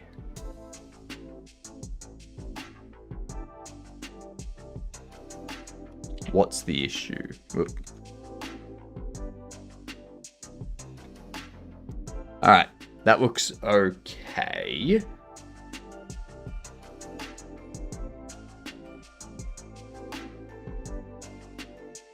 I think the other thing we need to do is when we're loading, we need to go...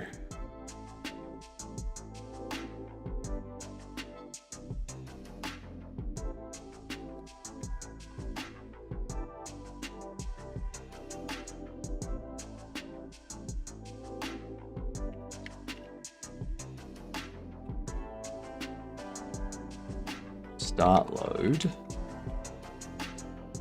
We display the loading screen and we call start load. This, I think one thing I need to do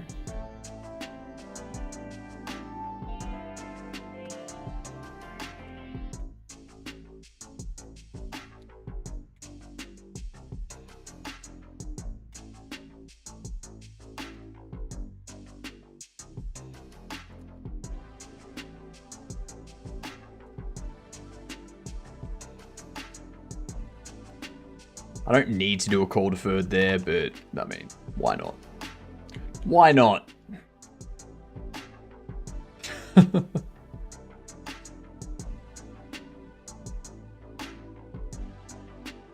What else do we need? There's something else. That's right, we need to go into signals.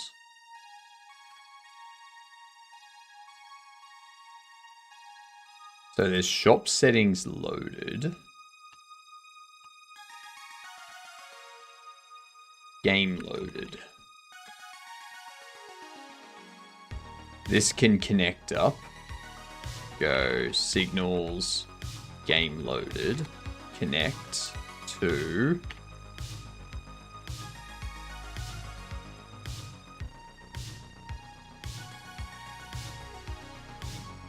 hide loading screen.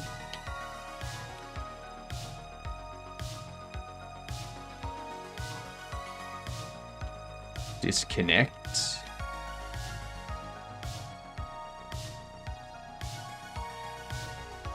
Connect you to there.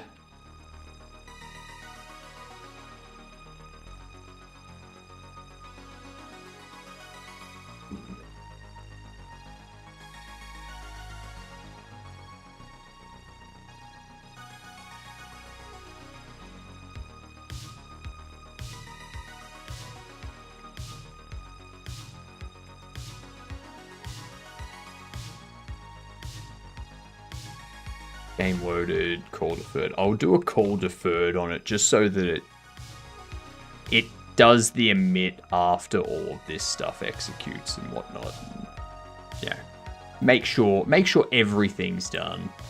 I probably want save load to function on a separate thread.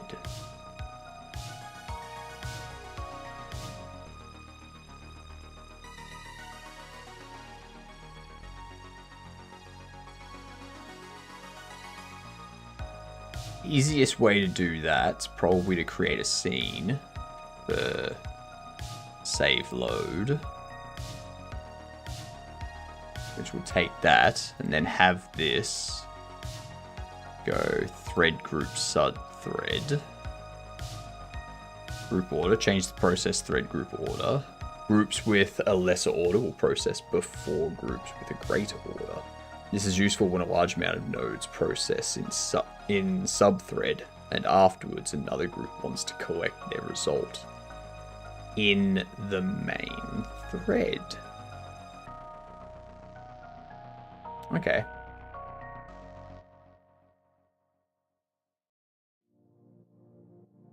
Doesn't need process or physics process. So save load will run on a separate subthread.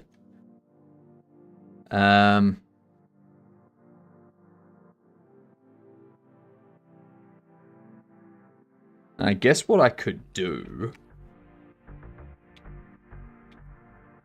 is there a way to set up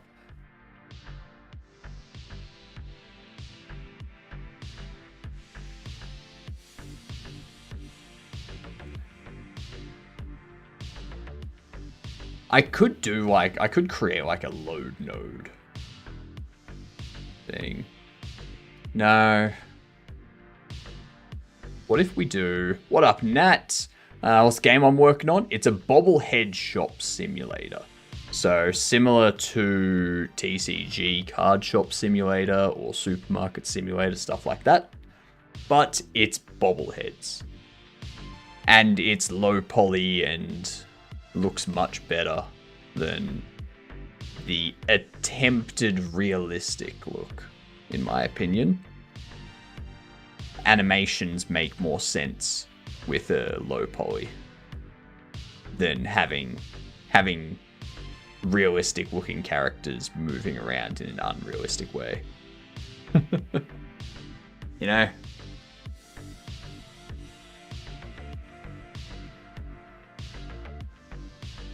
Can you show a demo after you finish this? I can. I might be able to now. Nah. Damn it. Load shop. Argument 1 should be int in save game.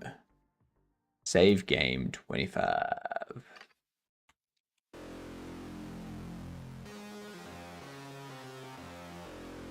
Let's move this.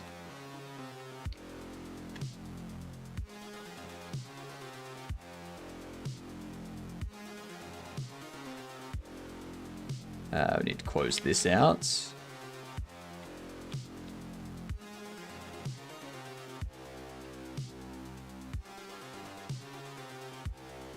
Here we go.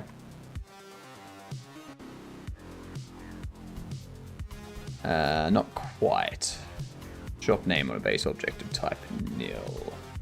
Save game line 8. Because I have them all there. Yep. Yep. All we want to do is go.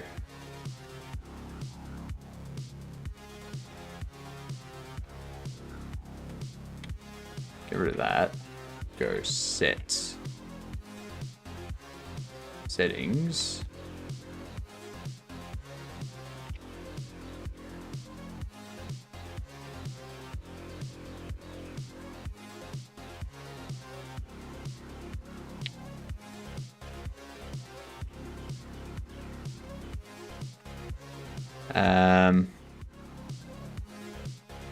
Ready still needs to be there. You can do get, return, shop settings.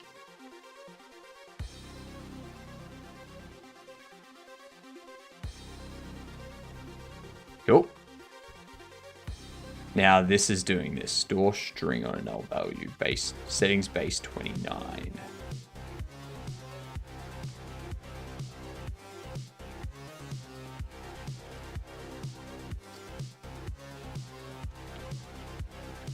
Settings base line 29. Right here.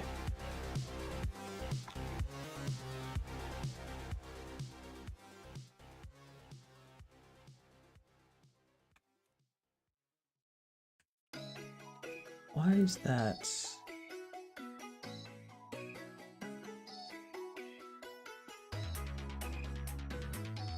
Store string on a null value. So file is null.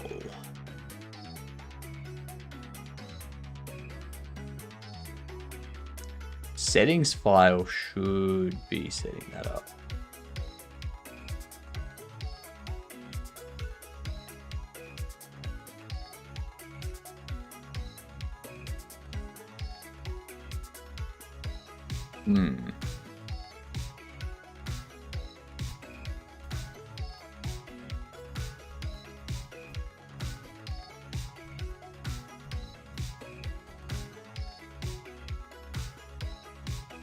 It's empty. Okay, so when we click on new game,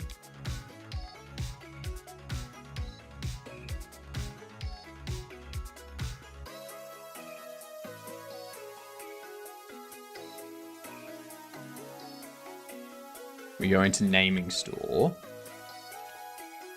After we do this, confirm. Sets shop name. Are you a genius? No. No, I'm not.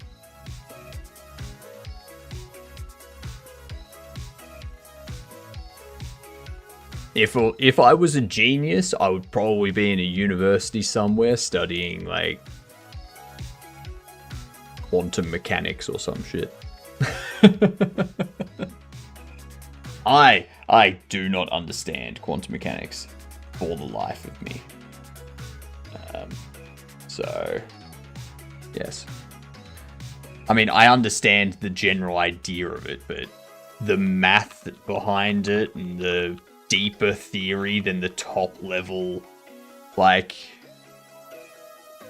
superposition stuff, no. No.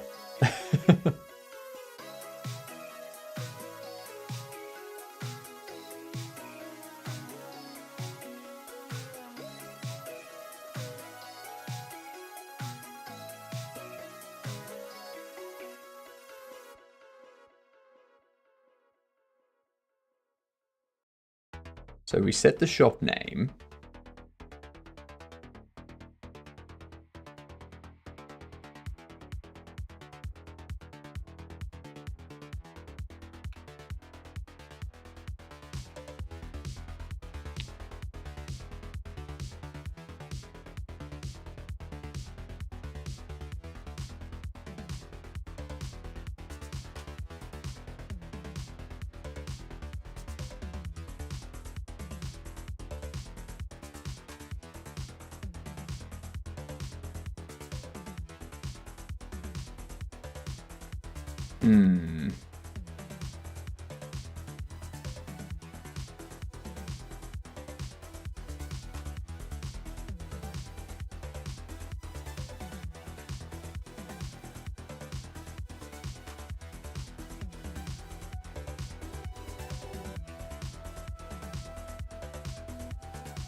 I don't understand anything I do. Of course.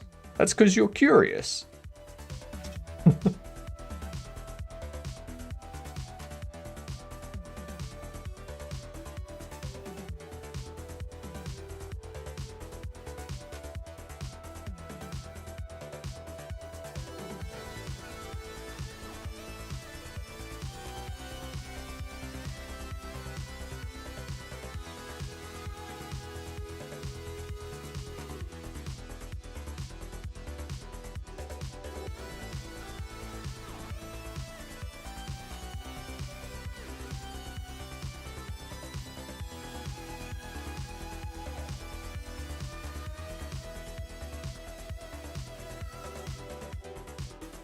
Paste.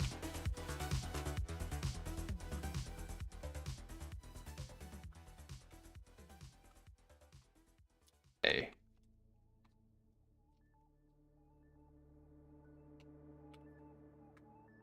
There we go. How have you been programming? A bit of, like, 11 years now? 11-ish years, something like that. Yeah.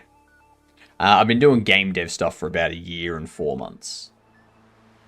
1 year and 5 months. Hello, Van. How are you doing? 11 cheese. That's a lot. Yeah. Yeah. I have programmed a total of 11 cheese wheels worth of data.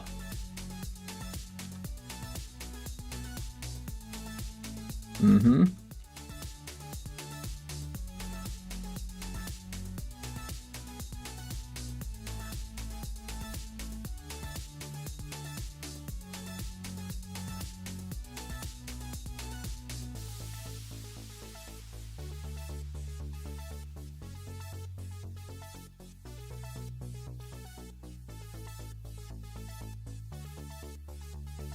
I'm doing good, Escamina. How are you doing?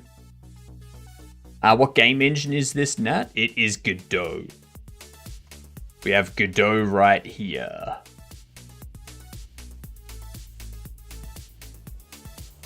On the edge of craziness, Escamina. That's fair. That's fair. Super reasonable.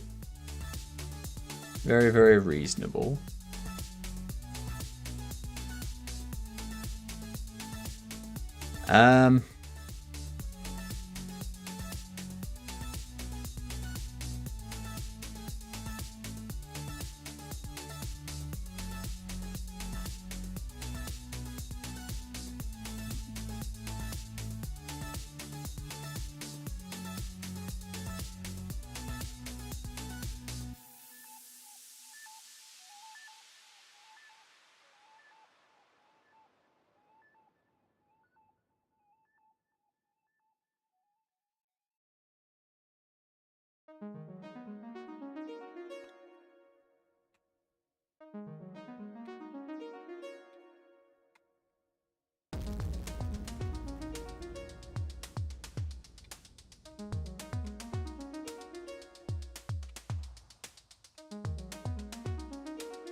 If rebake requested, return.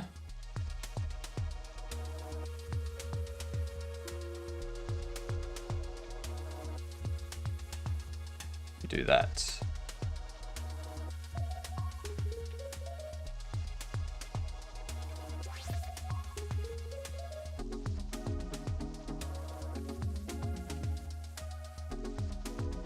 How does the game dev Hypno? It is good. It is good. We're setting up saving and load stuff at the moment.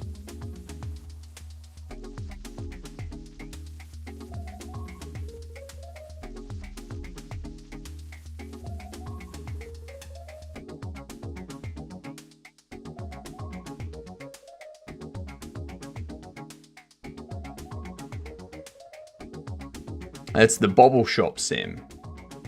Bobble Shop Simulator.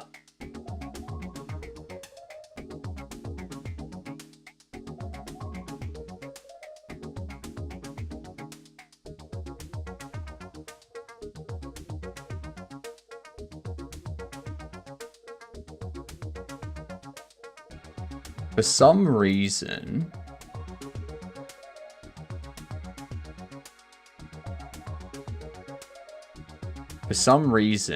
this settings file is null.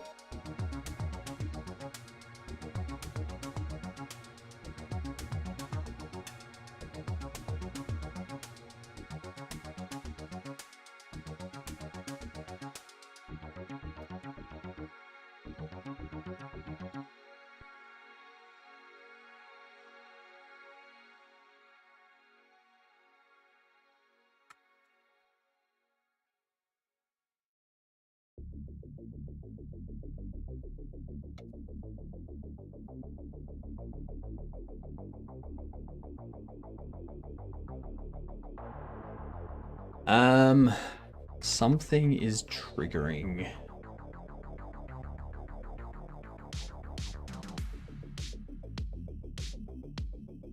When the store is renamed.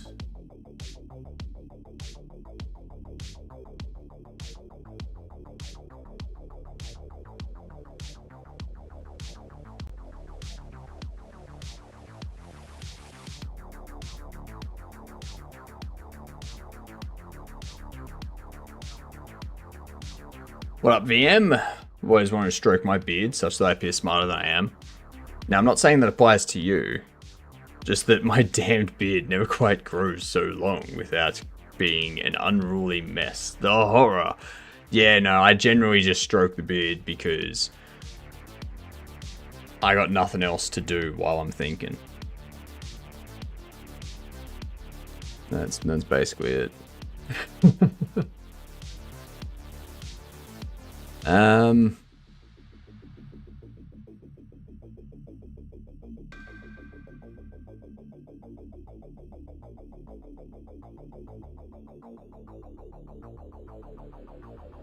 Why?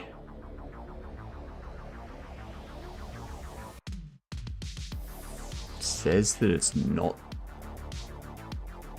set.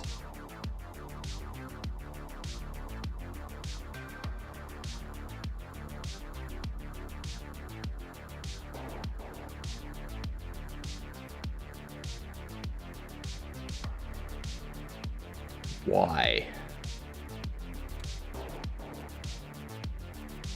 Feel your beard got longer? I mean, I haven't cut it, so I hope it's gotten longer. 57, 63, 166. Okay. Job settings. 63. Ah, because we're setting shop name there. That's why. What I should be doing is going setup.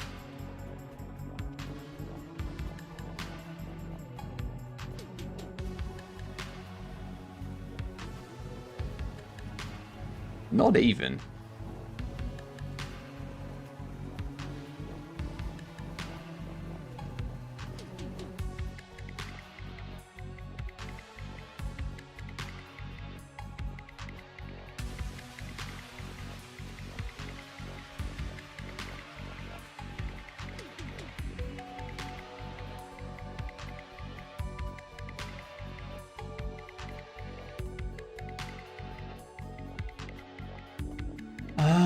Because all I'll do is I'll cause it to load.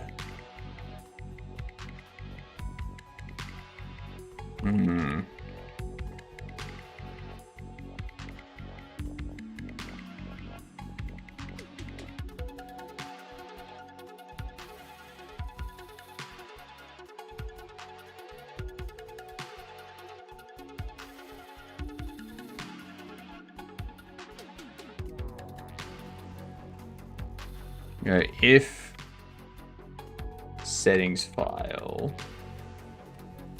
is empty,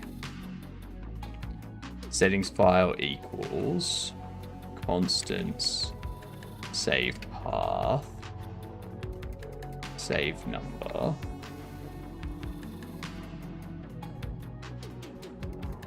settings name,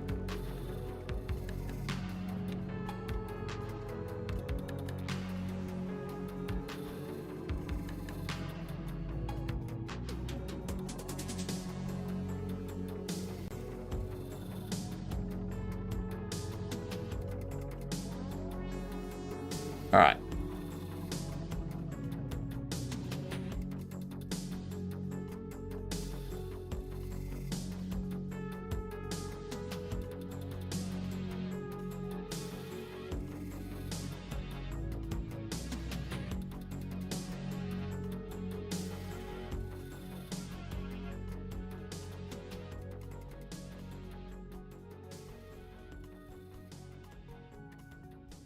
Now I need a save option so I can save this data. That is the next thing I need to do. Get rid of that. Close that. Close you. Do we have...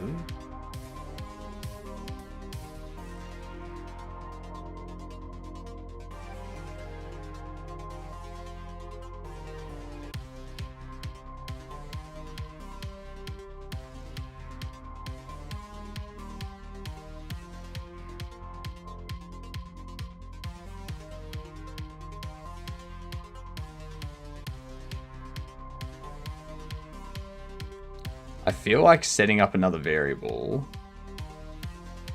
specifically for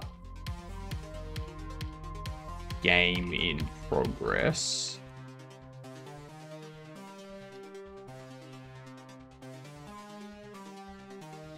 Then down here we go game in progress. True.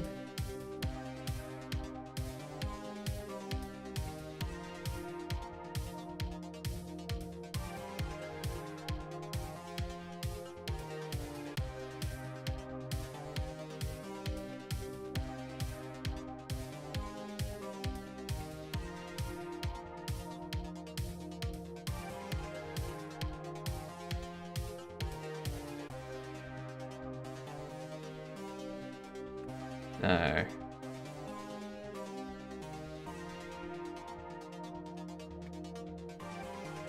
Do that.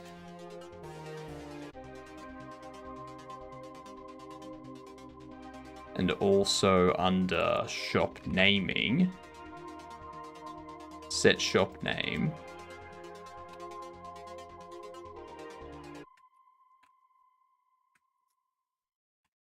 Game in progress.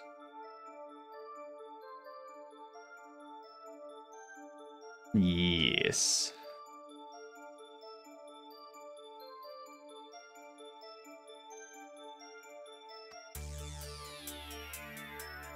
And then our menu.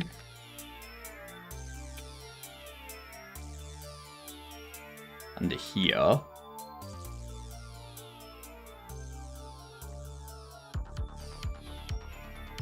Set up focus. If game state. Game in progress. Save game visible equals game state game in progress.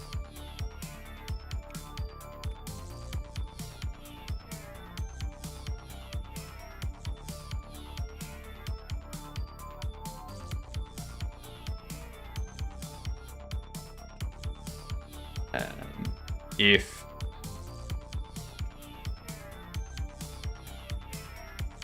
save game visible, have a return in there, go save game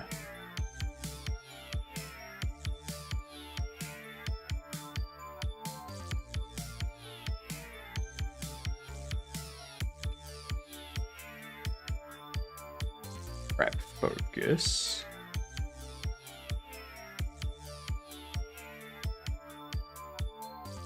Let's see.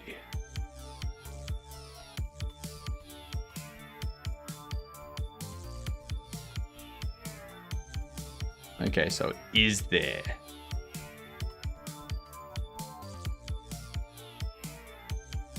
We don't want that to be disabled.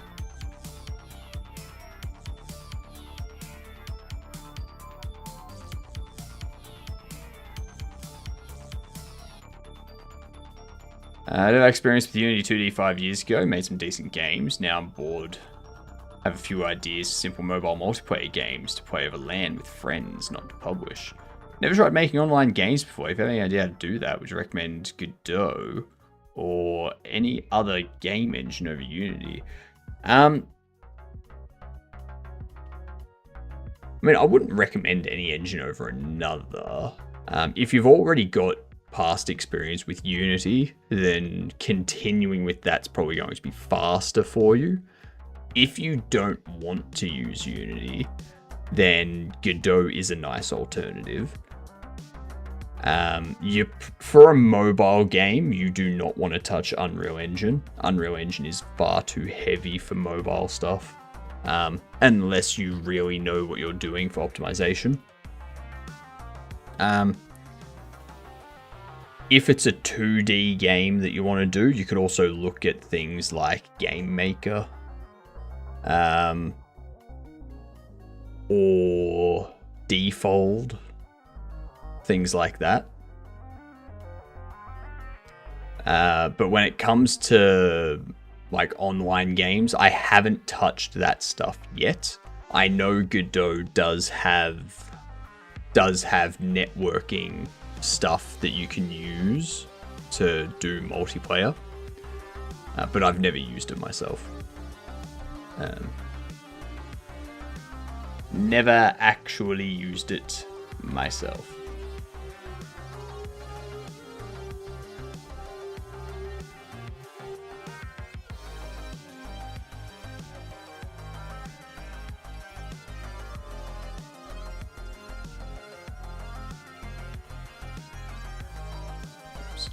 Okay, so if I go save game. I haven't implemented that now. Okay. I think we'll have to implement that next time. Okay, so this is doing load. No. I don't want to do that. I don't want to load. I want to save it. I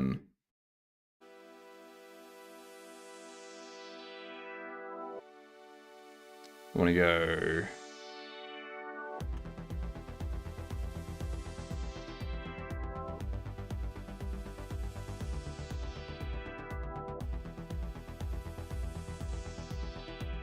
Shop settings equals game state.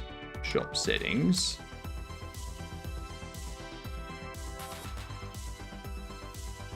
Shop settings save number equals shop settings save number. Actually equals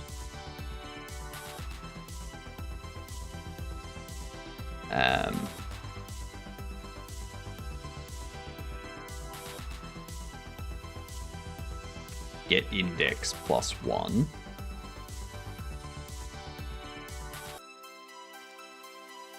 Then we do that. Then we go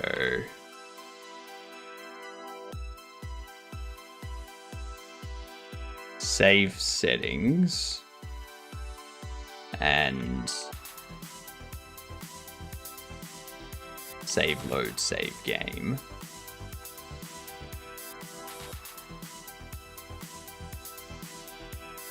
Yeah. Yeah, it was pretty good. Thank you very much. Thank you very much. Hope we have a demo by the end of the year at this rate. Can you explain how saving loading logic works? I'm still learning that myself. The way I've got it divvied up at the moment is I have game settings, which are like global, regardless of what save you load. So it's like your volume levels, your controls, your graphic settings, all that kind of stuff. And that's just a JSON file that maps a value to a key sort of thing. And then there's also, I've got shop settings, and that setting is like a global game file settings, like a global save file settings. So it has the name of the store, it has how much money the player has, what level the store is, all that sort of top level information for the game. And then I've got a third save, which is my game nodes. And that's all of the stuff that the player has put into the store. So furniture they've placed, items that they've purchased and that are put around the store, put on shelves, put on storage racks, put on the ground, all that kind of stuff. So I save all of that information out, and then when I load it in, I need to just map all of that data to where it needs to go. So that's a high level process for it. I do need to finish this off tonight.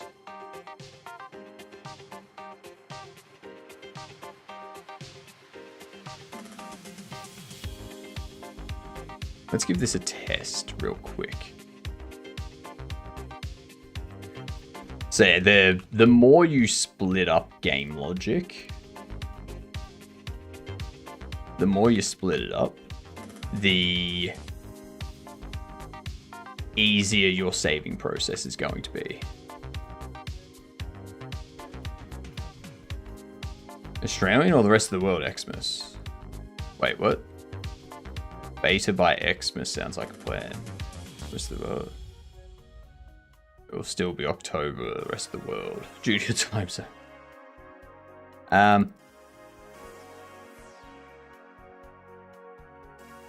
Like, I mean, I would like to have a demo of this up by start of December. Yeah, that's what I would like. Ultimately, that's what I would like.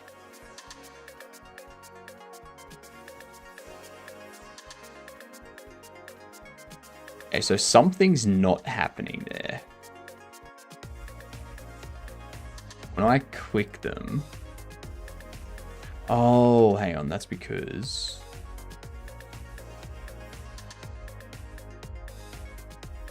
You...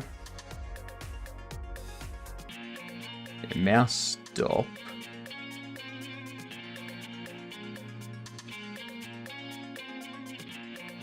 Focus mode all. Alright, let's see what happens.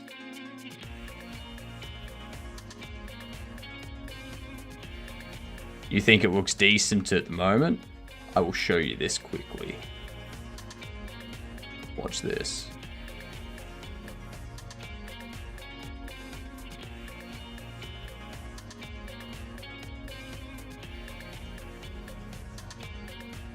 Bam.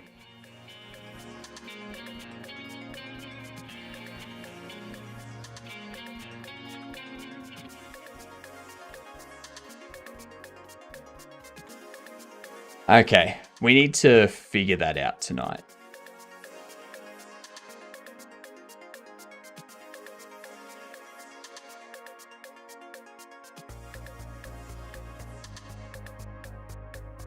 When are you going to change the grey background on the tablet? At some point. At some point. We need to figure this out tomorrow. Because for some reason it's not setting the shop settings. Yeah. Need to figure that out. That will be tomorrow's work. Let's see, where are we gonna go? I think I know where we're going.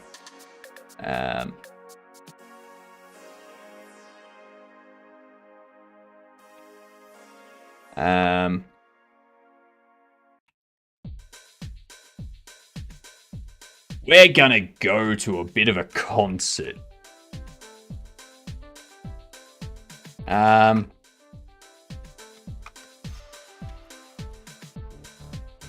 We're gonna go enjoy some music. That's what we're gonna do. Yeah. Early leaving? Nah, like 5 minutes or so. I'm back in 5 hours. Tonight we're gonna do 3D modeling for our bobbleheads. We're gonna start making more and more of our bobbleheads. Yeah. So we can start to get that fully placed and realized. So I will see you all in 5 hours. Thank you for being here for the first 5. And I will see you in 5. Thanks for the first 457. Fine, Escamina. See you in 5 hours and 3 minutes then. Toodles, you get dunce.